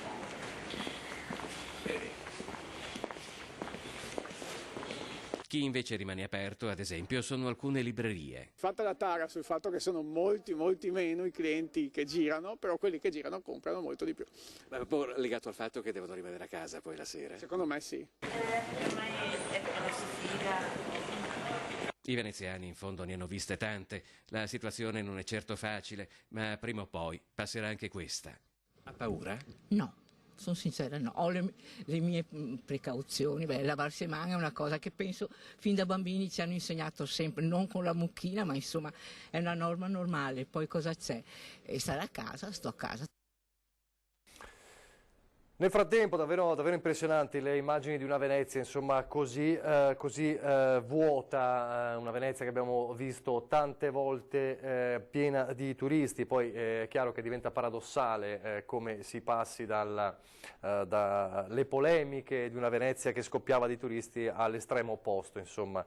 E quindi non c'è pace per il capoluogo lagunare. A proposito del capoluogo lagunare, c'è un comunicato della Questura di Venezia, del Questore, nel ringraziare tutte le forze di polizia intervenute. Parliamo dell'episodio ovviamente del carcere di Santa Maria Maggiore, nonché la polizia locale e i vigili del fuoco. Il Questore smentisce la sussistenza di episodi di evasione grazie all'immediata sinergia posta in essere tra il direttore del carcere, il suo personale e il Questore. Era girata anche questa voce che ci fosse stata un'evasione, in realtà non è stato così a Venezia, lo è stato, lo ricordiamo ad esempio a Foggia ieri. Adesso allora, per tornare a parlare della situazione a livello epidemiologico, a livello scientifico del virus, di questo virus che tutti aspettano di capire quando se ne andrà, quando raggiungerà il suo picco e quando il picco dovrebbe scendere, è la domanda chiave di queste giornate, e in questo senso è fondamentale garantire l'obbedienza, diciamo, a queste regole, l'osservanza meglio alle regole di base che abbiamo detto tante volte, ma anche quella degli spostamenti, state a casa, lo ha detto anche il Premier Conte, ma tanti lo hanno detto. Allora lo ha detto anche, e lo rivediamo, un persona insomma che ha un grande seguito soprattutto tra i trevigiani e che ha lanciato un appello oggi proprio a Treviso e anche ai nostri microfoni, e cioè Giancarlo Gentilini, che ha detto proprio, ha lanciato il suo personale appello alle persone per rendersi conto insomma della situazione che non è più davvero tranquilla. Sentitelo. Carissimi cittadini, vi supplico di applicare pedissequamente tutte le disposizioni governative, perché siamo di fronte ad una calamità mondiale e quindi dobbiamo trovare in noi tutte le forze per resistere e per dare un futuro ai nostri figli e ai nostri nipoti, altrimenti cala sulla nostra civiltà la morte. E io non voglio, bisogna vivere e vincere. Mi raccomando, questo è un suggerimento e una supplica dell'ex sindaco di Treviso Giancarlo Gentilini. Allora, tanti gli appelli in queste ore, l'avete visto anche il sindaco di Treviso, Mario Conte. I primi cittadini sono in prima linea proprio per farsi portavoce di quello che è diventato di fatto un vero e proprio appello. Non so se abbiamo qualche servizio nuovo, fatemelo sapere nel frattempo. Intanto un altro sindaco, un sindaco del Veneziano, Claudio Grosso, il sindaco di Quarto d'Altino, che sulla pagina Facebook, quindi siamo in provincia di Venezia, parla ai suoi cittadini. Sentiamolo. Cari concittadine e cari concittadini, io resto a casa. Con questo slogan, ieri sera, è stata annunciata l'estensione a tutta l'Italia delle misure restrittive alla mobilità già in vigore dall'8 marzo nel nostro territorio. Stiamo vivendo un'epidemia che rischia di dilagare sempre di più e l'attenzione oggi è da rivolgere principalmente alla salute nostra, dei nostri cari, di chi è più debole e a rischio e di tutta la comunità. Per questo motivo, purtroppo, ogni altra legittima istanza o necessità dovrà essere lasciata in secondo piano. La parola d'ordine è una sola: restiamo a casa. Invito dunque tutti, con grande senso di responsabilità, a rispettare quanto decretato, spostandoci solo per necessità di lavoro, spostandoci solo per necessità di salute, spostandoci solo per stretta necessità, per fare la spesa di generi alimentari, per accudire gli anziani o i bambini. Ogni altra esigenza oggi può aspettare. È arrivato il momento di dimostrarci una comunità forte, così come lo siamo sempre stati, ed è arrivato il momento della responsabilità. Chiediamoci, cosa posso fare io per fermare il virus? La risposta è molto semplice: io resto a casa. E così è lo slogan che è diventato la parola d'ordine di queste ore, così il sindaco di Quarto d'Altino Claudio Grosso. E poi appunto ci sono sindaci che invece devono fare i conti con anche persone che purtroppo restano vittime correlate al coronavirus e allora... Scusate, aspettate un attimo, ecco.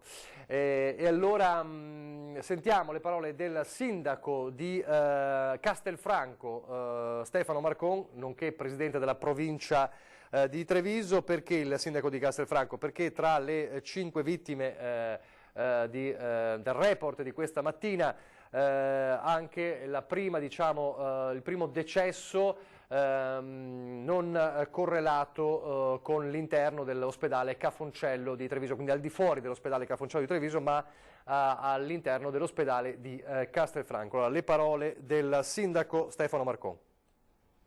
Sì, anche a Castelfranco è capitato questo decesso, purtroppo l'emergenza che stiamo vivendo comporta anche questo epilogo, ripeto purtroppo, e faccio il cordoglio alla famiglia del soggetto, e quando avremo informazioni più precise cercheremo di essere puntuali anche nelle azioni che dobbiamo mettere in pista. Che report ha dall'ospedale di Castelfranco sulla situazione di pressione che si sta vivendo?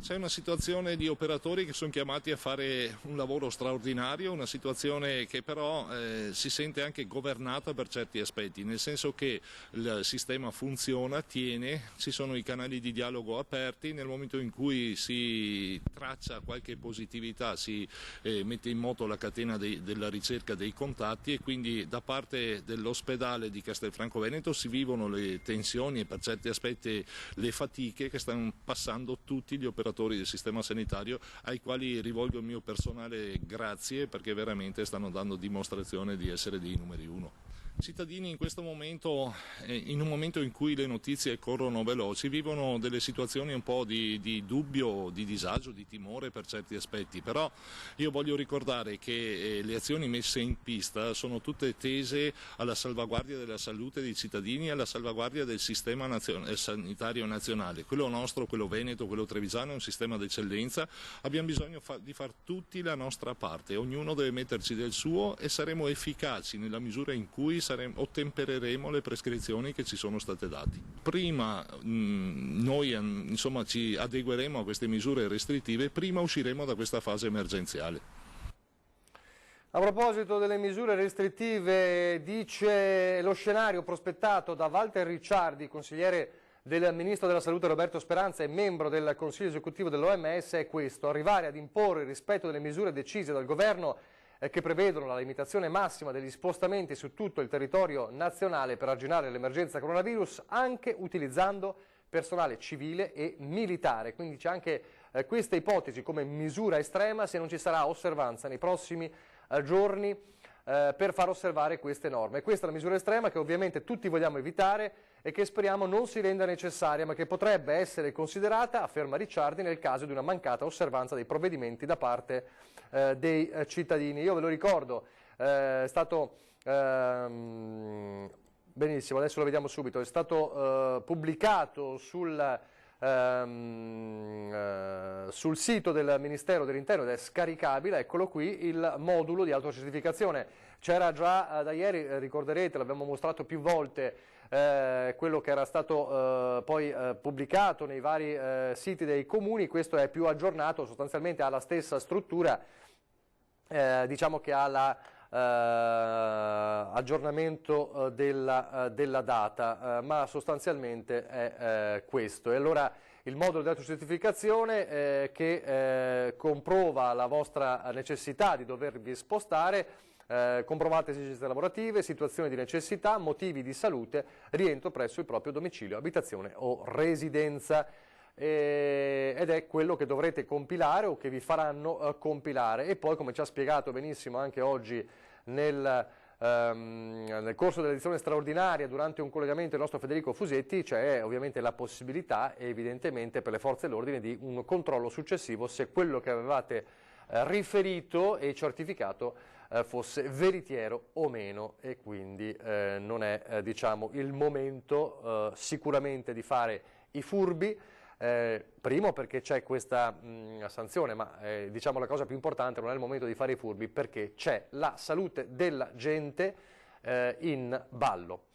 Allora, abbiamo visto il sindaco di Castelfranco, nella ULSS 2 Marca Trevigiana, i dati sono ancora quelli della mattina, quindi parliamo di 158 positivi nel cluster trevigiano con 6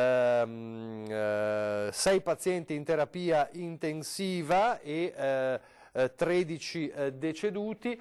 Vedremo come cambieranno nel corso delle prossime ore. Intanto il quadro comunque della situazione, al di là dei dati che cambieranno sicuramente, ma di qualche unità, nelle parole del direttore generale dell'ULSS 2 Marca Trevigiana, Francesco Benazzi.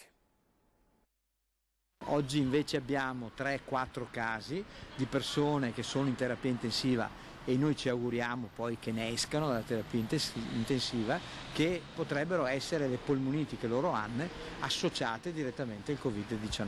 Persone sotto i 60 anni, sono in condizioni direi severe, ma che noi ci auguriamo, grazie anche alla forza, all'aiuto e a quello che stanno facendo i nostri operatori, che riescano a superare questo periodo difficile ed uscire dalla terapia intensiva. La conferma arriva direttamente dal direttore Francesco Benazzi. Il Covid-19 sta colpendo anche soggetti giovani, under 60, che proprio a causa del virus hanno sviluppato problemi respiratori gravi. Quanto ai decessi, continuano a riguardare principalmente persone anziane con quadri clinici complicati e già compromessi. La novità semmai sta nel fatto che non si tratta più soltanto di ex ricoverati nella geriatria del Cafoncello. Abbiamo altre persone che ovviamente non fanno parte del classe della geriatria, che arrivano dai territori e quindi sono da studiare, da verificare, da capire se c'è stato un contagio ed è la causa del contagio diretto del Covid-19 oppure se vanno a sommarsi anche le patologie che le persone hanno. Questa quindi l'evoluzione del contagio nella Marca, dove spento il focolaio della geriatria resta una situazione a macchia di leopardo. C'era quello della geriatria che abbiamo, come dire, spento.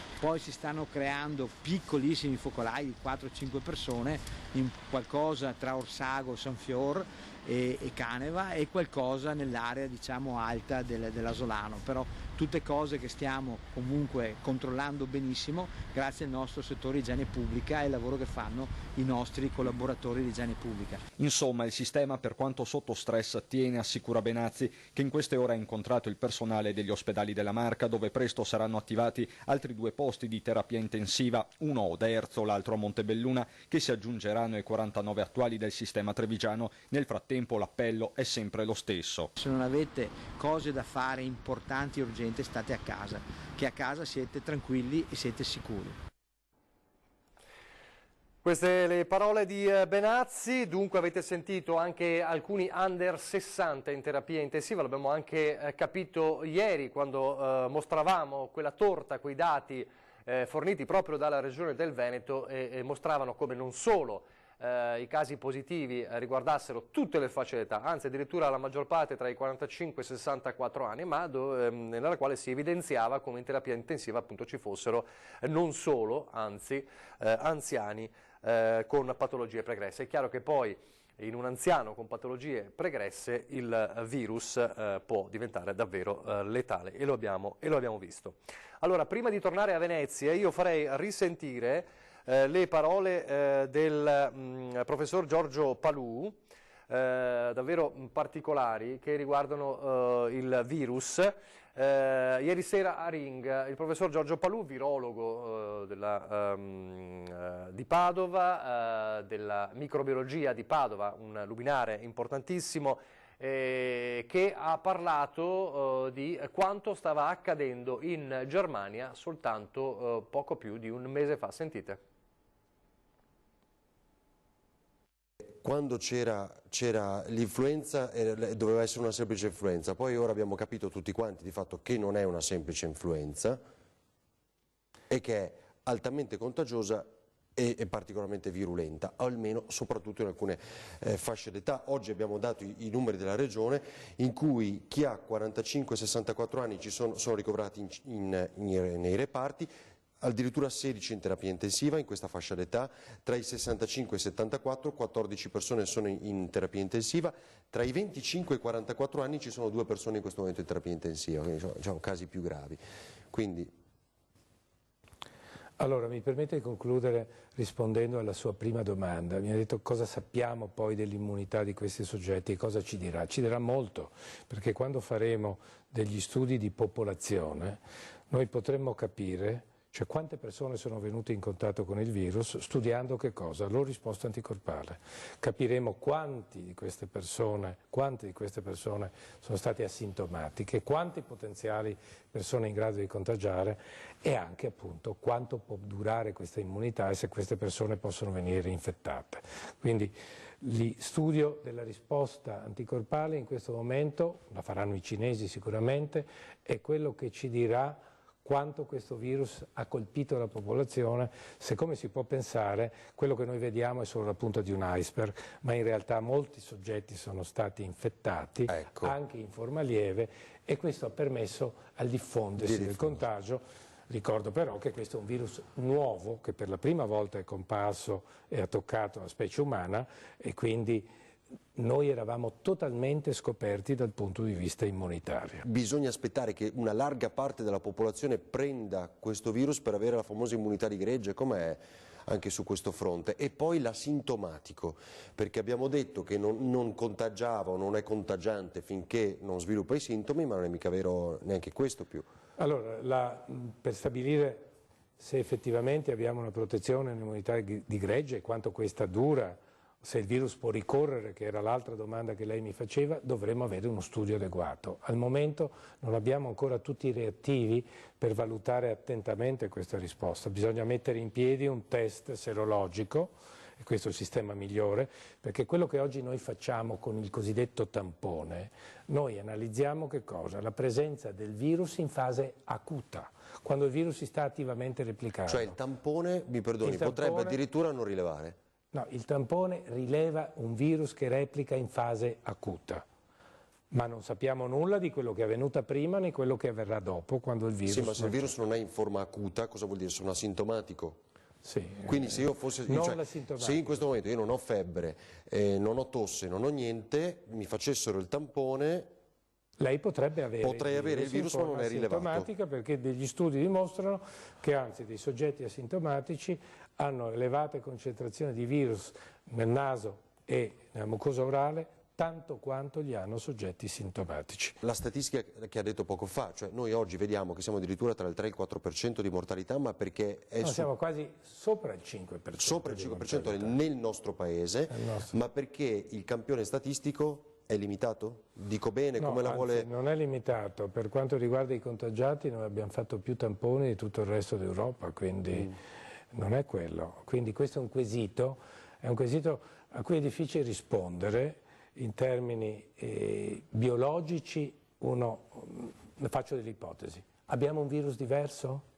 Beh, i dati sperimentali direbbero di no. È molto simile al virus cinese, quello che ha dato origine all'epidemia. Cosa abbiamo? La risposta dell'ospite è diverso?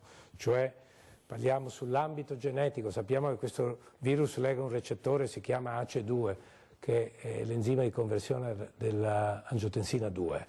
Beh, potremmo avere delle caratteristiche di popolazione diverse per cui un soggetto è più suscettibile. Io escluderei anche questa ipotesi perché noi siamo così mescolati che non siamo una popolazione pura che ha una suscettibilità così diversa, e poi la dovremo dimostrare anche per altri virus. La terza ipotesi quale può essere? Beh, forse quella più probabile è che noi abbiamo una popolazione molto anziana, siamo il secondo paese al mondo per persone anziane, e che quindi abbiamo selezionato come mortalità persone più anziane. Allora, questo era il professor Palù, sempre ieri a Ring, ma non sulla Germania, lo vedremo dopo, su quanto accadeva in Germania a febbraio, un picco sospetto di influenza, ma questo invece era uno studio, uno sguardo sul contagio, sullo stesso virus, sulla vita di questo coronavirus. Ricordo anche, abbiamo sentito poco fa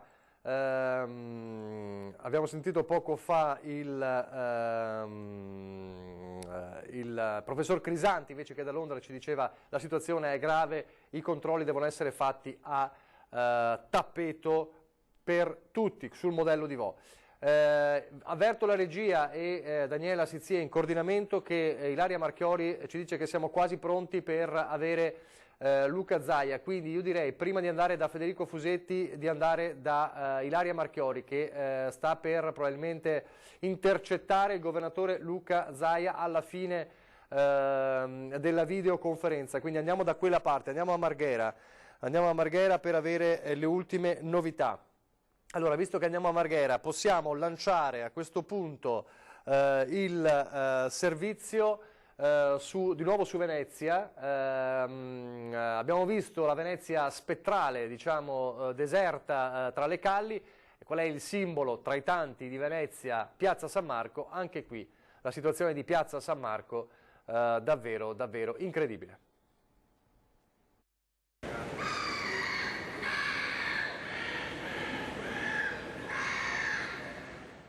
Il silenzio è rotto solo dal verso di un gabbiano, dai rumori di un cantiere. Nel pieno dei provvedimenti per contenere il contagio da coronavirus, Piazza San Marco, che accoglie decine di milioni di turisti, appare già ricordo sbiadito di un tempo remoto. Ora è possibile persino sentire i propri passi e l'incontro più frequente è con agenti di polizia municipale e di Stato, carabinieri, militari, guardie giurate, a presidio di una piazza che non solo è quasi completamente vuota, ma è completamente chiusa a partire dalla Basilica di San Marco e dal Palazzo Ducale. Alla fine della piazzetta, dopo le colonne con le statue del Leone di San Marco e di San Teodoro, davanti al bacino un unico gondoliere attende invano l'arrivo di qualcuno. Da quanto tempo che non fa un giro in gondola adesso? Che non arriva qualcuno a fare un giro in gondola? Da giorni. Da giorni addirittura? Sì. Quanto si può resistere in questa situazione? Molto poco. Molto poco. Sotto le procuratie una lunga serie di saracinesche abbassate. Molti hanno la scritta chiuso per ferie. Pochissimi negozi hanno deciso di rimanere aperti comunque. Chiusi anche locali storici come il Caffè Florian. Attraversando la piazza, però, sul lato opposto, tra file di tavolini vuoti, c'è chi ha fatto un'altra scelta. In questo momento siamo qui che tutti cerchiamo di dare quello che è il nostro pubblico servizio e siamo aperti chiaramente a bassi giri, bassissimi giri, e per dare un minimo di servizio, perché se chiudiamo tutti quanti diventa tipo Chernobyl e questo non vogliamo. Quanto si può resistere in questa situazione? Direi poco perché le nostre strutture sono strutture abbastanza complesse, personale molto e quindi bisogna fare delle valutazioni un po' più ampie, insomma.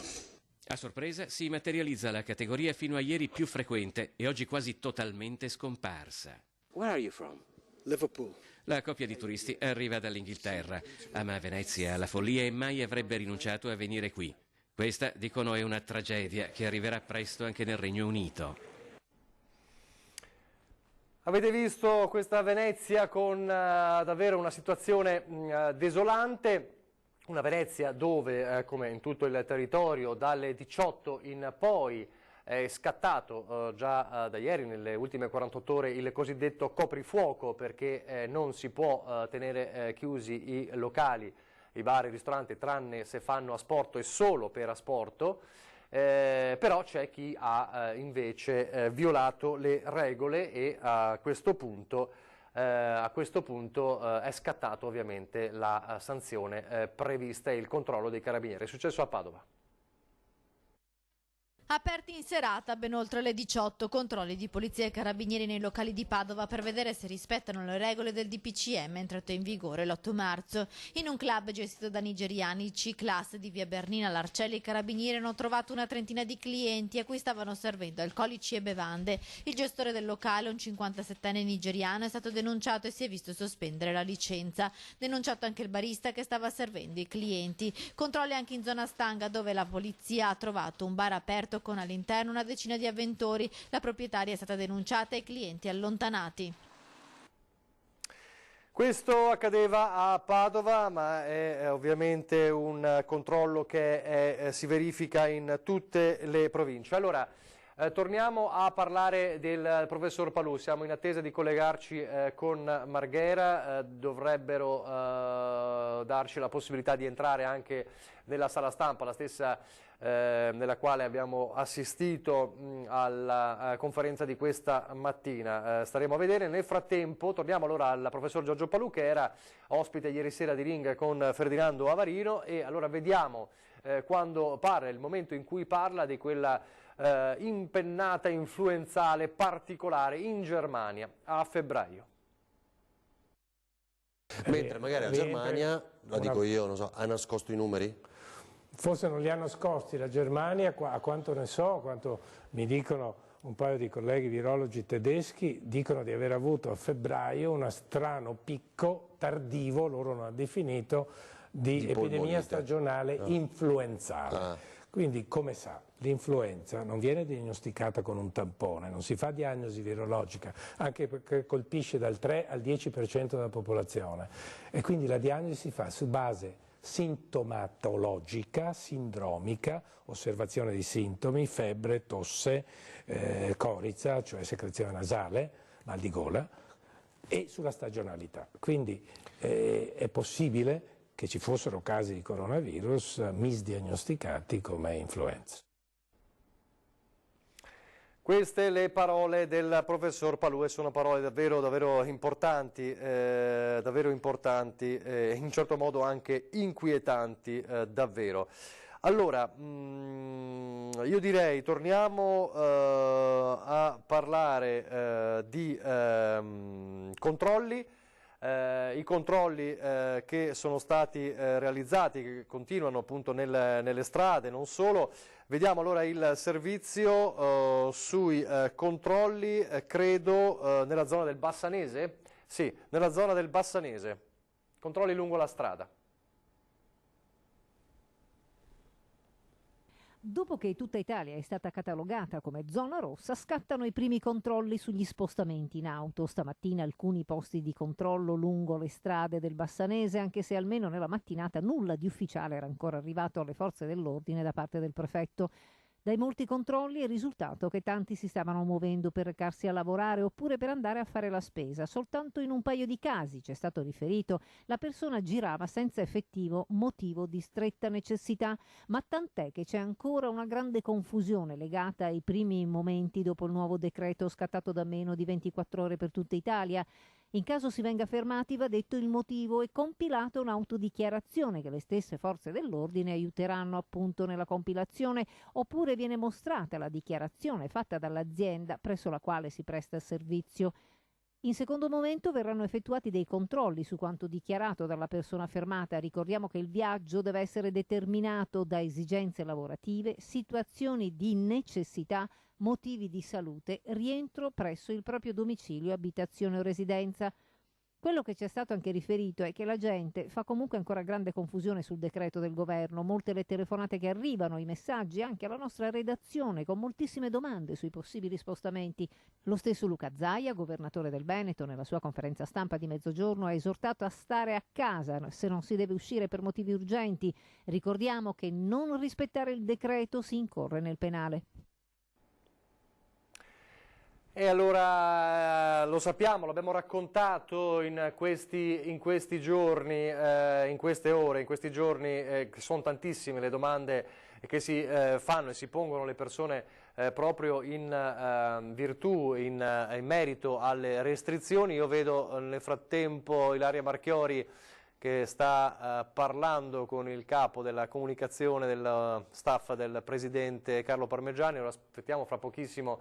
Ci collegheremo per sentire proprio il governatore Zaia, che ieri ha sottolineato l'importanza di questo servizio, diciamo, su Instagram, lo vediamo, Viral Veneto, nel quale si possono chiedere, fare delle domande e ottenere delle risposte. Ad esempio, Viral Veneto risponde: Riccardo di Bassano del Grappa, posso fare una corsa all'aria aperta? Secondo il nuovo DPCM è possibile fare attività fisica all'aria aperta, ma solo se evitando in maniera assoluta gli assembramenti di persone. Questo è un importante servizio che è stato appunto elogiato anche dallo stesso Luca Zaia. Viral Veneto risponde a Giulia di Villafranca Veronese che chiede: se abito in un comune e lavoro in un altro, posso fare avanti e indietro?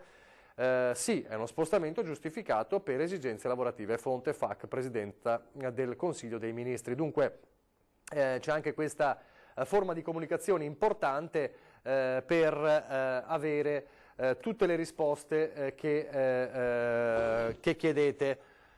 Vediamo se riusciamo a collegarci. Sta entrando nella stanza dove parlerà il governatore Zaia, io lo vedo, eccolo qui.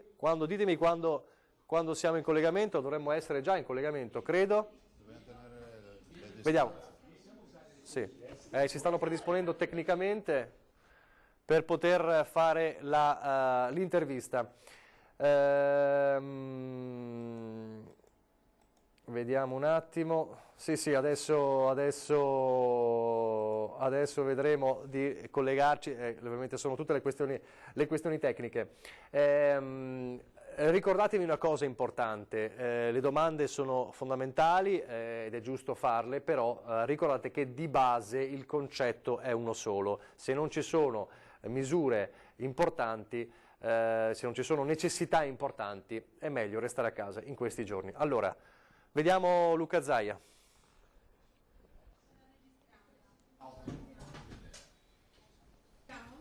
No, scusate, io devo andare via, in che lingua devo dirvelo? Dobbiamo andare. Andiamo.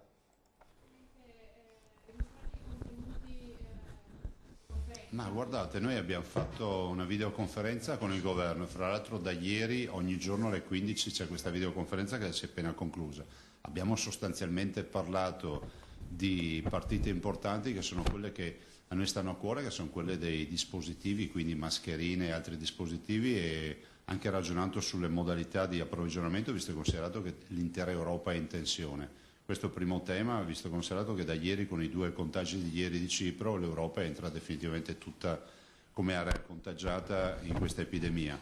Dall'altro abbiamo parlato dei respiratori e delle forniture di respiratori che devono arrivare, e quindi sono gli ordini che sono stati fatti nelle settimane precedenti, quindi i respiratori meccanici, ed infine abbiamo fatto tutto un ragionamento su quello che sono le attivazioni e quindi le risposte alle FAQ, quindi a tutti quei quesiti che arrivano dai territori rispetto al DPCM e il barbiere che dispositivi deve avere, se può aprire o non può aprire, lo street food e i kebab piuttosto che la pizza al metro e altre partite del genere.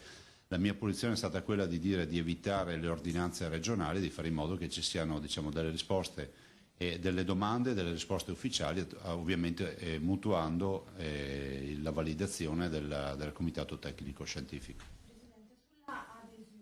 Travelata della Regione Veneto alla linea Lombarda, cioè la chiusura totale dei negozi e degli uffici, il blocco dei trasporti, mantenendo solo i servizi essenziali. Qual è la sua posizione? Ma guardi, la mia posizione è presto detta. A me è stato chiesto, come lo sta facendo anche lei adesso, qual è la mia visione. Ho semplicemente detto che adesso abbiamo un DPCM che finalmente evita la macchia di leopardo. Io non ho mai contestato le misure restrittive, ho contestato l'atteggiamento a macchia di leopardo che dal punto di vista scientifico non ha nessuna giustificazione. Si mette nei panni di un trevigiano in zona ex zona rossa che in qualche chilometro riesce ad andare in Friuli Venezia Giulia, dove non c'era nessuna limitazione, piuttosto che in provincia di Belluno. Detto questo, l'uniformità da nord a sud è fondamentale, lo deve essere secondo me anche in futuro, dopodiché è inevitabile che se dovessero esserci recrudescenze o inasprimenti ancora di più dell'emergenza, è inevitabile che si vada ancora verso condizioni più restrittive come quelle del blocco. In questa fase ovviamente non si è discusso di questo e non si è deciso questo. La mia posizione è inutile che cercate sempre la notizia per dire Zaia dice questo, Zaia dice quello, siccome ormai ogni roba che dico finisce che vi fate le notizie. La mia posizione è quella che ho detto, cioè dovete capire che siamo davanti a un'emergenza, abbiamo 61 persone in Veneto in terapia intensiva, abbiamo passato le 800 persone che sono infettate, stiamo seguendo ora dopo ora, stiamo cercando di contenere l'infezione, lo stiamo dimostrando in queste ore, per cui noi abbiamo solo che oggi da cercare di programmare in senso assolutamente misurato. La Lombardia fa bene a porre questa questione, visto e considerato che è una situazione assolutamente drammatica, e penso che il Presidente della Lombardia debba essere sostenuto e debba essere ascoltato. Sul fronte dell'emergenza della terapia intensiva come siete messi in Veneto?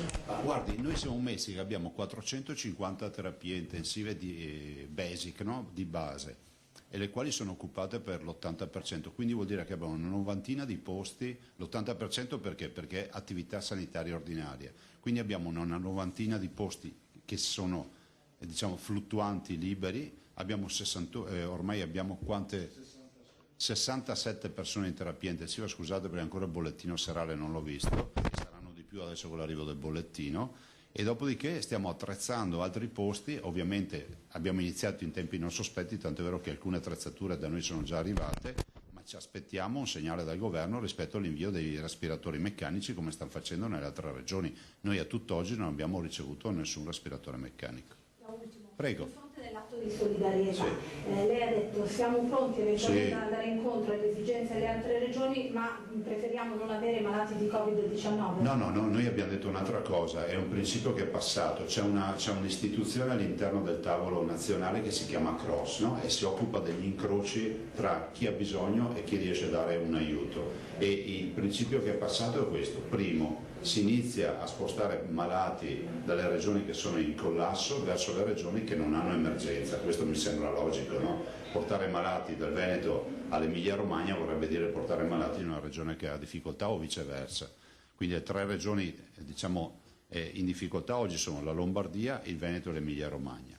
Primo aspetto. Secondo aspetto, è passata anche l'idea che il trasporto dei malati da terapia intensiva deve essere prioritariamente dedicato fuori regione, quindi il trasporto dalla regione di residenza a un'altra regione per la terapia intensiva, ai malati ovviamente che sono i politraumatizzati, gli infartuati, gli oncologici, insomma tutti quei malati che hanno bisogno di terapia intensiva ma non sono Covid, non sono coronavirus, per un fatto di obiettività scientifica e anche per il fatto che se mai fosse vero che ci sono mutazioni territoriali faremmo un errore dal punto di vista scientifico pauroso, andremo a portare a casa dei ceppi nuovi e creeremo un mix, un cocktail di virus mutanti micidiale. Presidente, Prego. Ieri in realtà nella videoconferenza la domanda se ci fossero state delle possibili modifiche ha detto potrebbero arrivare delle restrizioni, poi abbiamo visto in serata l'annuncio del Premier Conte. Potrebbe succedere la stessa cosa? No, guardate, oggi posso escludere dalla mia esperienza, anche perché le discussioni sono andate in tutt'altra direzione, che è esattamente quello che vi ho detto. Al momento questa è la situazione. Dopodiché capite che qui ora dopo ora, come dico sempre io, il mattino ogni giorno ha la sua pena, no? Da quando sto seguendo questa emergenza. La seguo personalmente da tutti i giorni, senza pausa, e dico che ogni giorno poi si tratta di capire, perché oggi il Veneto può dire che al momento è tutto sotto controllo, ma può capitare che ci sia un picco di ingressi in terapia intensiva che ci manda in collasso da un giorno all'altro. Quindi vi prego sempre di contestualizzare ogni dichiarazione che noi facciamo in questi giorni rispetto al giorno e all'ora in cui è stata fatta, perché io non so cosa accade da qui alle prossime ore rispetto alla situazione veneta o rispetto alla situazione italiana. Però guardate che il grande successo è quello di avere oggi un DPCM che applica le misure in tutta Italia. Scandalosa la posizione dell'Europa, che è tutta contagiata, ha i primi morti in Germania, la Westfalia 10 milioni di abitanti ha chiuso le scuole già da una settimana e ancora oggi l'Europa non ha dettato le linee guida da seguire. Vediamo iniziative, sporadiche dell'Austria che vuole chiudere delle frontiere, qualcun altro che fa altre robe, ma ormai l'Europa è tutta contagiata. Grazie ragazzi. Sì.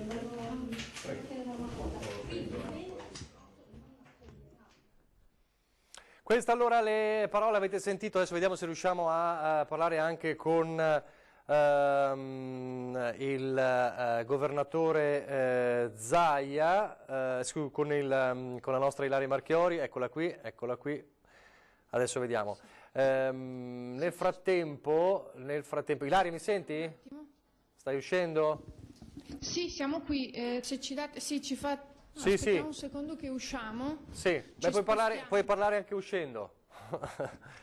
Puoi parlare anche uscendo. Sì, eccoci qui. Allora, in sostanza, ci pare di aver capito che... sono momenti concitati. Lo so, l'abbiamo sentito. Mi pare di aver capito che il governatore ha detto che nella videoconferenza non si sono decise, non si è parlato di nuove misure da adottare nelle prossime ore. Si è parlato però delle disposizioni, delle tante domande che arrivano, ed evidentemente è un tema che viene sentito, quello delle domande delle persone che chiedono cosa dobbiamo fare. Si è parlato molto dei dispositivi sanitari, ha ribadito invece il concetto che ha detto oggi in conferenza stampa, e cioè che la Lombardia fa bene a chiedere eventuali restrizioni ancora più forti, e quindi in sostanza sostiene questa linea, è così? Sì, è esattamente così, te lo posso confermare. Lui questa mattina durante il punto stampa aveva detto che quella delle FAQ, ovvero delle domande che arrivano dai cittadini e poi di conseguenza anche dai comuni del nostro territorio e non solo,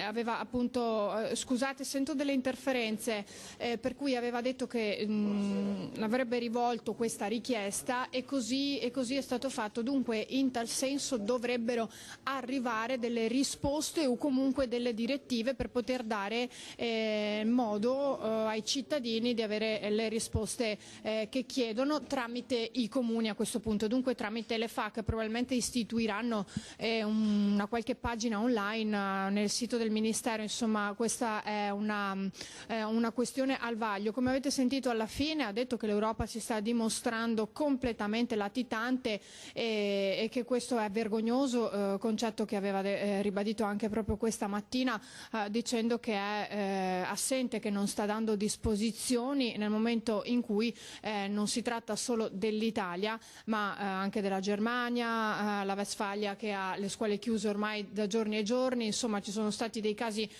anche in altri stati, poi con quello che ha deciso di fare l'Austria, quindi l'Europa non può essere latitante, ha detto il Presidente Zaia, deve dare delle direttive, deve dare un segnale di esserci e quindi di non abbandonare gli stati che in questo momento stanno vivendo l'emergenza. Avete sentito anche, è stata affrontata nuovamente la questione delle forniture, quindi stiamo parlando di respiratori e forniture di vario genere e ha chiesto anche, il governatore ha ribadito un altro concetto importante, ovvero che ci siano delle disposizioni governative e non regionali, proprio perché tutto il Paese adotti la stessa linea e ci siano le stesse disposizioni, dunque lo stesso tipo di regole per tutto il Paese e che non varino da regione a regione, altrimenti in questo caso, in questo specifico momento, potrebbe scoppiare davvero il caos.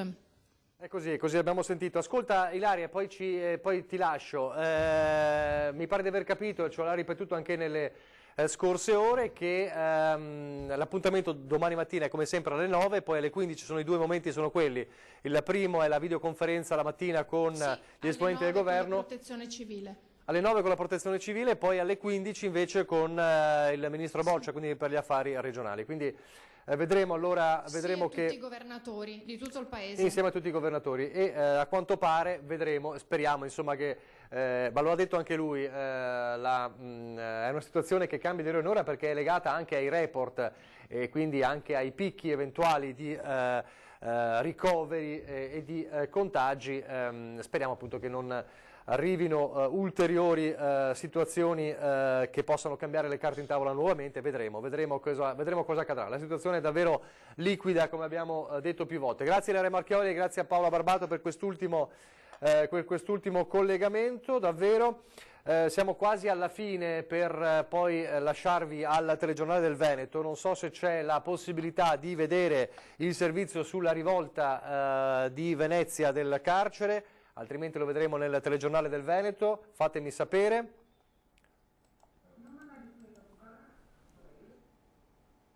Vorrei capire se c'è quel servizio per poterlo vedere prima poi di lasciare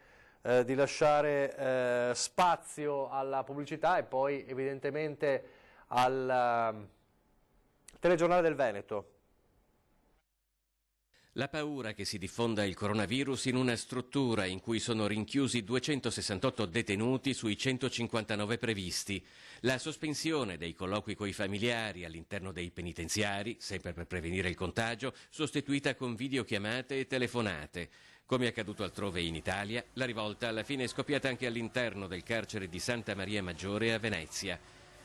Da fuori si è sentito prima alcuni detenuti battere le gamelle, i recipienti per il cibo, sulle inferriate alle finestre, come peraltro era già accaduto recentemente. Questa volta però, poco dopo, si sono iniziate a vedere anche delle fiamme. Forze dell'ordine in tenuta antisommossa hanno circondato l'edificio e blindata tutta l'area. La vicinissima Piazzale Roma è stata temporaneamente chiusa alla circolazione.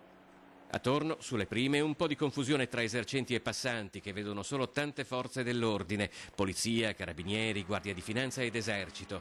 Per precauzione in diversi abbassano la saracinesca. In fretta e furia vengono tirati dentro i tavolini di un bar nei paraggi. Il sindaco di Brugnaro, di passaggio, si ferma a monitorare la situazione. Le strade peraltro sono semideserte a causa dei provvedimenti di contenimento del coronavirus. Un elicottero sorvola l'area. Arrivano anche i vigili del fuoco e vengono attivati gli idranti. La rivolta riguarda i detenuti di un padiglione ed è circoscritta. Diversi i danni subiti dal carcere, ma nessuno risulta evaso. I controlli erano stati potenziati anche lungo il Ponte della Libertà, ma già attorno alle 16, circa 2 ore dopo lo scoppio della rivolta, la situazione si andava gradualmente normalizzando. Questo è accaduto a Venezia oggi, lo ripeto, il questore ha smentito voci di evasione perché si erano rincorse delle fake news su addirittura un'evasione di 20 persone che avrebbero bloccato il Ponte della Libertà. Non è così, il questore di Venezia ha smentito queste voci, poi insomma ce ne siamo anche accorti con i nostri colleghi, insomma, che il Ponte della Libertà non era assolutamente bloccato, più che altro deserto in questi giorni. Siamo davvero in chiusura, allora ricordo 856 contagiati, fra poco dovrebbe esserci però il nuovo report, di cui 204 ricoverati in ospedale, 67 in terapia intensiva. Abbiamo sentito l'ultimo collegamento con il governatore Zaia, non sono previste nelle prossime ore ulteriori misure restrittive, però c'è questa ipotesi in ballo di cui si discuterà probabilmente nelle prossime ore, nei prossimi giorni, cioè l'ipotesi della richiesta della Lombardia di addirittura arrivare a contenere, per contenere il virus, di chiudere tutto tranne gli alimentari, le farmacie, i servizi essenziali per 15 giorni per contenere il virus, un'ipotesi sostenuta dal governatore Zaia, ma vedremo cosa accadrà. Davvero siamo alla fine, allora vi lascio alla pubblicità e poi il telegiornale del Veneto.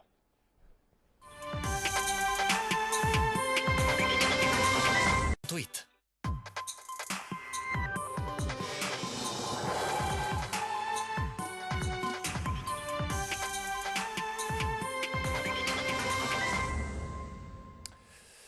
Di nuovo l'edizione straordinaria dopo i telegiornali di Veneto, Venezia e di Treviso, per accompagnarvi per quest'ultima ora a fare un po' il punto della situazione della giornata e gli ultimi aggiornamenti. Allora ribadiamo il report arrivato poco prima delle 19 regionale con la giornata di oggi, il bollettino che vedete anche in sintesi nel titolo di questa edizione straordinaria, di questa ora che ci separa alle 21, è salito a 913 il numero dei contagiati in Veneto, quindi più 57 rispetto al dato di questa mattina, con il cluster di Padova che vede un aumento importante di casi, più 34, quindi passa a 241 contagiati. Treviso invece non registra nuovi contagi, resta a 158, e Venezia invece 160. Questi i cluster principali. Negli ultimi giorni, come avete visto, l'aumento dei contagi anche a Verona, ad esempio, che adesso conta 106 casi positivi. Di questi 913 casi positivi, 233 sono i ricoverati, di cui 69 in terapia intensiva, 26 i decessi registrati. Fortunatamente, ed è una piccolissima consolazione, ma è una consolazione, non si sono registrati decessi nelle ultime ore, quindi resta il dato di questa mattina.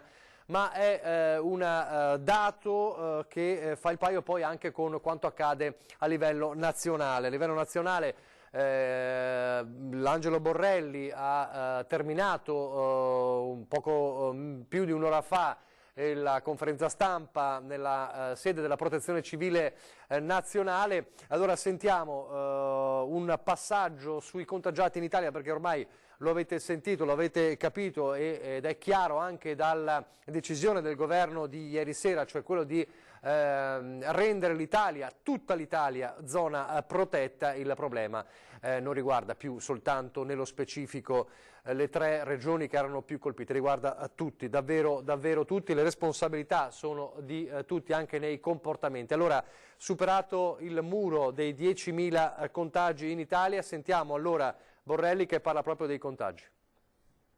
Il numero delle persone complessivamente attualmente positive è 529, però vi devo precisare che relativamente alla Regione Lombardia abbiamo avuto un aggiornamento, ci è stato detto che l'aggiornamento era un aggiornamento non completo perché erano in attesa di ricevere comunicazione degli esiti degli ulteriori tamponi. Quindi noi abbiamo 529 positivi in più per un totale di 8.514 persone. Di questi 5.038 sono ricoverati con sintomi e 2.599 sono in isolamento domiciliare, in terapia intensiva 877 persone, pari al 10% delle persone che sono positive.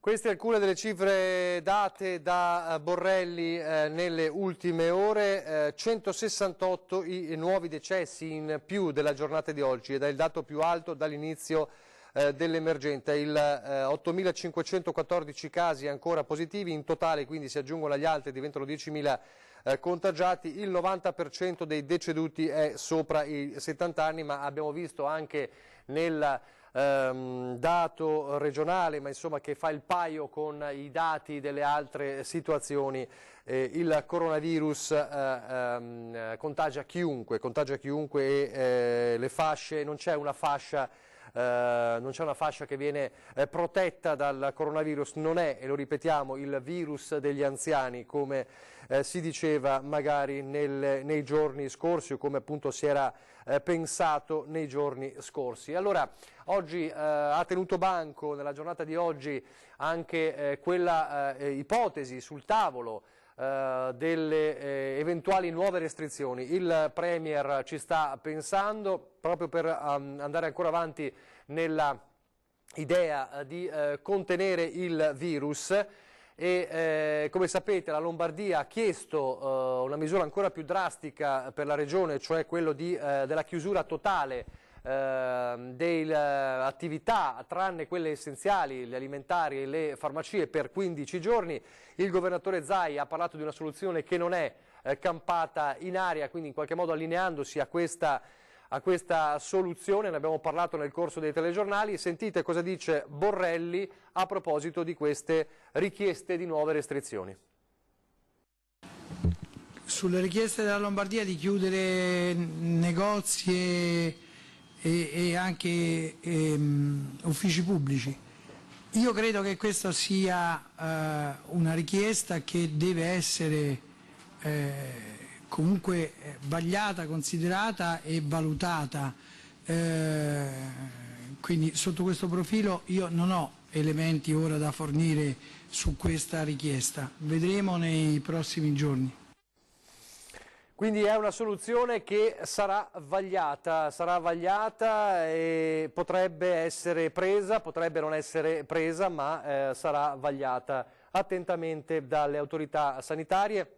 Ovviamente ci vorrà il parere anche del Comitato Tecnico e Scientifico, ma come abbiamo visto tante delle richieste delle regioni in questi giorni poi sono diventate realtà.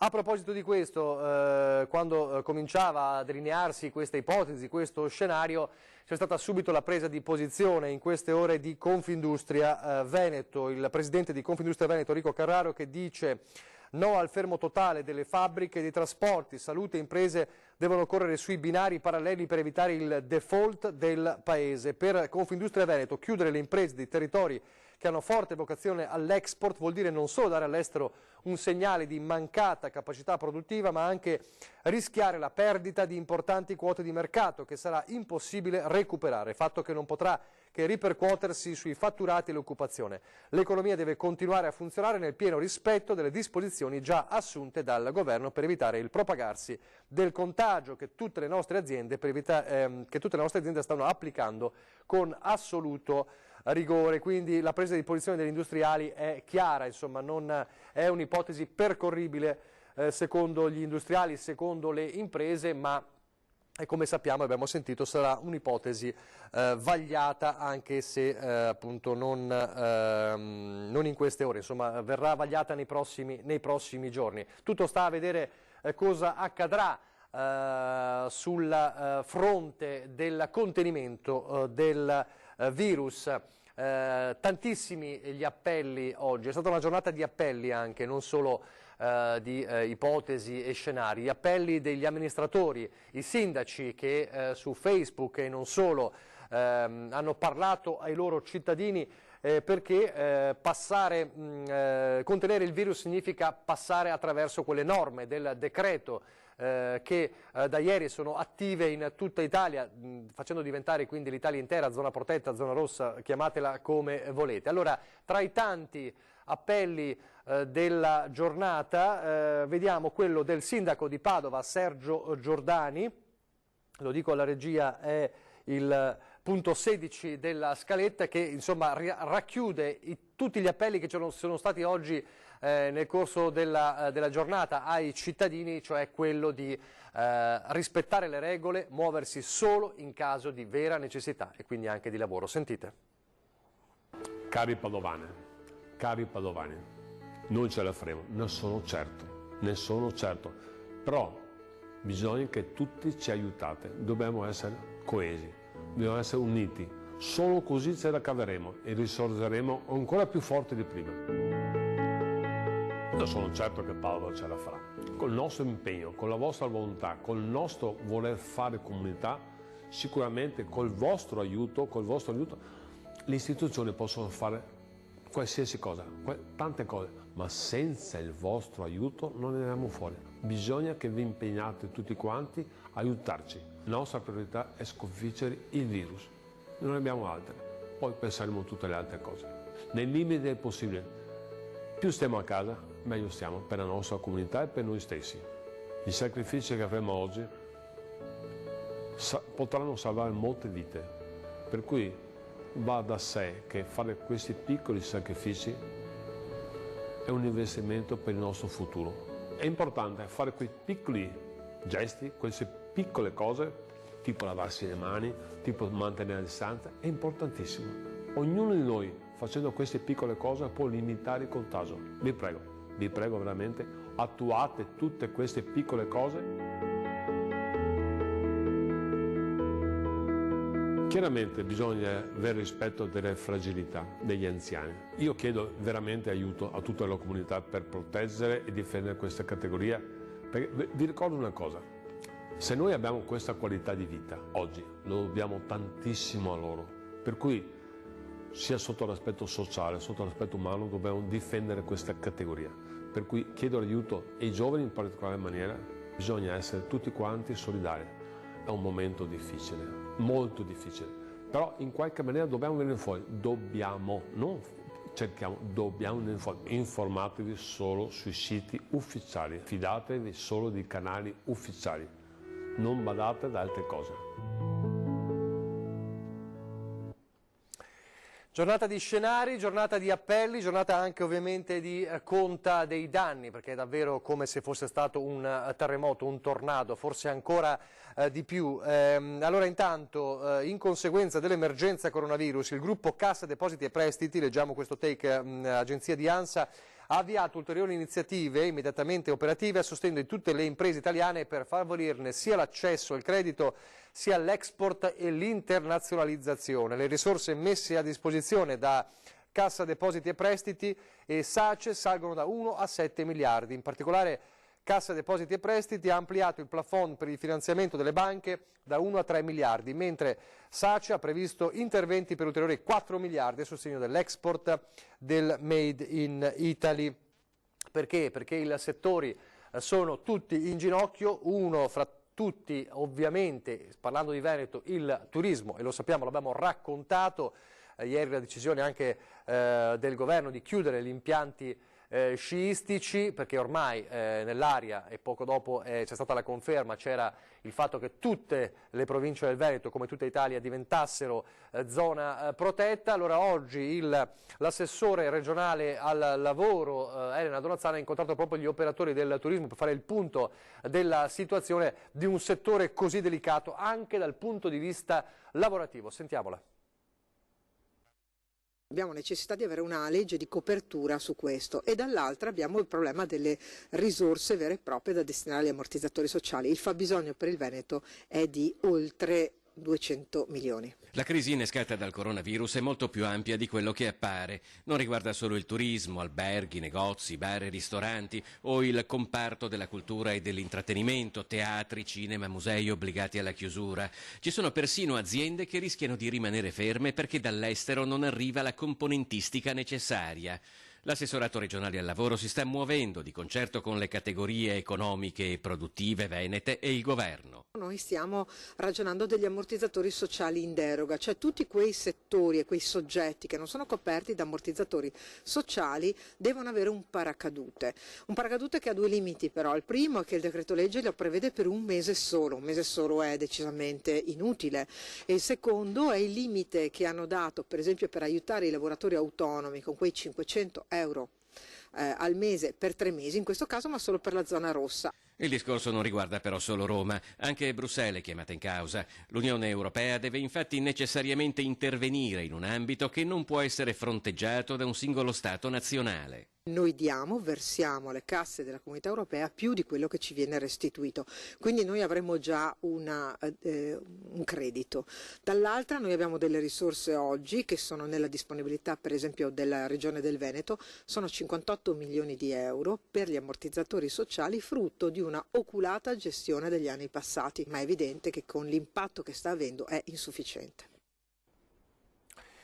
Turismo significa anche i servizi di accoglienza, i bar, i ristoranti, ma non solo, ed è un contraccolpo forte, ancora voci di un settore legato al turismo che sta sentendo tantissimo di questa situazione.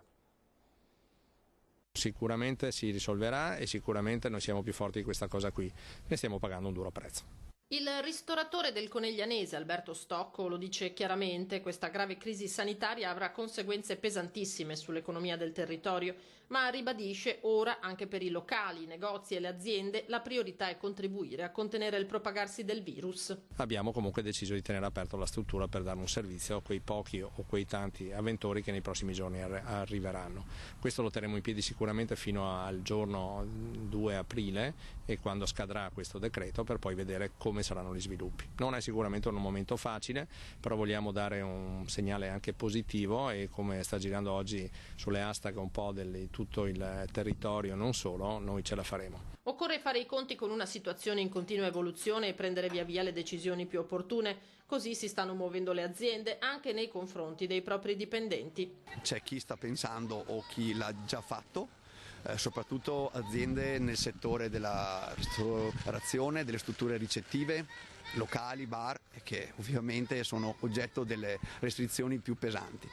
Altri stanno pensando, ci chiedono cosa è meglio fare. È chiaro che la risposta nostra è: facciamo quel che serve nei limiti anche di ciò che è permesso per limitare i danni. Quello del turismo, il primo fronte a soffrire. In questa agenzia di viaggi di Montebelluna tutto fermo sul fronte prenotazioni. La perdita economica è molto grave, infatti io spero che le autorità diano un aiuto concreto alle piccole e medie imprese, non solo del turismo. Tour operator che lavorano comunque per gestire l'emergenza di chi non può più partire o fatica a rientrare. È di queste ore la decisione di Ryanair di sospendere fino all'8 aprile i voli interni da e per l'aeroporto di Treviso. La maggior parte dei tour operator sta congelando gli importi della vacanza prenotata sotto forma di buono, di voucher. Questa politica la stanno adottando anche la maggior parte delle compagnie aeree di linea. La situazione più grave, dove le autorità dovrebbero secondo noi intervenire, riguarda le compagnie aeree low cost. Loro, se il volo è operativo, il cliente non ha diritto a nessun rimborso. Questo è grave perché va contro quello che è il regolamento che c'è in questo momento. Abbiamo sentito anche i ristoratori. L'effetto più visibile della crisi legata in questo caso però alle restrizioni da osservare è quel coprifuoco che ha reso deserte i centri, soprattutto dei capoluoghi, necessario evidentemente proprio per contenere il virus e per contenere quegli assembramenti che si erano visti nei giorni scorsi, quindi doveroso farlo, ma appunto chiaramente le conseguenze ci sono e ad esempio a Treviso si cerca di correre ai ripari, di venire in aiuto almeno con diverse misure, ad esempio anche con facendo slittare delle tasse comunali. Allora guardiamo cosa accade a Treviso tra il coprifuoco e le misure del comune. Divieti, chiusure anticipate, anche a Treviso nella prima serata di attuazione delle misure più restrittive imposte dal governo, scene da una città deserta e attività economiche in grave difficoltà. Cassugana fa la sua parte e con un provvedimento approvato nelle scorse ore dalla Giunta rinvia la scadenza dell'imposta sulla pubblicità e sull'occupazione delle aree pubbliche.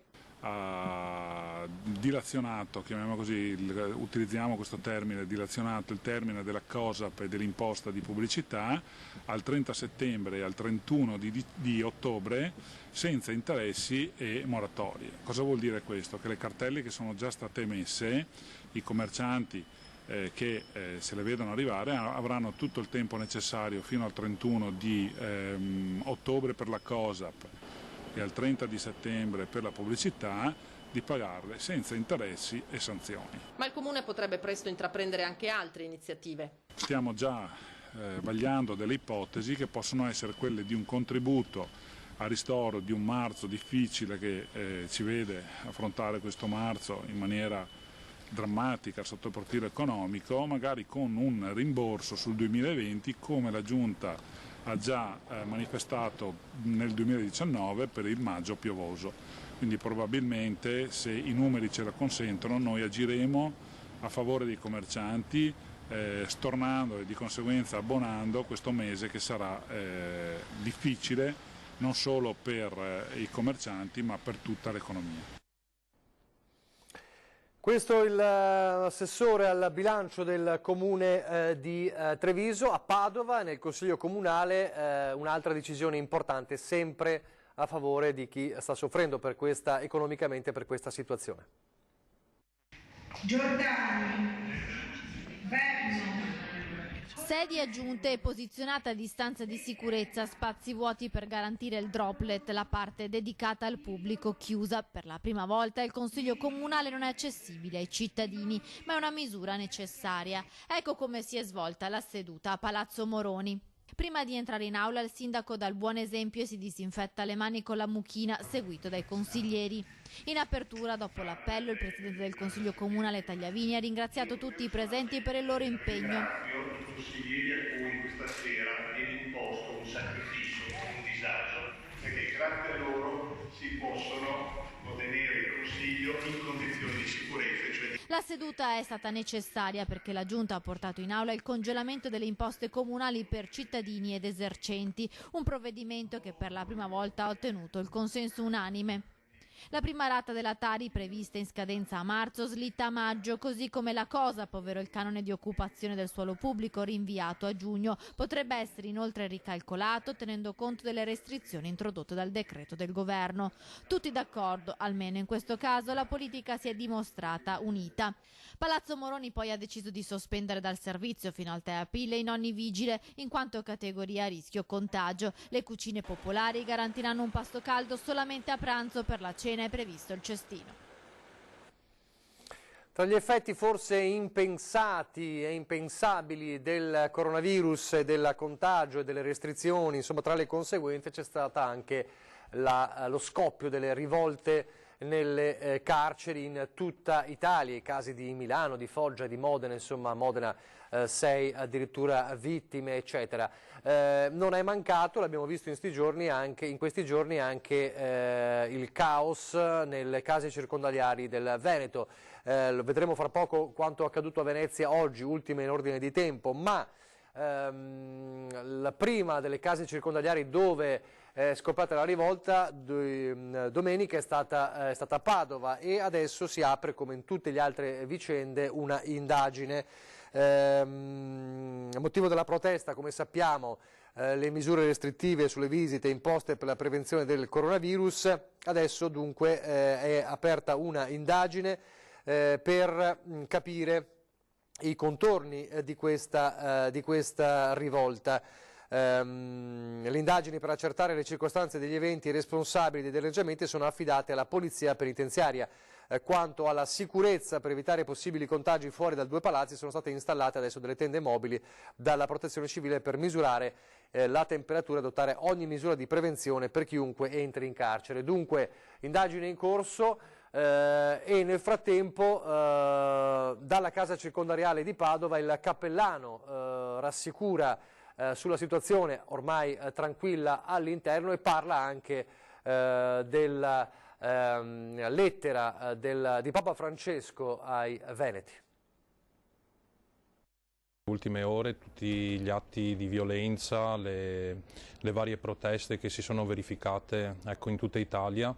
Anche qui c'è stata un po' di protesta, però la situazione è veramente sotto controllo. C'è stato un continuo dialogo con la popolazione detenuta da parte dell'amministrazione, della direzione. Da parte mia c'è stato un interesse continuo proprio anche nei dialoghi con i detenuti stessi. Loro stanno bene. Sembra essere rientrata la situazione di emergenza all'interno del carcere Due Palazzi di Padova e anche nella casa di reclusione circondariale. Qualche momento di tensione si era vissuto domenica sera quando alcuni detenuti si erano barricati e avevano dato fuoco a dei materassi per protestare contro il divieto di colloqui a seguito dell'emergenza coronavirus. In queste ore è stato fondamentale il lavoro dei cappellani delle due strutture penitenziarie e dei volontari. Anche la diocesi stessa si è mossa per dare un contributo per ricaricare le schede telefoniche di meno abbienti, lo abbiamo fatto ieri e quindi abbiamo cercato di rispondere, ecco, alle richieste e ai bisogni primari più urgenti per rassicurare proprio la popolazione detenuta e per favorire un clima sereno all'interno dell'istituto. Intanto Papa Francesco, in una lettera inviata al quotidiano Il Mattino di Padova, si è rivolto proprio ai detenuti annunciando che le meditazioni della sua Via Crucis arriveranno dalla parrocchia del carcere Due Palazzi. Il Santo Padre, riferendosi all'epidemia del coronavirus, ha sottolineato: anche in questi momenti Dio ci sta parlando, e ha rivolto poi un appello alla responsabilità e alla collaborazione con le apposite autorità competenti. Due concetti che Papa Francesco definisce, insieme alla buona volontà, un valore aggiunto di cui il mondo ha estremo bisogno. Ma mentre finiva, diciamo, il fuoco della protesta a Padova, iniziava quello di Venezia e oggi il carcere di Santa Maria Maggiore è protagonista della rivolta. La paura che si diffonda il coronavirus in una struttura in cui sono rinchiusi 268 detenuti sui 159 previsti. La sospensione dei colloqui coi familiari all'interno dei penitenziari, sempre per prevenire il contagio, sostituita con videochiamate e telefonate. Come accaduto altrove in Italia, la rivolta alla fine è scoppiata anche all'interno del carcere di Santa Maria Maggiore a Venezia. Fuori si è sentito prima alcuni detenuti battere le gamelle, i recipienti per il cibo, sulle inferriate alle finestre, come peraltro era già accaduto recentemente. Questa volta però, poco dopo, si sono iniziate a vedere anche delle fiamme. Forze dell'ordine in tenuta antisommossa hanno circondato l'edificio e blindata tutta l'area. La vicinissima Piazzale Roma è stata temporaneamente chiusa alla circolazione. Attorno, sulle prime, un po' di confusione tra esercenti e passanti che vedono solo tante forze dell'ordine, polizia, carabinieri, guardia di finanza ed esercito. Per precauzione, in diversi abbassano la saracinesca. In fretta e furia vengono tirati dentro i tavolini di un bar nei paraggi. Il sindaco di Brugnaro, di passaggio, si ferma a monitorare la situazione. Le strade, peraltro, sono semideserte a causa dei provvedimenti di contenimento del coronavirus. Un elicottero sorvola l'area. Arrivano anche i vigili del fuoco e vengono attivati gli idranti. La rivolta riguarda i detenuti di un padiglione ed è circoscritta. Diversi i danni subiti dal carcere, ma nessuno risulta evaso. I controlli erano stati potenziati anche lungo il Ponte della Libertà, ma già attorno alle 16, circa 2 ore dopo lo scoppio della rivolta, la situazione si andava gradualmente normalizzando. E gli attimi di tensione si erano vissuti anche ieri sera a Treviso nel carcere di Santa Bona, tensione poi rientrata insomma abbastanza velocemente e fortunatamente. Bene, di oggi una lettera dei detenuti della casa circondariale di Treviso che vogliono dissociarsi da quella protesta. Con la presente, detenuti della casa circondariale di Treviso scrivono in una lunga lettera, vogliono innanzitutto dichiarare il dissociamento dagli atti vandalici perpetrati nelle carceri italiane ad opera degli occupanti. Vogliamo apportare scrivono i detenuti di Treviso, la nostra solidarietà a tutte quelle famiglie che stanno soffrendo per la perdita di un proprio caro a causa di questa infezione letale e portarli a conoscenza che come loro soffriamo questa situazione che non ci permette di vivere le nostre famiglie, i nostri cari, causa la soppressione dei colloqui visivi, situazione non voluta, dicono i detenuti, dall'amministrazione carceraria ma dal governo. La direzione dicono i detenuti, ci hanno concesso la possibilità di contattare i nostri cari con delle telefonate straordinarie, +7 oltre a quelle settimanali, e la possibilità dell'uso di Skype per la durata di un'ora la settimana. Lo sappiamo che non è la stessa cosa, ma siamo coscienti che è una calamità mondiale, quella che tutti noi stiamo vivendo. Anche noi, come molti assistenti penitenziari, concludono i detenuti, soffriamo per quello che non possiamo vedere, ma siamo anche consapevoli che presto potrebbe ritornare la normalità per noi, per tutti gli italiani. Poi nella lettera fanno riferimento anche alle problematiche che si vivono all'interno del carcere, primo fra tutti ovviamente il sovraffollamento, ma è una lettera importante in cui la maggior parte dei detenuti appunto di Treviso si dissocia da quei momenti di tensione che si sono vissuti a Treviso e poi anche nel resto delle carceri italiane. Adesso la pubblicità.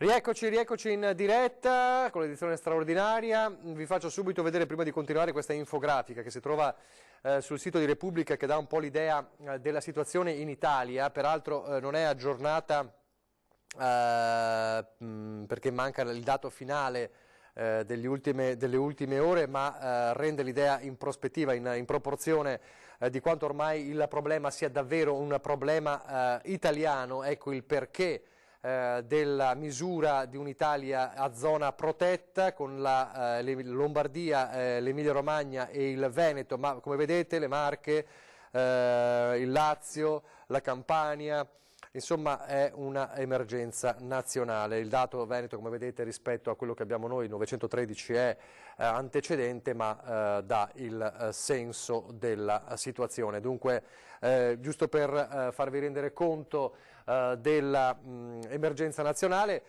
c'è una novità in materia bancaria che è importante anche per i risparmiatori delle banche e delle ex popolari. In materia bancaria stiamo studiando, dice Alessio Villarosa, sottosegretario all'economia, stiamo studiando norme per velocizzare le procedure del Fondo di garanzia per le piccole e medie imprese affinché sia accessibile a tutti. Inoltre, in materia di FIR, il Fondo Indennizzo Risparmiatori, entrerà proroga al 31 maggio con garanzia di anticipo del 40% dell'importo totale per chi ha la pratica conclusa. Questo è importante per i risparmiatori delle banche venete.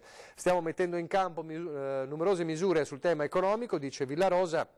Stiamo lavorando sulla cassa integrazione affinché possa arrivare a tutte le aziende, anche quelle con un solo dipendente. Stiamo cercando di rinviare tutte le scadenze in essere, quali le rate per i mutui, i prestiti a breve termine e leasing, le aperture di credito attraverso garanzie pubbliche. Stiamo lavorando sui congedi, questa è un'altra parte fondamentale, i congedi per le persone che hanno difficoltà poi a gestire situazioni familiari, i bonus familiari, cercando di trovare forme alternative che possono garantire liquidità anche a quei cittadini che pensano di restare fuori dalla cassa integrazione, in modo particolare per chi è stato obbligatoriamente messo in quarantena, dice Villarosa. Nel frattempo la situazione si riverbera nelle città, e in città come Venezia è indicativo vedere scenari come quelli che vediamo nel prossimo servizio.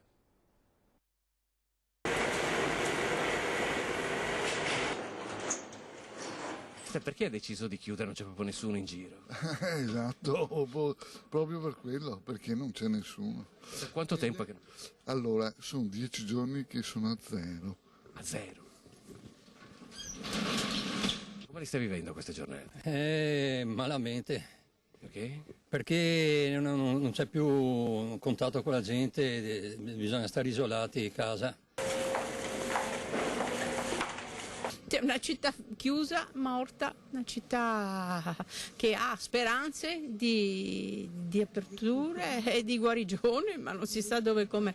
L'atmosfera è irreale. I provvedimenti anti-coronavirus hanno quasi desertificato Venezia. Poche le persone per strada. Un vaporetto solitario percorre il Canal Grande. I luoghi più impressionanti sono quelli che in genere erano i più affollati. Il ponte di Rialto, ad esempio, così non lo si era mai visto. Chi si incontra ha spesso le borse della spesa, è uscito per comprare da mangiare, oppure, naturalmente, come da disposizione, per lavoro. Lavoro qui alle gallerie dell'Accademia e museo chiuso, facciamo quello che possiamo fare. Le gallerie dell'Accademia sono chiuse, come gli altri musei, i teatri, i cinema, le scuole e tanti negozi e locali. Cosa l'ha spinta a prendere questa decisione? Beh, sicuramente il provvedimento di ieri sera ci ha fatto fare un esame di coscienza e decidere appunto alla chiusura, per il bene di tutti. Prima ci stiamo alle regole e prima ne usciremo. Lavoro.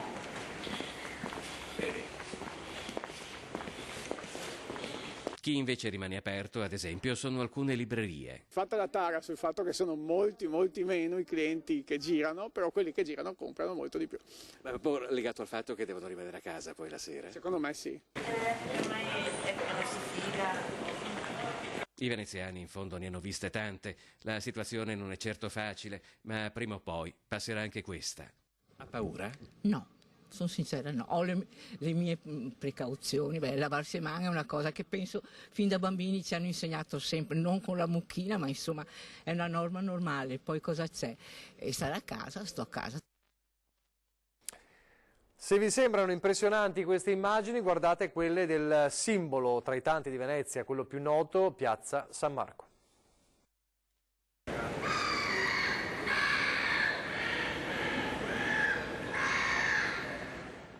Il silenzio è rotto solo dal verso di un gabbiano, dai rumori di un cantiere. Nel pieno dei provvedimenti per contenere il contagio da coronavirus, Piazza San Marco, che accoglie decine di milioni di turisti, appare già ricordo sbiadito di un tempo remoto. Ora è possibile persino sentire i propri passi e l'incontro più frequente è con agenti di polizia municipale e di Stato, carabinieri, militari, guardie giurate, a presidio di una piazza che non solo è quasi completamente vuota, ma è completamente chiusa a partire dalla Basilica di San Marco e dal Palazzo Ducale. Alla fine della piazzetta, dopo le colonne con le statue del Leone di San Marco e di San Teodoro, davanti al bacino un unico gondoliere attende invano l'arrivo di qualcuno. Da quanto tempo che non fa un giro in gondola adesso? Che non arriva qualcuno a fare un giro in gondola? Da giorni. Da giorni addirittura? Sì. Quanto si può resistere in questa situazione? Molto poco. Molto poco. Sotto le procuratie una lunga serie di saracinesche abbassate. Molti hanno la scritta chiuso per ferie. Pochissimi negozi hanno deciso di rimanere aperti comunque. Chiusi anche locali storici come il Caffè Florian. Attraversando la piazza, però, sul lato opposto, tra file di tavolini vuoti, c'è chi ha fatto un'altra scelta. In questo momento siamo qui che tutti cerchiamo di dare quello che è il nostro pubblico servizio e siamo aperti chiaramente a bassissimi giri, e per dare un minimo di servizio, perché se chiudiamo tutti quanti diventa tipo Chernobyl, questo non vogliamo. Quanto si può resistere in questa situazione? Direi poco perché le nostre strutture sono strutture abbastanza complesse, personale molto e quindi bisogna fare delle valutazioni un po' più ampie, insomma. A sorpresa si materializza la categoria fino a ieri più frequente e oggi quasi totalmente scomparsa. Where are you from? Liverpool. La coppia di turisti arriva dall'Inghilterra, ama Venezia alla follia e mai avrebbe rinunciato a venire qui. Questa, dicono, è una tragedia che arriverà presto anche nel Regno Unito. Abbiamo visto gli scenari, le ipotesi sul tavolo del governo, le misure del governo, abbiamo visto la situazione dei bar, della ristorazione, abbiamo visto le rivolte, abbiamo visto gli appelli. Allora è stata una giornata anche di controlli, quella di oggi, partiti già ieri, anche se in forma ovviamente di rodaggio, oggi con maggiore praticità.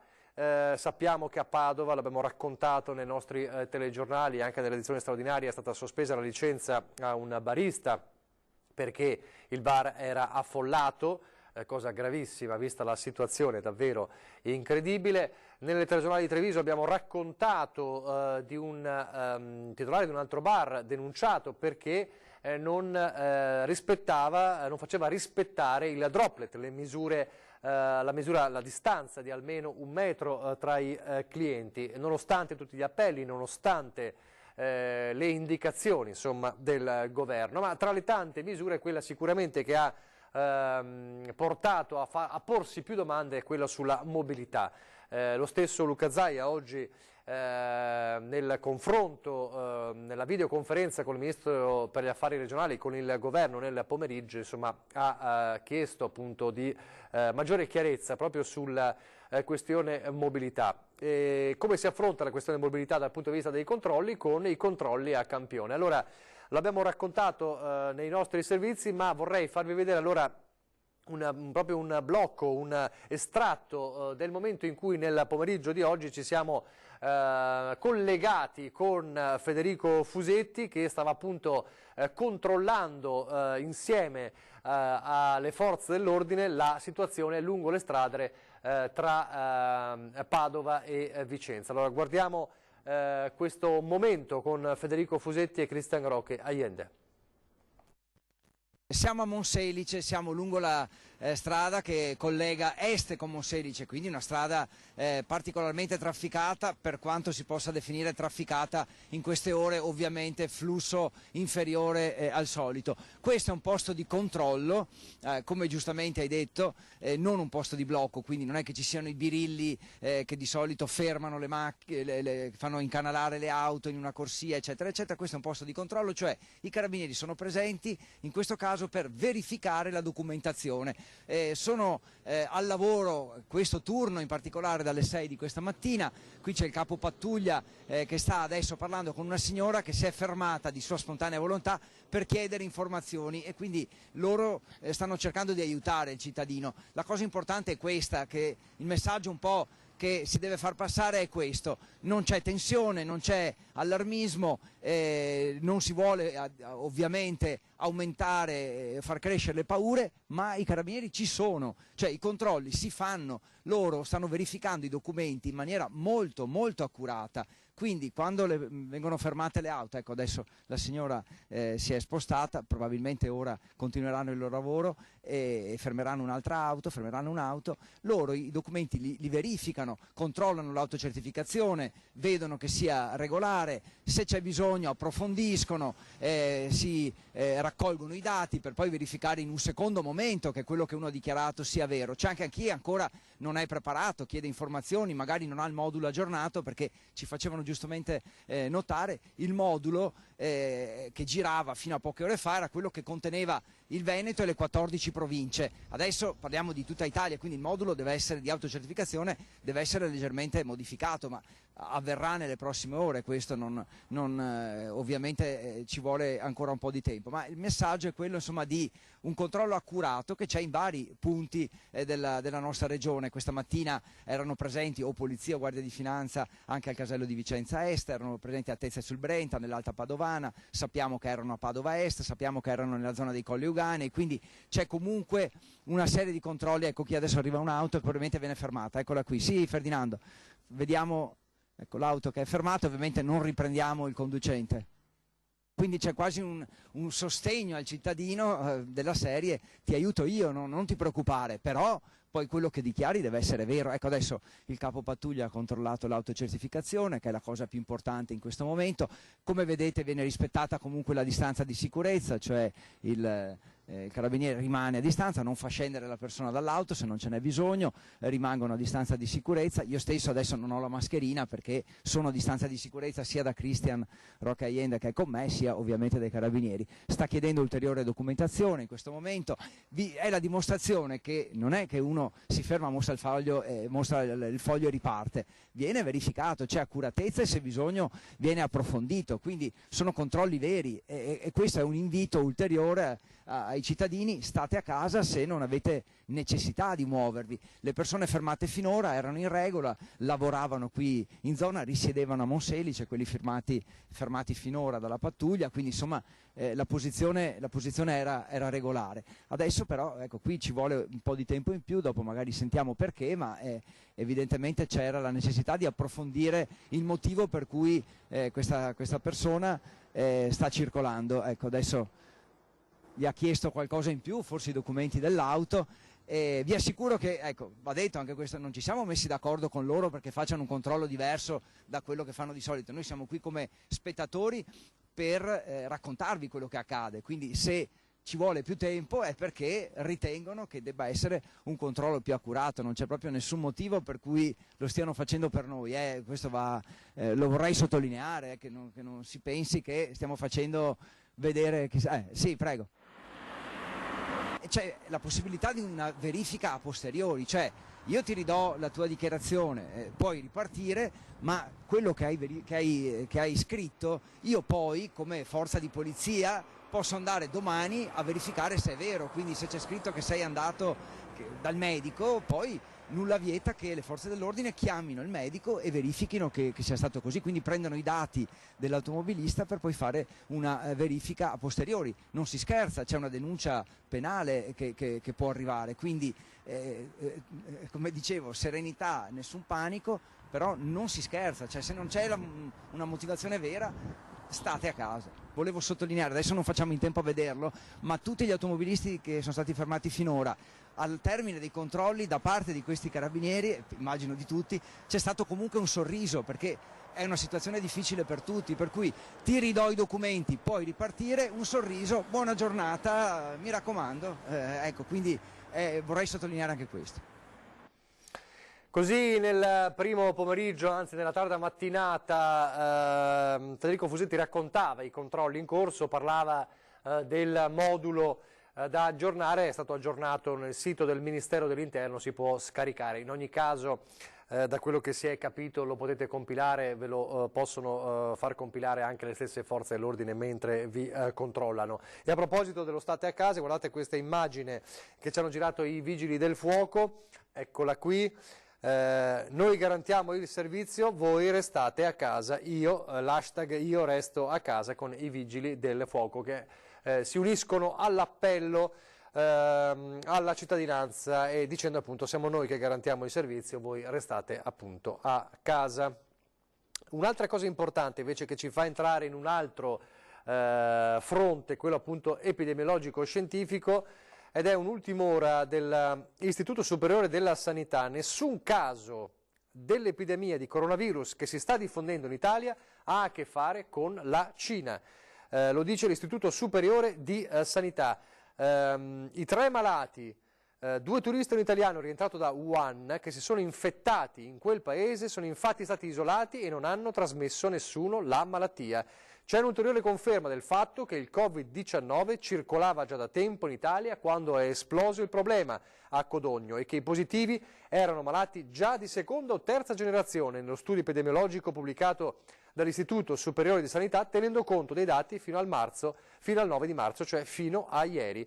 Questo è davvero un elemento di svolta o comunque davvero importante, perché coloro che erano tornati da Wuhan non hanno infettato nessuno, quindi nessun caso dell'epidemia di coronavirus, stando al studio dell'Istituto Superiore di Sanità, arriva direttamente dalla Cina. Questo è davvero importante. Come davvero importante affrontare appunto l'epidemia, affrontare il contagio, e secondo una voce autorevolissima come il professor Crisanti, virologo di Padova, si può affrontare a livello nazionale così come è stato fatto a Vo, e cioè facendo i tamponi. Sentitelo. L'analisi dei dati di Vo è ancora in fase di elaborazione e direi che i primi risultati, sebbene parziali, indicano che la trasmissione è diminuita significativamente a Vo. Quando noi abbiamo fatto l'analisi a Vo avevamo 87 positivi innanzitutto. Di questi 87 positivi erano su 3.300 abitanti, quindi se lei fa la proporzione è circa il 3%, va bene? Poi, quando abbiamo fatto la seconda analisi, molti si sono negativizzati e abbiamo soltanto pochissimi casi nuovi. I dati di Vo dimostrano anzi che le misure di contenimento e identificazione dei casi sembra aver funzionato. Insomma, il modello Vo con il cluster isolato e completamente analizzato attraverso i tamponi dovrebbe essere esteso. Dal punto di vista del contributo delle istituzioni, come ho già detto altre volte, penso che sia importante estendere il tampone a quante più persone possibili intorno ai focolai per poterli identificare precocemente e poterli isolare, in modo particolare identificare precocemente anche le persone che possono essere portatori sani. Non è possibile fare i tamponi a tutti, però è possibile fare i tamponi intorno a dei cluster, e quando dico intorno intendo sia i contatti stretti come rete di interazione, sia geografico, cioè persone che abitano lì vicino. Questo sicuramente è possibile farlo. Bene anche il rientro in servizio per i medici e operatori sanitari asintomatici con il tampone negativo. In questo modo noi siamo in grado di monitorare giorno per giorno se tra le persone esposte ci sono delle persone che si sono infettate, e quindi tenerle in isolamento e allo stesso tempo mantenere in efficienza la struttura. Così il professor Crisanti che ci introduce all'ultimo servizio prima di salutarci, e che è dedicato ovviamente allo sforzo enorme, lo stiamo parlando da giorni, tutti gli operatori sanitari, i medici, gli infermieri, insomma il mondo della sanità pubblica veneta davvero eroica. Allora abbiamo fatto il punto oggi, la nostra Gabriella Basso, con il direttore generale dell'ULSS 8, Giovanni Pavesi, proprio sulla situazione nell'ULSS Vicentina e come stanno reggendo all'ospedale San Bortolo e il personale medico e infermieristico questa emergenza del Covid-19. Sentite il dottor Pavesi. Stiamo reggendo, allora è indubbio che negli ultimi giorni assistiamo a un incremento dei casi che noi tamponiamo e ovviamente diagnostichiamo come positivi. E quindi questo ovviamente ci pone in una situazione sempre di maggiore allerta e di maggiore attenzione. Devo dire che se vogliamo trovare un dato positivo è che ancora nella stragrande maggioranza dei casi sono tutte persone che noi possiamo rimandare a domicilio, mettere a sorveglianza attiva domiciliare e quindi seguite dai servizi direttamente a casa. Per il momento abbiamo ancora spazi sia nell'ambito delle terapie intensive che nell'ambito dei letti di malattie infettive. In questo momento, come le dicevo, noi ne copriamo sostanzialmente il 30% della nostra potenzialità, quindi riteniamo ancora ragionevolmente di essere in grado di sopportare anche un'ulteriore possibile ondata. Certo, se incominciassimo ad arrivare a un 70-80% dovremmo mettere in campo quelli che sono i cosiddetti piani C o D, che ci sono anche quelli, che però onestamente io mi auguro di non dover attivare. Il paziente oncologico, il paziente che ha bisogno di un intervento urgente, il trauma viene ovviamente preso in carico e trattato con le tempistiche che merita all'interno dell'ospedale. Diverso è il ragionamento sugli interventi cosiddetti di elezione, cioè sostanzialmente rimandabili, e su tutta quell'attività ambulatoriale che non è strettamente necessaria. Ma anche lì devo dire che la gente arriva prima di noi. Oggi noi assistiamo nel nostro nosocomio a un calo delle prenotazioni per visita ambulatoriale che si aggira intorno al 40%. Avete richiamato in servizio altre persone? Non siamo ancora arrivati a richiamare, come si dice, i riservisti, ancorché la legge ce lo consenta, lo stiamo valutando. Abbiamo un elenco di persone che alla bisogna potrebbero essere richiamate. In questo momento non siamo ancora a questo livello. Un plauso davvero a tutta la sanità pubblica del Veneto. Con questo ci salutiamo ricordandovi il monito di questi giorni. Restate a casa. Arrivederci.